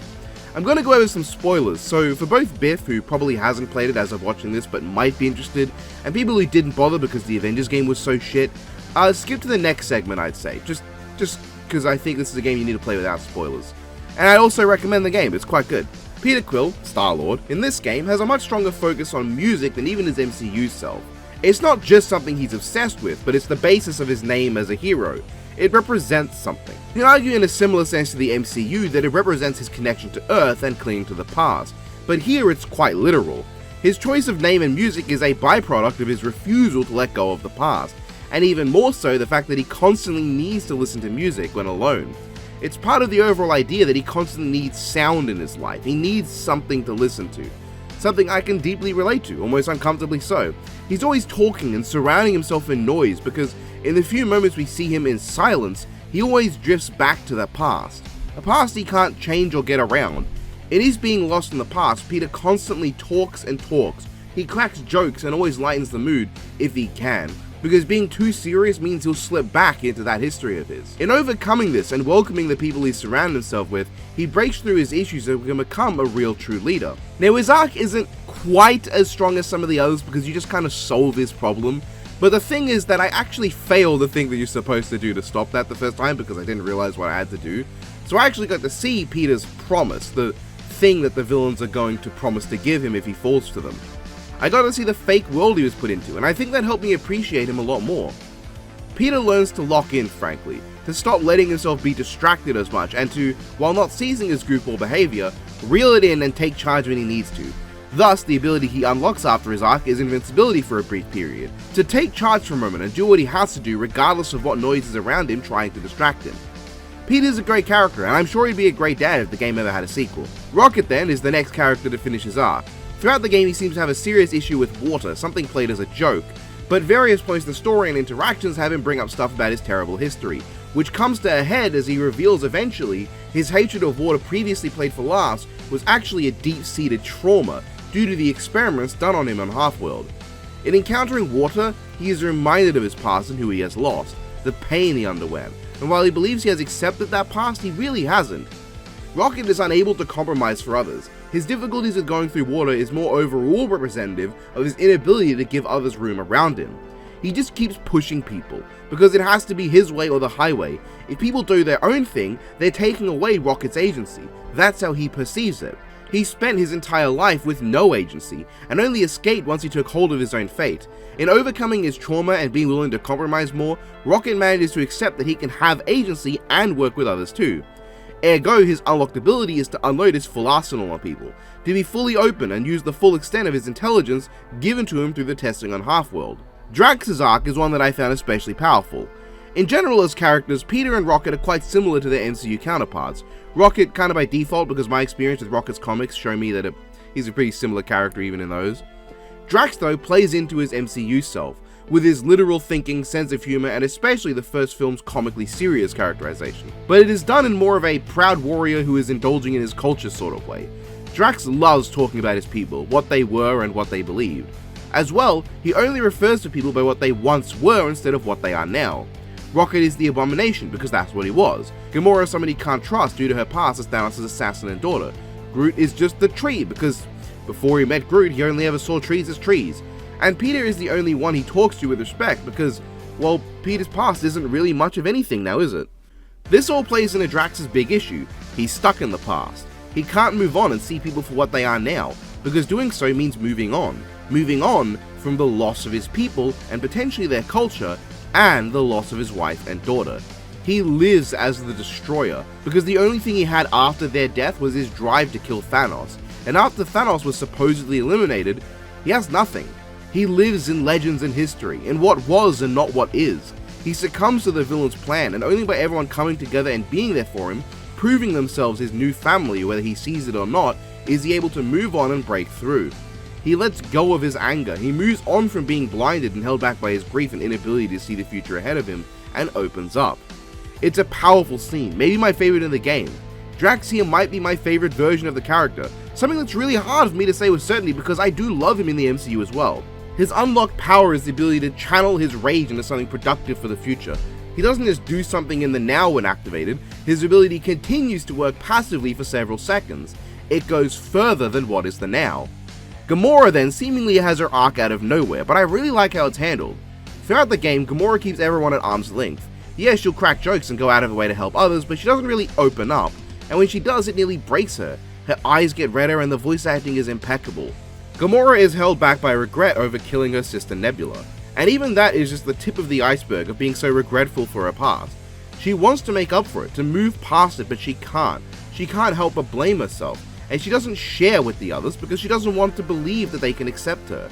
It's one thing to be an assassin and a murderer, it's another to be someone who kills their own family. The game hints to this throughout. She refers to Nebula in the past tense, at least I think I recall that, and she is so touchy about the harm done to kids by the villains. In opening up, especially after everyone's arcs were completed, she is accepted by them and they become a family. Her power is just to unload. Not because she's opened up, but because if others accept her past, then so can she. She can use the extent of her training again, because she is not her past. The past does not define her, the past is not today. Everyone's arc is not just about overcoming grief, but the value of being with others, of not being held back and letting your history harm your current relationships. The value of family. Peter gets the family he was taken from, Drax gets the family that was taken from him, Gamora gets the family that she never grew up with, and Rocket gets the family he was never born with. Their bond is so powerful, but so good. You might have noticed I missed a character though. Groot is different. He doesn't have that same sense of loss, at least it's not as explicit, maybe he does. But to me, Groot represents someone who doesn't have that loss, but is trying to be the rock for others. In the same way that most of the others can't understand him and what he says, he can't really understand them because he can't relate to the same things. But he tries. He puts in the effort. He is the positive one that gives others moments of happiness. You don't just need to surround yourself with others who have gone through the same. Sometimes just being around people at all, people who put in the effort to be there for you, matters on its own. That said, his ability kind of just happens because he decides he can heal things now. It's a bit out there given the whole story and especially how the villain is taken down. It's built around the fact that people don't come back to life, but Groot can just do that. Yeah. The whole like, oh, our dead people are important to you, you gotta move on, keep them a part of you, honor their lives, remember them, but don't let them chain you. And then Groot brings two characters back to life. Yeah, I know they were only mostly and recently dead, but it's a bit off. I really wish Groot got to have more. Like, his power comes when everyone is unified. He heals them because they have opened up to each other and become a family. But like, that's it. I don't know. Overall, it's really solid stuff. The characters are great and fun. I love their arcs. I really enjoy the story. The references to Marvel properties could have been really shoehorned in and bad, but they end up being really fun and enjoyable. It feels like part of a much wider galaxy. Marvel Comics in general can feel oddly small, like as a cosmology, due to how many characters end up in space, even if they're traditionally Earth-based. So many alternate realities cross over, it makes the infinite feel finite. But here, because there's so much stuff that has happened without and will continue to happen without the Guardians, it feels so big. Unfortunately, I will admit the gameplay isn't quite up to snuff. I'm not as negative as some, I still think the game is fun, but I will say the gameplay can sometimes feel clunky. It's often just serviceable, and higher level enemies are really frustrating. I can't really be certain why, but I think it's because you just keep having to repower your blasters after enough sustained fire, and the inability to really get stronger that means any unit that has a high amount of health will always be a sink for damage. The level design can also often be very basic, use this power on that thing and it'll work. It does work into the gameplay later, with some points near the end where you'd normally tell your Guardians to do stuff, happening automatically to represent them becoming closer as a team. I like that. It's something that would be more annoying in combat if they used their abilities on a whim, thus putting them on cooldown when you don't want it to, or overpowered if in combat they just threw out their abilities without going on cooldown. So you really couldn't add it there, so I guess this is a good place to put it. I do like the costumes, they tend to be pretty good looking and full of fun references, and I do think the set pieces are often quite cool. The game is admittedly a bit glitchy though. I had a ton of graphical glitches, errors in subtitles, times where characters' voices just didn't play. It was never game breaking in my playthrough, but it was there. But the soundtrack is bussin'. I did not expect Scandals of the Warrior, but I love that song, so I'm not complaining, especially when Gamora ends up being a huge fan of it too. Good game, I really liked it. Yeah, Team Ruby is back together! I don't remember all the details on why Huan and I watched this. It's a terrible fucking movie, obviously, an asylum mockbuster that only has a few particularly enjoyable bad moments, like Iron John slowly walking through a hallway, then blankly through a wall and out the side of the building. It's just not addressed again for a solid 10 minutes. The story is conceptually really fucking cool for once. A bunch of fairy tale princesses, long after their stories are finished, become a team of fighters out to stop fantasy villains, consisting of Rapunzel, Cinderella, Sleeping Beauty, and their leader Snow White, and later on their additional ally, Red Riding Hood. The only one to get named in the movie is Snow White, and Red Hood under that name. They have minimal personality beyond Cinderella being the nice one who wants to be friends with Red Hood, and Snow White being a piece of shit bitch who treats all her friends like garbage. Rumpelstiltskin is the villain who's like, sure, whatever, fair enough, aligned with the wolf, who is obviously the big bad wolf, and by that I mean it's a man who goes around barking and yipping around like a dog, but is definitely just a bloke. For as interesting as the concept is, being essentially the League of Extraordinary Gentlemen but with Grimm's fairy tales, or fate without being Japanese, they do nothing with it. Snow White is just a princess with ice powers, Rapunzel is just a princess with a mace on the end of her hair extension, Sleeping Beauty is just a princess who can put people to sleep, and Cinderella of course has her famous power of molecular transmutation. They could just be random characters from the land of who gives a fuck and nothing would change. The only one who has anything to do with their actual story is Red Hood, with their rivalry with the Wolf, and that's just kind of resolved suddenly out of almost nowhere. The movie's a whole lot of nothing. It's boring, it's dull, and only has a few moments of the so bad it's good charm that other less shit movies like even Almighty Thor had. Oh my god, I'm glowing! Why am I glowing? So yeah, I kind of just blazed through this one really quickly, probably because the game naturally is just a selection of levels that are designed to be beaten in under a few minutes at best.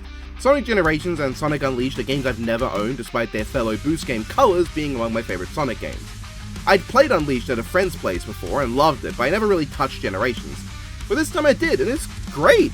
It has plenty of problems, the obvious one being that the story is non-existent and the bosses are lacking, with the bosses that were actually there ranging from cool different takes on their classic battles like the Death Egg Robot, to fun recreations like Metal Sonic, to vast improvements like Silver, to the most annoying repetitive garbage like the Egg Dragoon, to the fucking horrendous Time Eater. A boss that doesn't do anything you expect it to in the least engaging and fun ways possible, where it will just decide that you can't hit it during this cycle and jump back a trillion ass light years just to fuck you over. The actual levels are really great, most were really well designed, with my only issues for most of the game being some serious collision problems and glitches. Most notably in Seaside Hill, I don't care what people say, I fucking hate Act 2, because most of my time was spent running through the floor, through walls, or just homing attacking something, and then bouncing up into a wall that I then clip through. The actual level design seems good, but I had some really shit luck on that one. Seaside bitch more like, haha. Planet Wisp was just out and out fucking garbo. Act 1 was profoundly unfun, but Act 2 is the most where the fuck do I go Sonic level I've ever played, and feels like it takes eons to complete. Overall though, the game itself is fun.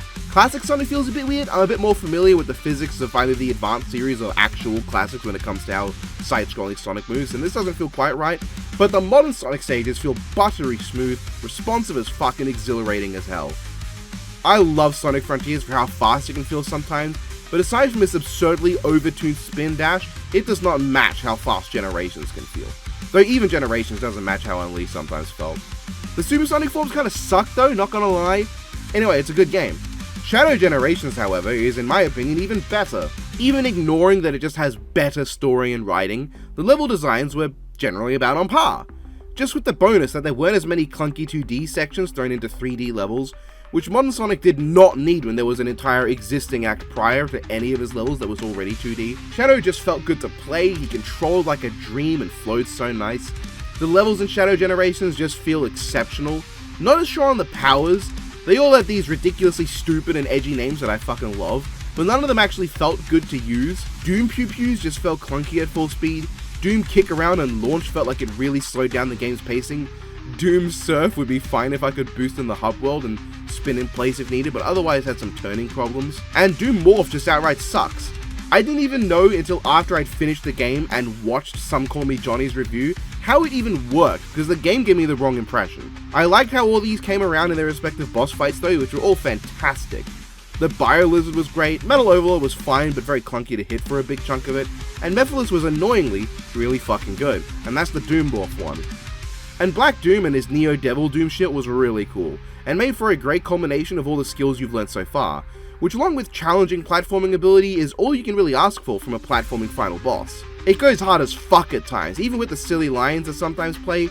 Shadow does a Doom Rider kick, so he's alright in my book. Oh yeah, you get Doom Wings too.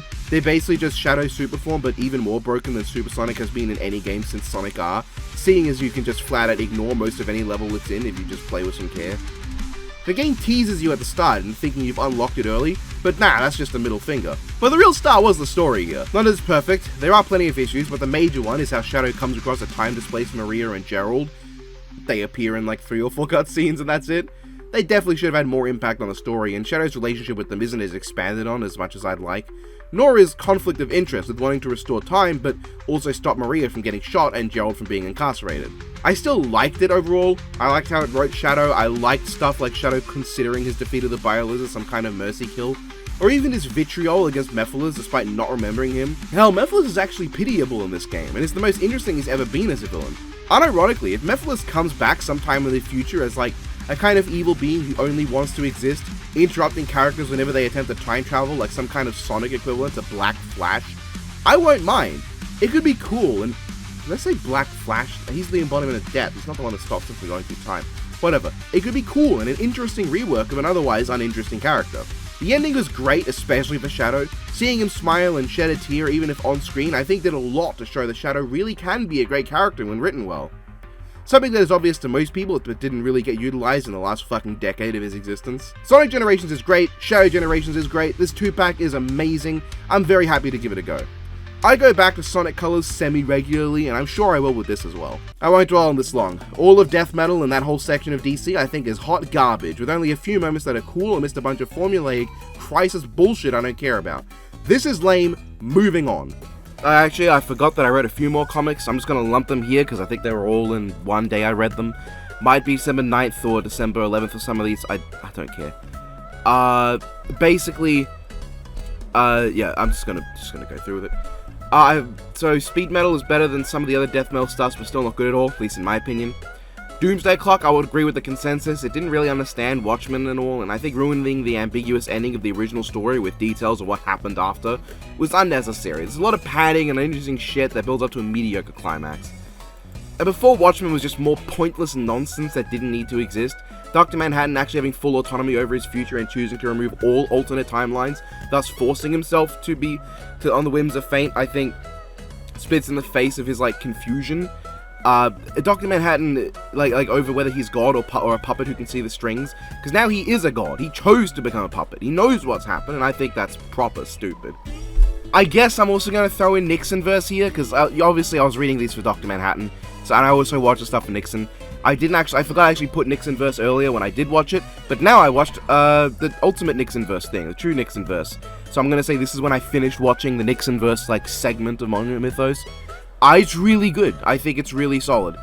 Yeah, I really have nothing more to say, but it's really good and solid and good.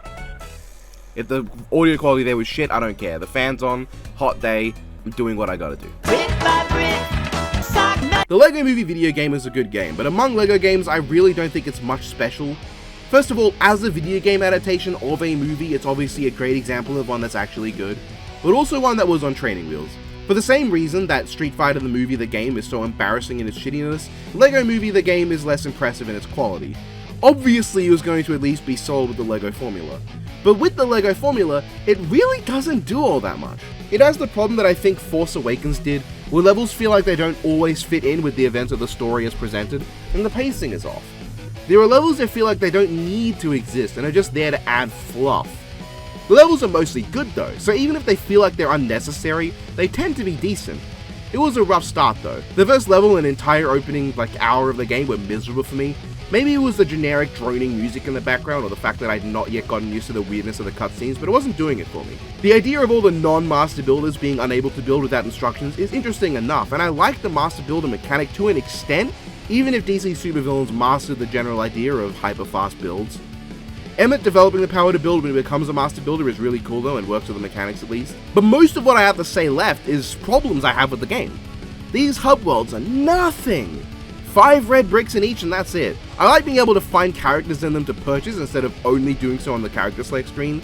Yes, the character select screen is more convenient, but it's not nearly as fun or characterful. I think having both available is the best option.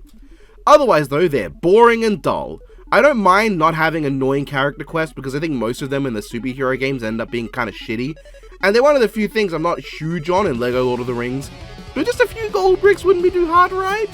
Or even a few characters unique to them that aren't just available to buy after finishing the story. The story itself has its own problems.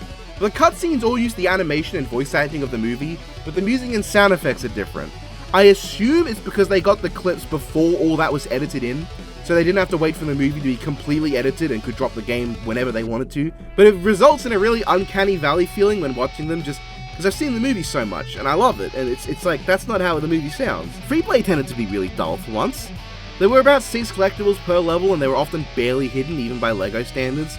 Like LEGO Star Wars The Complete Saga has better hidden mini-kits, and that game is one that's not known for its puzzling level design or hard to find mini-kits. I wouldn't mind it if there were more of them or if they were fun to get or whatnot.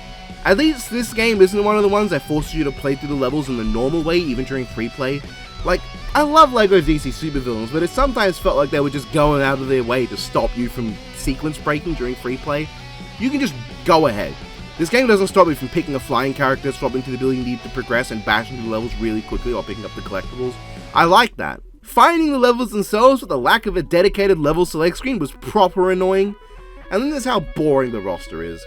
Now, it's not all bad. The actual characters themselves conceptually are quite fun. It's one of the most unique looking rosters, and having only 4 or so flying characters sure does make them feel more exciting, but there are actually so few abilities in this game that they're not exciting to play. I think the only completely unique character in the game is Green Lantern with his ability to green stuff.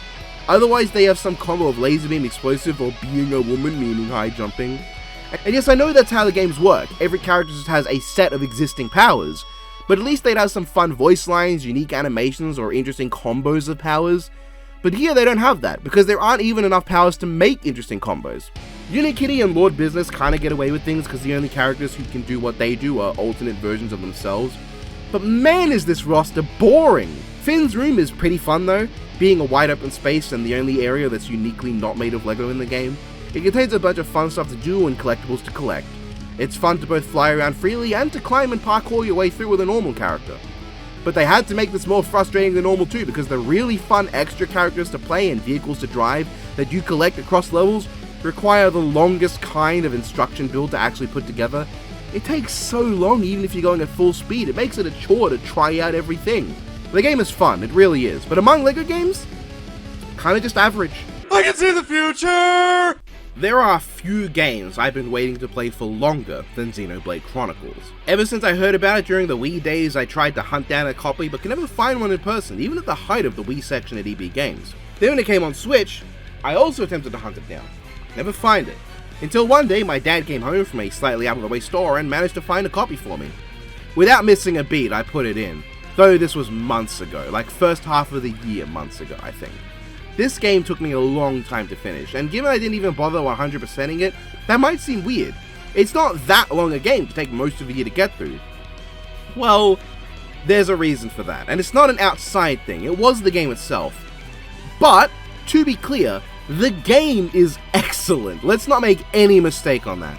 While it's far from my favorite JRPG, it is definitely a contender for my all-time favorite first entry to any RPG franchise I've played, and one of the best introductory games to a franchise as well. In fact, I want to get my biggest issues out of the way first up. The big one is the side quest. I know what the counter argument would be for people just from hearing me say that. Oh, they're optional, you don't have to do them. I don't care. They're part of the game and deserve to be criticized.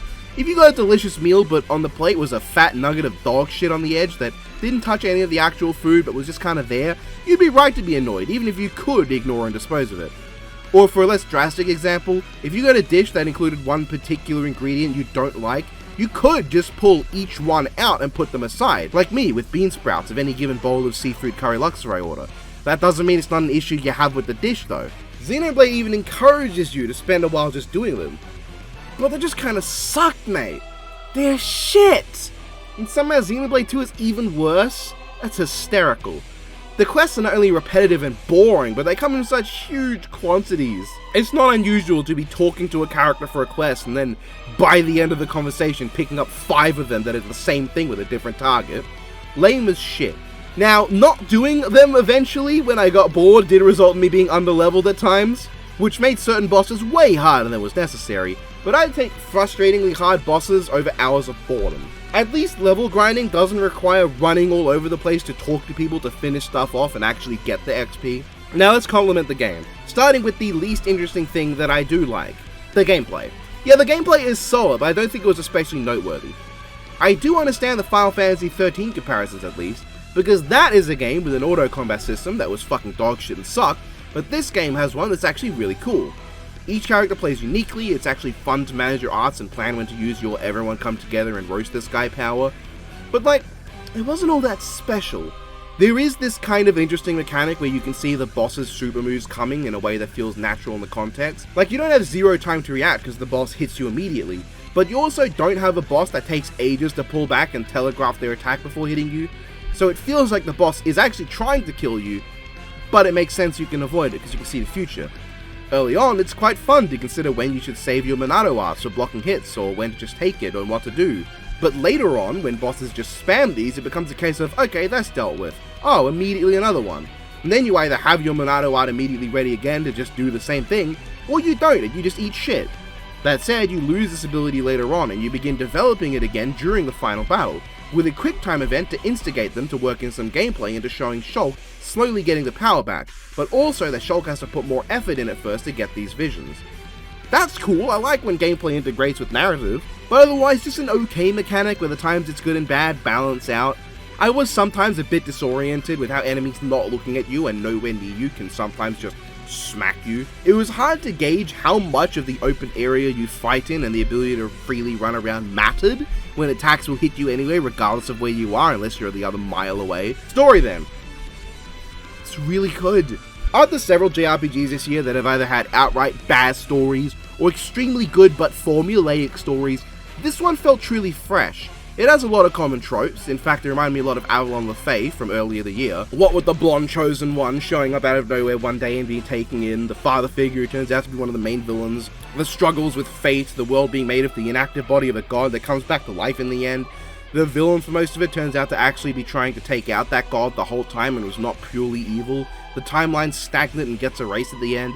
The hero wields a super special, awesome, glowing, unique sword by the end of the game. Thoughts for later.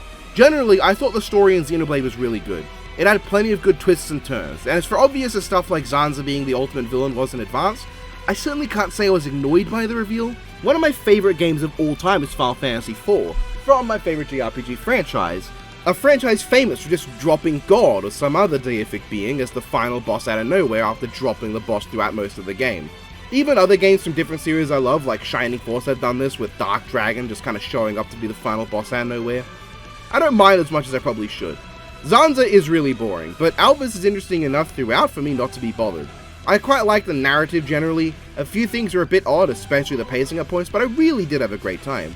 Now, if only Eagle didn't just kinda die and disappear, and reveals like the face Mekon's nature and Metal Face entirely weren't so telegraphed in advance. But what really made this game to me were the characters.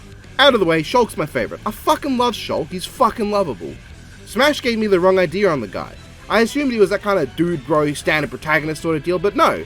He's this reserved dweeby dork of a guy who just wants to hang out with his girlfriend and do machines. He's a quiet, introverted person, which makes the way he can just belt out screams when really pushed all the more impactful. Shulk's story, his difficulties with his future seeing and not knowing if he can really change the passage of fate at first, his development into someone who will pave his own future regardless of what he sees coming is so good. Love him. Combined with a fantastic design, and I've seen some of his future designs, they tend to stay pretty good. A really cool weapon and just so much going on, he comes out as just great. I love all his voice clips and how they emphasize how normal he is. A lot of times in media, especially Japanese media, especially JRPGs, when a character is portrayed as being just a normal guy, it's done so by making them decidedly abnormal with how boring they are. Your stock JRPG normal guy hero is completely boring but also really nice. But Shulk has a lot of pronounced character traits, like, it's there. He doesn't have a larger-than-life personality, but they didn't use that as an excuse to give him no personality. He has one. It's a bunch of traits that come together to make a fleshed-out and believable character. He is so normal, because he is like an actual person. He's not boring. He is just a bloke. He's got his needs and wants, there's things he likes doing. He's not out-and-out larger-than-life, as I said. He's just a believable guy, if you ignore the superpowers and all that. I used Shulk throughout most of the game, simply because I really liked him. Ryan then. He's great. He's a lot more like what Smash made me think Shulk was. And he's fantastic. His voice is fantastic. The English dub in general that I played was amazing with the thick-ass accents. It's just great. It's like why I love JoJo's Part 1 and 2 dubbed. It's those accents, man, perfect. Ryan never felt like he developed, admittedly, but he feels like he didn't need to. He's just a guy that's always there, but in that fun Joey Wheeler sort of way. I never really cared for his playstyle. I preferred Shulk's dodging game over Ryan's tanking game though. Charlotte was fine too. I liked her enough, but at certain points she stops being a character and just starts tagging along until near the end. I like that she was a sniper, that was quite an interesting choice, and she made a fine heal for a bit, but she also was just shit in gameplay the moment the game starts having any semblance of difficulty. Little to say, she's kinda hot. Dunban was great, reminded me of Auron from Final Fantasy X, a character I fucking love and is among my favorites in the series and my outright favorite from 10. The older guy who is so badass that even with one bum arm he can use this massive sword, just one-arming it. He was consistently great and entertaining. In general, a lot of characters have a revenge sort of motive in this game, and they tended to have great resolutions. Not important to Dunman specifically, I just kind of thought about it now. And that's great. I enjoyed how he played well enough. He just hits really fucking hard, and that's his entire bit. Again, he's just Auron, but like, in Xenoblade. Melia, I felt, was maybe the most underutilized of the characters. She has like 2 standout moments, but otherwise remained just a cool background character for a lot of her time. Even when doing the high end tier storyline, which kind of just ends, she's just there for a lot of it. I did like her, especially in scenes where she wasn't just being obviously in love with Shulk, but I felt more could have been done with her. Did not like how she played though. Ricky was fucking annoying at first and I hated him, but within an hour I had entirely 180'd. Ricky is awesome. Ricky could easily be a shit comic relief character, but they actually gave him several scenes that flesh him out and give him a degree of depth. He has some actually interesting things to say at points when characters are conflicted. He also got a health of 9,999 extremely easily, and he became my main healer because just no one died with him around. Never actually played as him though, but I was tempted to with the ability to have him beat things to death with a giant fish. And the last character you get, Fiora. She's great, actually, really fun, very endearing, quite adorable. I just wanted the best for her after all the shit she went through. Most notably though, she felt like an achievement to actually get. Like, you go through so much to free her, and it's great to see her not only doing well, but like, the characters being so happy to see her. It was genuinely a really great moment. That's the game in general, really great. While it took a lot for me to muster the will to continue the game given the side quest shit, whenever I actually did get around to picking the game back up and just decided to do some story stuff, I really enjoyed it. If you just ignore all the side quests and, I don't know, play the game in an easier difficulty, I think that's probably the perfect experience, because I think the real star of the game is the story and these characters. They're phenomenal. So was it worth it in the end? Was all the waiting paid off? Absolutely, yeah. Xenoblade Chronicles lived up to the hype and then some. Feel the power of the sun! The Legend of the Sun Knight is really stupid, but I fucking love this dumbass comic. I really gotta check out the officially endorsed fan translations of the novels because I love this stupid guy. Legend of the Sun Knight is the story of Grisia's son. Yeah, the Sun Knight, a holy knight in a holy order who is the most perfect, anti-undead, amazing hero ever. He never loves women, he cannot hold his liquor, he always brings up the God of Light in every few sentences. But in truth, Sun himself is the opposite of this. He loves bitches but can never have them, he loves drinking but can't do it in public, he hates talking around anyone who isn't a close friend because he's forced to speak in a roundabout way that ensures it can be interpreted in like a positive way and mentions the God of Light. Like, you can't publicly tell someone to fuck off, he's gotta be like, the God of Light would love if you left because otherwise you could be in grave danger. That's the bit of the series. Pretty much all of the 12 Holy Knights are the opposite of what they're expected to be, but are forced to act in a certain way because that's what was expected. Even though only 4 volumes of the manhwa exist, it was so much fun just seeing these bozos interact. Sun Knight's charming, Judgment Knight's my favorite character, and even the minor characters like Leaf Knight are just endearing. It's a fun story, comedy is generally quite on point, as is Sun's conniving behavior.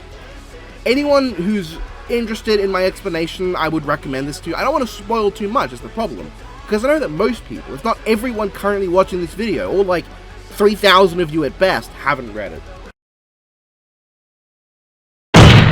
The only reason this isn't the most miserable experience of the year is because I had the darling carbonated Moro and Eve's Sunmellows with me the whole way through. Except the bit where Eve decided my suffering was less important than chicken. Transcribe, by the way. Galvatron's Revenge is a movie that you might think deserves some leeway because it's a fan film, but it doesn't. The leeway it gets is not enough. You don't need leeway, you need a whole fucking highway. For 10 years of production, the script should be better, the voice lines should have been redone, especially by the literal funny mustache man supporter who did 6 of the bloody characters, and the animation shouldn't be so garbage.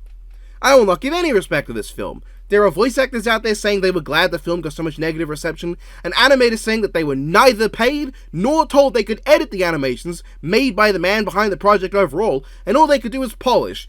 Polishing that apparently was mostly cut from the film in general.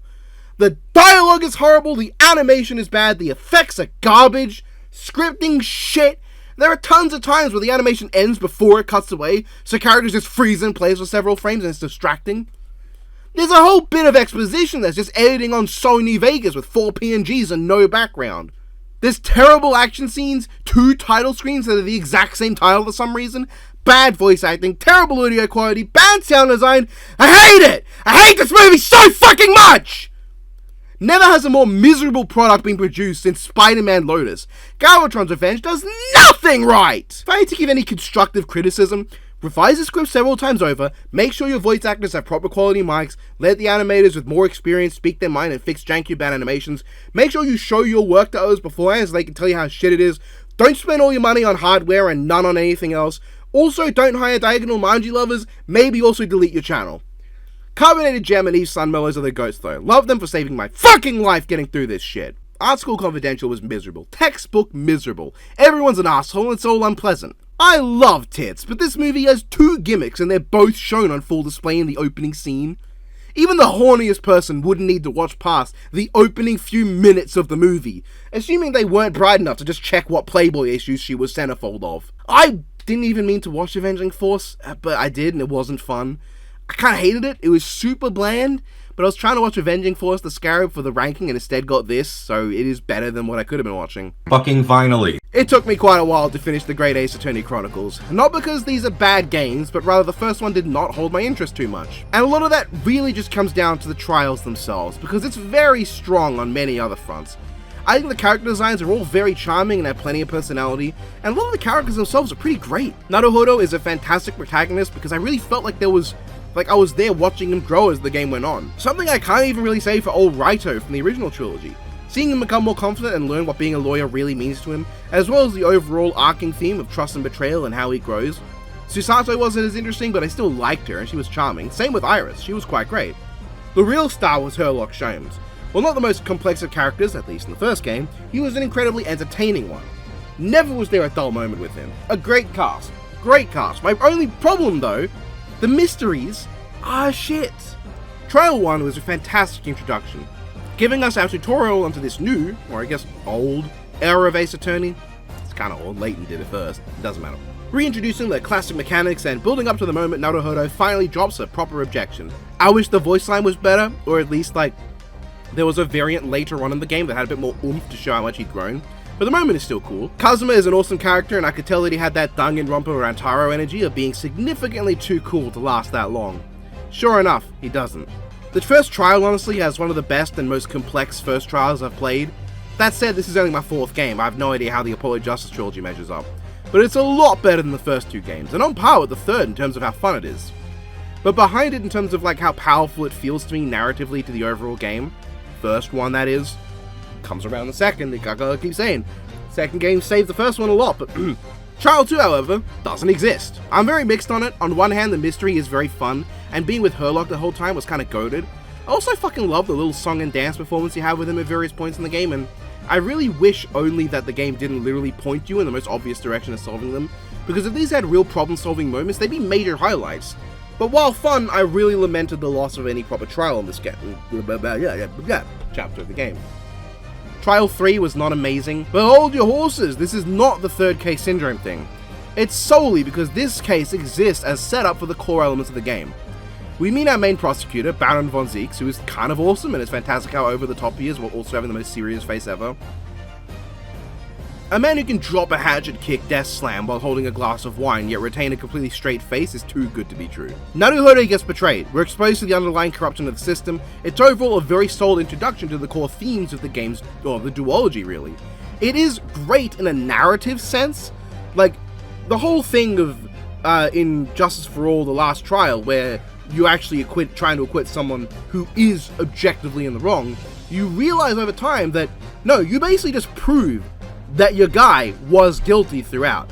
You proved that pretty much, and then you'll use falsified evidence without realizing, and narratively that's great, and does a lot for Naruhodo. But I have a major problem otherwise, in that he gives you so, and this is the problem with the first game overall, it gives you so little before you go into the courtroom. On one hand, this does emulate a real courtroom a bit better. You don't literally investigate everything if you're a lawyer. And it does make the prosecution side seem like they have some actual competency with its ability to gather relevant evidence that you missed. But it also meant I didn't really get a lot of the same aha problem-solving moments. But these trials don't feel as long or have as much going on as the ones present in the other games I played. It didn't have what I liked most, which were either the times where I had a hypothesis and then I was actually correct and on the money, the times where I thought I had a hypothesis but the game blindsided me without feeling cheap and instead feeling like it was Like, I was too dumb for noticing the exact way the pieces fit together. All the times where a new thing came to light and I went, oh my god, I'm so stupid. How did I not notice that before? And it completely flipped my view of the cases. Those three things, me guessing and being correct, me guessing and realizing I'm dumb, or me seeing something and being shocked at what it might mean, they're just not in the game. Because to me, it felt a lot more like the moments of realization to me were just, oh, okay. Because the game hit me with something that I literally just could not know until that moment. And then things slot into place in the least satisfying way. It's like it gives you the corner of the Rubik's Cube, then shows you for a couple seconds the scrambled cube, and then it just immediately fixes it for you. Like, that's how it felt. If it weren't for the very strong character writing and the honest enjoyment of the summation examination mechanic, I would have been even more bored. Because the third and fourth trials are not interesting to me in the way of actually being mysteries. This feels the most like a visual novel and the least like a puzzle game to me of the 4 Ace Attorneys I've played. Right, Trial 4? Bad! I didn't care for the client or the case, honestly, or a lot of the comedy. It was just whatever. I remember very little about it. Blech. But Trial 5. Holy shit. This was a case that started as, oh okay, just spring that on me then, a lot of the time. But as it went on, all the things introduced throughout ended up developing more meanings instead of having like 2 and then never being addressed again. Like, this is good. All the jurors in this trial had an important part to play, not just for that one game mechanic, but for progressing the case. Van Zieks felt both with and against you at multiple times, and it felt really like he had his own agenda, and all the relevant characters are very entertaining. The return of Herlock near the end, the elaborate over-the-top nature of Mr. fucking Egbert Benedict, as he wants to be called, and the way in which all the mysteries wrapped around was so good. I felt like such an idiot that I didn't notice the discrepancy in the photographic print in relation to the peephole, so when I got the information that slotted into place, it was just like, oh man, perfect. Everything slot together in the most satisfying way possible. It gave me the Ace Attorney experience I'd wanted all game. Trial's fantastic, every way, character-wise, how it affects the arcs, how the mystery comes together, how subtle things end up coming around in the end, how you need to remember all the details as they occur and figure out things a good while before, but after, based on logical deduction. It's super fun and engaging. Though, the like cross-eye, like 3D thing, it was very obvious that this was made for the 3DS. Like, it's a good trial. It's a great way to like wrap it up and leaves a solid sequel hook to really in for part 2. Amazing way to finish the game. I just wish you didn't have to walk through so much mediocrity throughout. Not to mention, the game kind of looks boring. Like, I can't deny it. I grew okay with the 3D shift as the game went on, and I was more or less okay with giving it a darker look to fit the tone and match the corruption of the system you're in. But I can't deny it was very boring to look at times. It's a good game, definitely, but one that is carried by the visual novel character writing aspect more than any other Ace Attorney.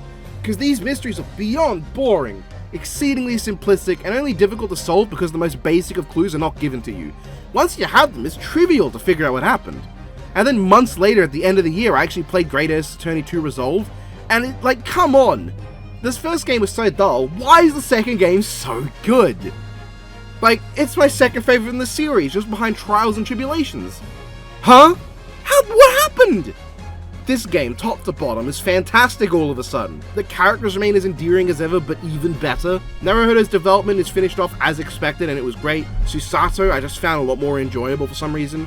And Van Zieks got to have an actual arc here. Doing the same case-by-case thing, Case 1 was good. Very amusing, very fun. Susato pretending to be Naruhodo's male cousin to get into the courtroom was quite amusing. It was full of character and allowed a tutorial to be in the game naturally while also making it understandable that you could skip it. Like it makes a lot of sense, you know? It's understandable Susato would need a tutorial because, like, she's never been a lawyer, but when you skip it, it also makes sense because it's like, maybe she just remembers it because she watched Naruhodo do it. Good. The case itself was fine, it was decently involved and reintroduced everyone super well. Case 2 onwards though, the game doesn't hold back. While this is a very silly, goofy, and comedy-focused trial, it's just really fun. Natsume wasn't anything crazy to me in the first game, but I found him far more enjoyable here. Shamspear was a much more fun character than anyone from his last trial as well. The animations were a lot more vibrant with some of the new characters. It was an extremely fun trial. Nothing crazy, but really fun. Case 3, Trial 3, holy shit though. This takes things to 11 like crazy. An awesome mystery with tons of twists and turns, a fun set of new characters that all had interesting connections to various other characters and were entertaining as hell, a cool as fuck set of culprits who exuded personality in their designs, animations, and dialogue. Sign me the hell up, this is awesome. It adds a lot to Van Zieks with him acting an actual friend and showing more of his good side, Sholmes is fantastic as hell and extremely fun throughout, and it sets up a lot for the future. I love the cast in this one. I love the mystery, Lestrade coming back was great, the setting and scenario was fun and unique, and Sholmes' last deduction is so visually interesting, I love it. The whole way through, I was thoroughly engaged. This game was way better with pacing than the last one. It gives you breaks in the trials and additional days to investigate, allowing for things to not be so hastily packed in and odd. While this is the more rushed game, it somehow feels less rushed. That said, the summation examination ceases after this case and is definitely underused compared to the first game. The end was insane though. So, the first game used a lot of traditionally animated segments as cutscenes, but seemingly for budgetary concerns, the second game couldn't do that. But because of it, the game has the exceedingly smooth transition into Van Ziek stepping out from the abused desk and having a full cutscene full of character, the reveal of Kazuma's arrival and the returning of his sword, fantastic climax to the case, but not as fantastic as the climax to the game is. Case 4, made up of chapters 4 and 5 combined, is extremely long, but extremely good. It starts with the gut punch that is the victim being an established character from the first and this game. The defendant is Van Zieks and the prosecutor is Kazuma. It's so great. The character that coached you through the first trial in the entire duology, the first case in the timeline that we've ever seen, and is what Naruhodo has been striving to live up to the whole time, is your rival in the final case. And he's great in it. The case is full of so many twists and turns, and it changes, things change all the time. It has fantastic moments, great courtroom segments, fun investigations, it's full of personality. This was the point that I noticed the game does the Danganronpa thing of history repeats, but infinitely better. Kazuma plays the role of Edgeworth more than anyone, even Van Zieks, primarily in the case of being the old friend turned rival in the courtroom. The story element of everyone thinking he's dead, but instead of being shit dialogue said by Phoenix to trick the player, is actually a reasonable assumption given this context. And Van Zieks is playing the role of Von Karma with a hint of Edgeworth, coaching the guy whose father he sent to his death and all that. But while Von Karma and Edgeworth both take something of a hit with their perfect records that immediately get trashed by Phoenix, Van Zieks doesn't have that problem of being someone who fails to live up to his hype. That's because his hype isn't the perfect prosecutor who always wins, but that he's a really good prosecutor whose victims all end up dying, either by capital punishment or some strange occurrence after their acquittals. It's actually really cool, because it means that beating him doesn't always feel like it's the best option because you're worried maybe your client's gonna die, especially because that happens in the first game. And it ends up being a huge part of the final case. And while the ultimate reveal of the mastermind wasn't a shock at all, the mastermind coming in as the judge sure was a surprise. And it means that if you do suspect him already, his being the judge makes for a really intense atmosphere throughout. Strong Art is pretty much just Damon Gant, but while not being quite as intimidating at times and lacking the sheer evil presence that Damon exudes, and not being quite as good at manipulating things with his position, he is just as physically imposing, has a fantastic presence throughout the game instead of just being an obvious tacked on additional case at the end of an existing game, and is the more interesting and fleshed out character. Not a great one, but one that's got a bit more going on. And his crash out is amazing. The finale of the game also makes the first one better, though admittedly, in ways I didn't care for. I wasn't too bothered by the contrivances and convenient story elements of the first game, like Sholmes' presence on the boat, because the game had plenty of its own problems without needing to look into those. But this game really works to make the story feel complete. Sholmes being there makes sense now, a lot of the Glass game makes sense, elements from across every case in the duology come together in the last one. The killer of the first case is involved, the events of the second being revealed, the events of the third and how it works into the fifth leading to major reveals in this case. The fourth case connects to the second case of game 2, and that itself has a major element in the last one. The first case of the second game, not really having much, but it does set up some characters and events moving forward. And of course, case 3 of this game is basically the prelude into this one, and a lot of its events come back around. Sholmes also really comes to a head in this. Throughout the games, it's a bit hard to tell whether he's actually a bumbling idiot who happens to do his deductions while Iris is the real brains, or if he's just faking stupidity to coach Naruhodo.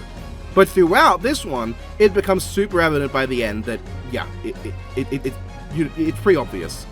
In the third case, he does a whole deduction while under the threat of a time bomb, having noticed what it was and how long it would take to disarm it, knowing he'd have time to have fun, and being so obviously wrong that even he seems to be aware of how stupid it is. This man is just having fun. He makes deductions that are close enough to be true for Naruhodo to pick up on this, while also coming up with rad as fuck ideas. It almost seems like the ideas he comes up with are what he tells Iris so that she can write it into her stories, simultaneously being an awesome detective who knows what's going on, while also being a good dad who looks out for Iris and her hobbies. The second last deduction is just silly fun, maybe on purpose from Sholmes, just to lighten the grim mood given the situation. But once Naruhodo leaves the scene, you get a brief glimpse at his brilliance. Shoum's final deduction in the game is all objectively correct and perfect, with him only ever pausing to see if Mikotoba, who you briefly play as, can keep up and hasn't lost his abilities. It's really quite stunning. Top like 3 moments in all of Ace Attorney for me. Then in the last courtroom segment, Shoum's presence is felt throughout. He set so many things into motion to bring Strong Art down. There are witnesses present that wouldn't have been there otherwise that are like you can see Strong Art like, what do you mean he's already got those guys ready? He saw this coming? He sways the jury, and it's obvious how much he had set up in advance and how smart he really is. He's a genius who solved everything but left it up to Naruhodo to do his stuff. It's almost like he knew that it would take a real lawyer to get this done, but he doesn't want to be shackled by the limits of the law himself. That said, the thing that ended up tanking the final case from potentially being my favorite of them all to being behind 3-5 was that ending.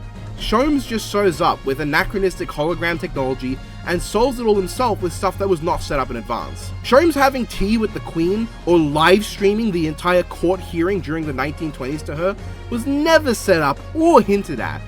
It just solves it all. It's lame. If Shoum's had instead faked it and the hologram was the only silly part, that wouldn't be as problematic. If he just bluffed in front of Strong Art to make him lose it, say, he'd put so many things into motion that Strong Art now assumes when he says anything that he's being truthful, and so he uses that to bluff his way to victory, that would have been fine. But as is, the ending has been unsatisfying. Shoum's just wins the day. The rest of it was so good and so fun though, so I wasn't as angry as I could have been. I want to note I really like Van Zieks as well. His arc is of overcoming his bigotry, and it's actually really satisfying when he first refers to Naruhodo by name, accepts him as a lawyer, and starts speaking with more respect. Some take issue with his motivations for bigotry, but frankly, there are just people who go through traumatic experiences and irrationally come out to harbor bigoted views towards the race of the person who causes the trauma. I've known some, whether I like it or not. I've had to be on the receiving end. A few of them came around in the end with time and perspective, which does help me buy Van Zieks' arc a bit more. I've actually seen his arc happen in real life, though not as smoothly, because it took a lot longer and was a lot rougher. Van Zieks' arc is great though, I don't care what any haters say. Overall, the second game is amazing! It's in fact so good that it revived my love for the Ace Attorney franchise.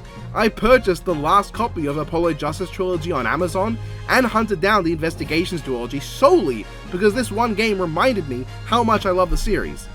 A stellar game, and with Great Ace 1 it comes together into a pretty good 2-pack. The first game is still my least favorite Ace Attorney as of now, but it's so worth slogging through to get to resolve. And yes, both judges being present in the last case as antagonists was awesome. The Gift of Meen is a blatant 5 out of 5, 10 out of 10 goated fan comic made by our beloved perfect Kamen Rider Gem, the Moro of Versus art, and the Leonardo da Picasso of Danganronpa shipping art. It's an adorable, sweet, and cute shipping comic that I got the holy honor of being present for some of the creation for. It was a blessing. I loved every frame, dripping with adorable energy and particularly violent homoeroticism, all leading up to the denied tease of a sloppy lesbian lip smashing. What else can be said, but this is perfect. To draw this must take the greatest artistic mind in cinematic history. Someone who is amazing and wonderful, with incredible drawing skills and a perfect understanding of her limitations or lack thereof, to have get this done at the exact time desired to drop it.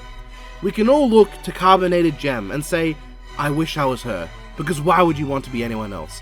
Subscribe to Kamen Rider Gem. Whoa, is that blackface, dude? Sonic 3 was not peak. Okay, hear me out.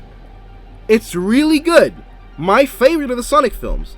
Let's talk about them quickly, just to get it out of the way. Sonic 1, good movie, that kind of does the E.T. formula straight up with a hero flair. In many ways, a movie that happens to have Sonic and a guy named Eggman in it. Sonic 2 I don't think is as tightly written narratively. It kind of is just stuff happening, but it's significantly more fun and entertaining because it's actually like focusing on Sonic and doing fun action stuff. All the while Knuckles is this genuinely really solid character that's like pretty much just turning him into Shadow the Hedgehog cross MCU Drax. It's a movie about Sonic. But Sonic 3 is the one I would actually call a Sonic movie. This is the movie that I think tried the hardest and took the most risks. It didn't play it safe as a family film or as a Sonic film, but at the same time that makes the failings of the previous two films all the more prevalent. The issues with the previous films include things like Sonic being kind of an annoying motor mouth who just goes on and never shuts the fuck up, same. And the rather dull middle segments involving all the human characters that exist to save budget on the CGI, that is all the characters people actually care about. But this film kind of emphasizes those issues because the rest tended to be a lot more solidly written. And so Sonic's annoying tendencies, which I feel were a bit more amped up here anyway, just stick out more. Tails is saying stuff that matters, Knuckles is speaking with his generally more low-key and often more interesting way of talking. Shadow is Shadow, and Sonic never shuts the fuck up. There's an endless sea of what I would describe as painfully unfunny jokes. To be honest, I don't think I laughed a single time with this movie. There could be the overarching presence of clinical depression throughout 2024, but there were at least a few times I thought, that's a decent gag, even if I didn't laugh. But they tended to feel like there was an inundation of Transformers 1 style gags that managed to outclass the previous two films in unfunny. Jim Carrey never made me laugh, but he got a pass because he was actually entertaining. He was fun, even if he wasn't funny, and that carried his scenes for me. Oh, and this is where the spoilers start to come in, so like skip ahead if you haven't watched the movie yet somehow. As I said, movie, overall, good.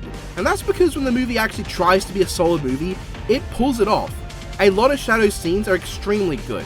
They're relatively well written, they get across the emotional pain Shadow's going through, and the knowledge that all we're seeing is stuff that Shadow repeatedly saw on loop over and over again for 50 years in his mind.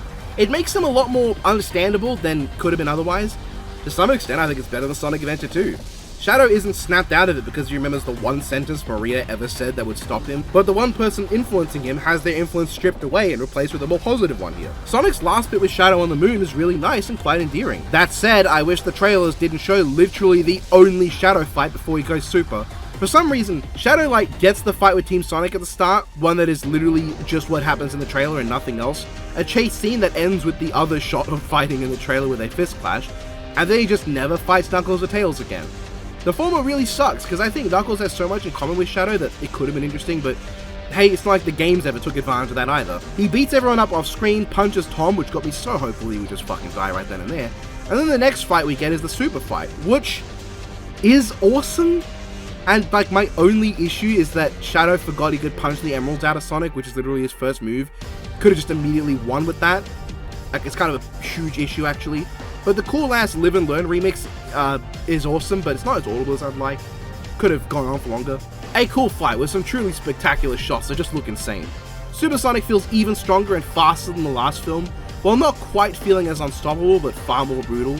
I don't think they ever addressed what happened to the Chaos Emeralds after the two did their team up though. It was cool of course, it's a nice bit, but man, Shadow and Sonic really could have gotten a few more interactions of actual value before Shadow turned to the good side. Gerald though, I didn't care for him for a lot of it. His gags were just Eggman, but more. Until he suddenly dropped it for a moment and started getting really serious, brought up that he wanted to do a global murder self-murder because he had lost all faith in mankind after the one person he loved was killed. And then he says to Ivo, "You're no Maria," which is the one line in the movie that actually stunned me. I was sitting in the cinema going, whoa, he actually said that. Then he just goes back to being silly and there's no more serious moments with him really. He just loses me after that. I was hoping he'd reveal that he had played up the silliness to keep Ivo on his side. You know, like how when he talks with Shadow, he's got this really low-key, darker tone. And I'm gonna sneeze now. And so it's like he's playing that side of him up to get Shadow on his side. I was hoping that'd be the case here too. He'd still have silliness, but it'd be a lot more muted because he is genuinely that jaded. But no, he locks in for one scene and then goes back to being silly and goofy. It's just not funny. His death genuinely got me. It started with the most childish joke in the entire movie, but then it switches to a joke that I would write where he just unceremoniously vaporizes upon touching the side and nobody brings it up again. But overall, Shadow is what engaged me in this film, and he's in it plenty. They also actually did something with Sonic, and while his roaring rampage of revenge may not have felt completely in line with how he'd been written in the prior installments and even this own movie, it was nice to see a new side of him for once that wasn't, I want a family and I'm an annoying prick. This movie attempts something with Sonic as a character. It crams in lots of references to the source material, it adapts Shadow to a faithful degree, while still giving this version his own unique flair. It reinvents Gerald Robotnik into a sometimes pretty interesting villain, and puts in the fucking effort to be more than just a movie that Sonic is in. It's a movie about Sonic the series, and not just a movie with or about Sonic the character. And that's a big reason why I like it more than the first two. When it really puts the work in, yes, it risks more flaws and does fail in more areas, but it excels in ways that the first two never did, because they never even tried. The end credit scene though, Metal showing up was cool, though it either immediately shattered the vague illusion of Eggman's death sticking before the movie's even done, or risked making the viewer worry they just rehashed the same revenge plot as the last film, with Metal made by Eggman and being out for revenge because Sonic killed Eggman or something. At least he looked fucking awesome, he moved great. Then it turns out he was just an army of mooks that get effortlessly thrashed by Amy. Like, yeah, the Amy reveal was cool and all, and with this being the two Sonic CD characters, they could, I don't know, do a time travel story and work Silver into the next one, but like, man, it's just not it. Like, I know that, like, the bit is that Metal Sonic is kind of a fucking loser. He's great in Sonic Heroes, then ever since then he's just been the lamest fucking guy ever, but come on. Oh yeah, Eggman's sacrifice is really good. I'm sure it won't stick, but it's a great scene, and I like that he didn't change sides or become a good guy. His experience with Gerald just gave him some perspective and allowed him to reflect on things. His being saved by Tails and Knuckles out of fucking nowhere was a massive what moment for me. I'm just bewildered they were even there at all, especially when they had barely any presence in the film prior. But yeah, Tails has a few moments of being there, but then doesn't add anything for most of the movie, and Knuckles has some amusing dialogue as before, but he just doesn't do anything beyond the 2 scenes of spawning in to save people and then returning to doing nothing. And I'm gonna be honest, I wasn't keen on the pacing of the first chunk of the movie. It felt like bang, bang, bang, bang, bang, plot, plot, plot, plot, plot, like bang, Sonic's in Tokyo, bang, the fight's over, bang, we're gonna meet Eggman, or we're gonna go like the Chou Garden, bang, it gets attacked, bang, we go to Eggman, bang, we're teaming up, bang, we're over there. It just felt like there wasn't time for the characters to, like, settle on anything. Like, there was no time to let what happened actually sink in outside of, like, the general getting murdered, which, who cares? Is he actually dead? I don't remember if he comes back. I know Marsden pretends to be him, or Tom, OMT, oh my Tom, but I don't know, I felt like the pacing was a bit too quick. But it does lock in eventually and the pacing gets way better. I'll start complaining now. It's a good movie. Shadow was the highlight and his relationship with Maria was charming. I kept imagining not Shane from the Tower with No Name spawning into his flashbacks and saying, "My name's not Shane, kid," and blowing Maria away. Also, why was there blackface in this movie? Glad I got to put one more album on here, and not just any album, my most anticipated album of the year! And of the ones I listened to, by far the best one, holy shit. The Mandrake Project is another fat dub for Bruce Dickinson.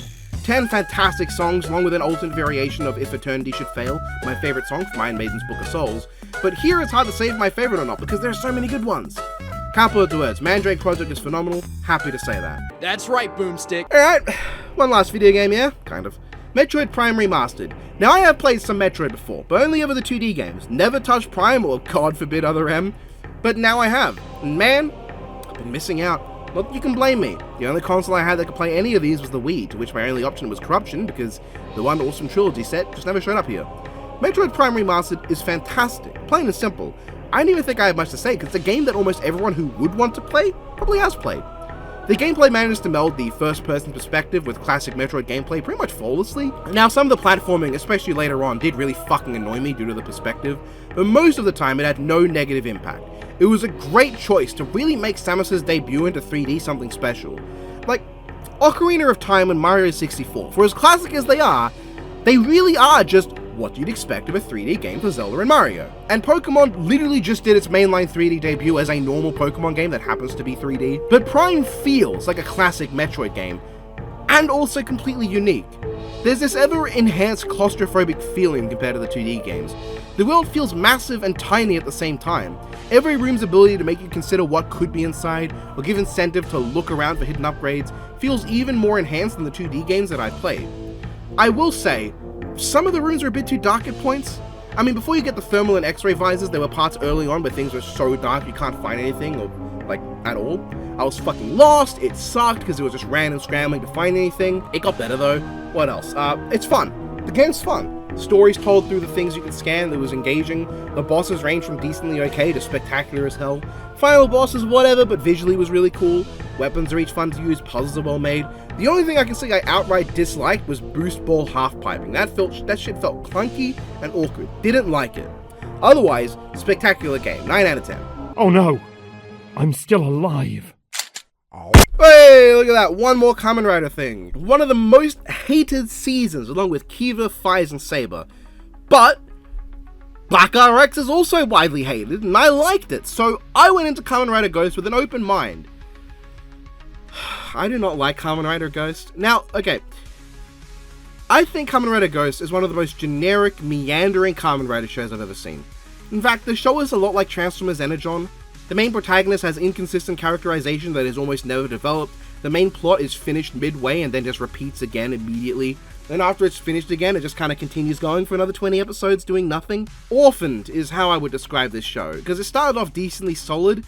I wasn't much into the side characters, I think they were a bit too goofy in a non-charming sense, but Takeru was a fine protagonist at first. There was hints of anxiety and fear, bits of depression over being dead, and his conflicting feelings about wanting to come back but also help his closest friend Makoto. But then it feels like the head writers gave up, the director just left. Here's the thing, there are about 4 episodes in the entire show that really focus on Takeru's personality.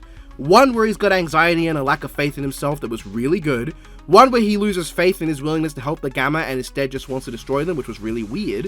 One where he has to push himself to believe in the Luminaries even when told it's hopeless, which was decent. And one where he has to get past his anger at the man who killed his father, which was pretty good. Beyond that, he is just the nice guy, and that's it. There's like no nuance or depth. There's no, I'm a nice guy who wishes he could show up better without hurting people, like Takashi Hongo. It's not, I'm a nice guy who acts all goofy to cheer other people up, like Kotaro Minami. He isn't slowly falling into a depressive state when nobody notices, like Yusuke Godai. He's not losing the light that wants to find him. He's all happy all the time. There's no darker side, like Shuichi Sagami. There's no, like, even the moment that he, like, goes off the deep end for, like, one episode feels like a budget version of Shinji from Ryuki. He's all happy all the time. He finds out the old man wronged him and immediately forgives him. It doesn't feel like he went, yes, you wronged me, but I will choose to forgive you. He like tries to rationalize it as like, nah, you never did anything wrong.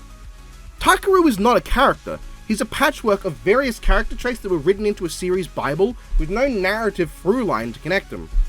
Does he want to come back to life? I don't know. He doesn't bring it up for several episode stretches. Like, he's got a time limit and it runs out and then he's just brought back with a new power. He does it again, body and soul are destroyed and everyone hopes for him to be alive and so he's alive again. I know there's Buddhist symbolism, but that is not an excuse, that's a crutch. There's Buddhist symbolism in fucking Kill La Kill with the 4 generals and all, but that wouldn't matter at all if the show didn't also make them endearing characters in their own right with defined personality traits and motivations. Takeru just is nothing, a void where a character should be, like Tatsumi Akame ga Kill, but nowhere near as bad because Ghost is significantly better than Akame ga Kill. I just didn't like Takeru. His belief in the infinite potential of humanity just feels like it comes out of nowhere. Like, yeah, he believed in the Luminaries, but that was like an idolization of heroes and like what people did in the past, not everyone can do anything. And the Luminaries, while cool, like they just stopped being there after a while. Maybe they should have been more than 15 if they were going to collect them over time. But also, they just get collected by episode 13 and then that's it, no more. You've seen the whole arsenal.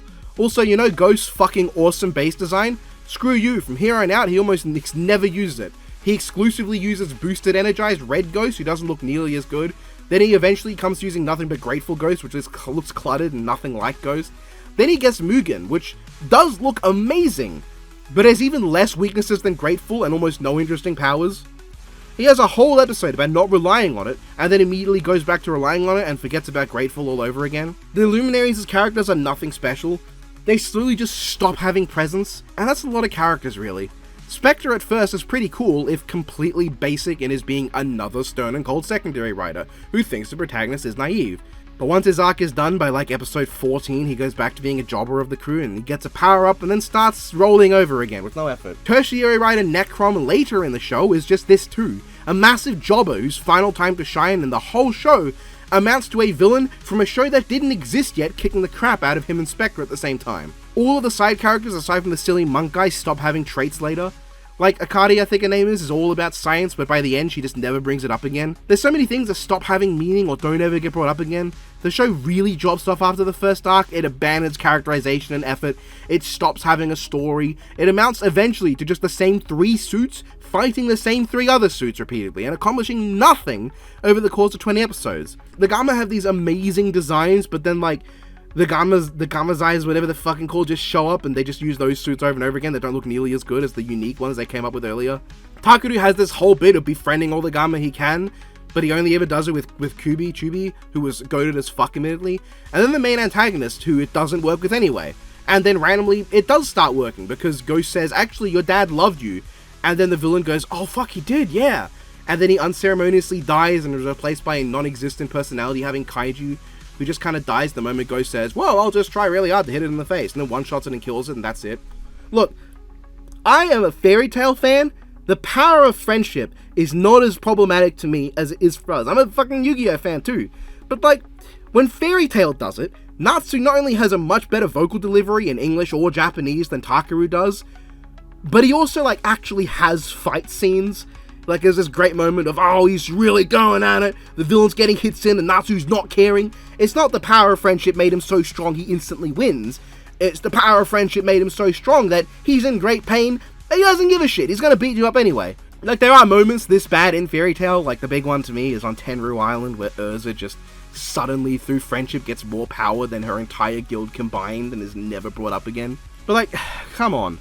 And there's a whole other episode after the ending that revolves around two characters who don't exist yet because X-Aid wouldn't be out for another few months. I do like parts of this show, let me be clear. I would give it like a 5 or 6 out of 10 for several reasons. Jabal is a really endearing antagonist. He seems like a no personality evil guy, but then like he slowly loses himself as he drops back in the power rankings and falls behind. He gets treated nice a few times and realizes that actually friendship is kind of cool, and then he eventually starts repaying debts and being a bit nicer. It's a shame he disappears for 10 episodes, then comes back just to stop Elaine from getting hit by an attack he would have dodged. But hey, he was cool. Tubi, as I said, was really fun, and obviously some of the suits are fantastic. Aside from Grateful Ghost and, if I can be honest, Deep Spectre, which I think are a bit too cluttered, there are a lot of super clean designs here. The music is great, Necrom's theme in particular is always stuck in my head, and like I like the first arc. The first 13 episodes are genuinely solid. Nothing special, I don't think they do anything unique, but it's fun. Ghost still uses the icons and still does some ghost stuff. Like, it's only later they forgot he's a ghost and he doesn't do anything ghostly ever again beyond the odd time he remembers he can fly. Doesn't go invisible or intangible ever again. He doesn't just float around. Clearly he isn't anxious or afraid ever because he never goes invisible again. That's what they set up. When he's anxious or afraid or not feeling confident, he turns invisible. I guess he just never feels those ways ever again because he never becomes invisible again. But at first it wasn't bad. The big positive through most of the show, though, is Elaine, or Necrom, or they pronounce it Alan. He was genuinely super engaging. He had all the strongest emotional beats, his arc was really good, I loved his back and forth because it never felt like he swung too far to either side to be annoying. It was genuine enough, like, emotional heartache and turmoil, up to him eventually accepting that he has a heart, crashing out, and finding value in emotions, learning the value of emotions and like the value the value of death in a sense. I liked him a lot. It really annoyed me that at like episode 33 he stopped having anything interesting and just kind of starts getting rolled around. I'm this far in, I've not mentioned any of like my minor issues. Like the jingles are so silly that they ruin any serious moments with Baja Waga Waga Matai or good night shouts, which I'm worried is just gonna be a problem I have with Kamen Rider moving on past like decade. Or the immediate disappearance of Captain Ghost after 5 episodes, how Ghost catches a falling city at one point and then never does anything on that scale again, making me feel super out of place. All of that got worse when the ending came around. The real ending, not episode 50, where Takeru wishes for all humans killed to be brought back, but not for the cities to be repaired. You dumb fuck! I don't care what you think about the infinite potential of humankind. Thousands of people, because it is plural cities, not like singular city, that are destroyed, are now without jobs, without homes. Several locations are going to suffer economic crisis in some way. There are potentially people with destroyed vehicles, meaning they can't travel the way they normally would. This is a disaster unlike anything ever seen before, and would have ramifications lasting decades, maybe more. All because Takeru decided to let us rebuild shit instead of wishing it all back. And why did he do this? Because of the one character trait he has. He's a nice guy that believes in humanity, doesn't ever think about it. This show, man, this show, it would be so much less bothersome if it wasn't just boring. Fights that mean nothing, fights without the fun powers from early on, they just are basic bitch punching fights for most of the last entire half. The villain is boring, his plan is boring, and doesn't do anything for 30 fucking episodes. This feels like a Showa era series, and by that I mean it feels like Sky Rider, where the hero forgets his abilities halfway after powering up, nothing happens or advances the plot for ages, there's like no character development for our main guy, he starts off the same guy he ends. The big difference is that Sky Rider has a banger 2-part ending and a banger few episodes throughout, like the middle, and Ghost has the banger which is Elaine and the first good handful episodes. What a sad drop off for me, because like I started watching this thinking, why don't people like this? Because I was actually really enjoying it, and now I'm just sad. I don't think I'd call the series outright bad. It has miserable points and a dreadfully boring second half. But there's enough of value, there's interesting stuff, good designs, a few good fights, a great first chunk that I'd say is enough for me to go, it's mid at worst. I would defend this show if someone said it was bad, but I would also probably agree with all of their points. It's not one I'd recommend to anybody if they wanted to get into Kamen Rider. Oh no! I'm still alive! Kamen Rider Ghost the movie, it's fine. That's about it. It's easily the worst Heisei era film I've seen other than The Next, which redefines what it means to be boring. I know I just got off Ghost saying that was boring, but Kamen Rider The Next is boring. 100 Icons has a few things going for it. The start is great, the 3 riders actually use their icon abilities again, which is cool. We get to see some giant robot iguanas after the show dropped them. The opening action's cool. The movie has some great ideas, like a world of luminaries where they celebrate endlessly. There's potential for Takeru to be conflicted over his usage of them, because in doing so, he's taking them from this paradise. That doesn't ever get brought up, the place gets ransacked by Dark Ghost in the end. Dark Ghost then. Really cool idea, a literal dark counterpart to Takeru, who came to believe that being a ghost is better than being alive, and that turning everyone into ghosts is actually better for them. However, the idea of a villain seeing himself as the hero is made muddled when the belt literally jingles, "I'm the bad guy." And he acts like the most sinister man ever. And Takeru, being the void of character that he is, has nothing interesting to counter-argue, just that Ghost can eat shit. Wow man, that's truly amazing, and this stupid line is enough to make all the luminaries wake up and leave Dark Ghost. The Technicolor Necroms of whatever, though at least they do more than Pink in the actual show, who I didn't even mention for it. Necrom himself gets to add fucking nothing to the movie, same with Spectre. Necrom feels like he doesn't have a proper ending to a relationship with his brother. I mean, like, there is one, but it feels like nothing. And Spectre has this bit with his dad, but like, it's fine, but Zero Spectre just exists to get his ass kicked all movie and then fucking dies, so whatever. Definitely those are things that could have been in the show itself and expand on to give Spectre more stuff to do. Necrom too, but I already think it's dumb to give him a never before mentioned brother he thought was dead. Like, what do you mean you thought he was dead? You didn't even think death was possible in your world until you saw a random lady disintegrate midway through the show. And if he died in the human world, you surely would have mentioned it sometime during the show. It's a dumb retcon. Watching this after the show did give me the retroactive Cisco facepalm of realizing the show's final boss is just a recolor of the villain of this movie. Anyway, this movie is just a discount Gaia Memories of Fate. The undead, white-suited, strong main villain takes away the main hero's gimmick toys of the year, combines them all into himself and for the sake of turning everyone into undead just like him, only for the hero through the love of everyone around to grow wings and kick the villain to death. But there's a reason that Kamen Rider Eternal returns to the franchise even after his suit has yellowed like English teeth, and Dark Ghost doesn't do that. The show did Dark Ghost so dirty though. So this was listened to during editing, so I'm adding this in last minute. Judas Priest's Invincible Shield. Very solid album. Now for me personally, it can feel like sometimes Rob Halford isn't quite able to hit the same high notes as he could in his best, but even being half as good as he used to be would be one of the best metal vocalists currently active, so no complaints, very good album. Nice argument, Senator. Why don't you back it up with a source? My source is that I made it the fuck up. Sherlock Jr. is the actual last thing I watched. I was on 299 entries, I wanted the 300th. There are 2 coming after it that I'm still putting after because I played them over several months, one of which over almost the entire year, and I wasn't sure where to put them, so I just put them there, but this is technically the real entry 300.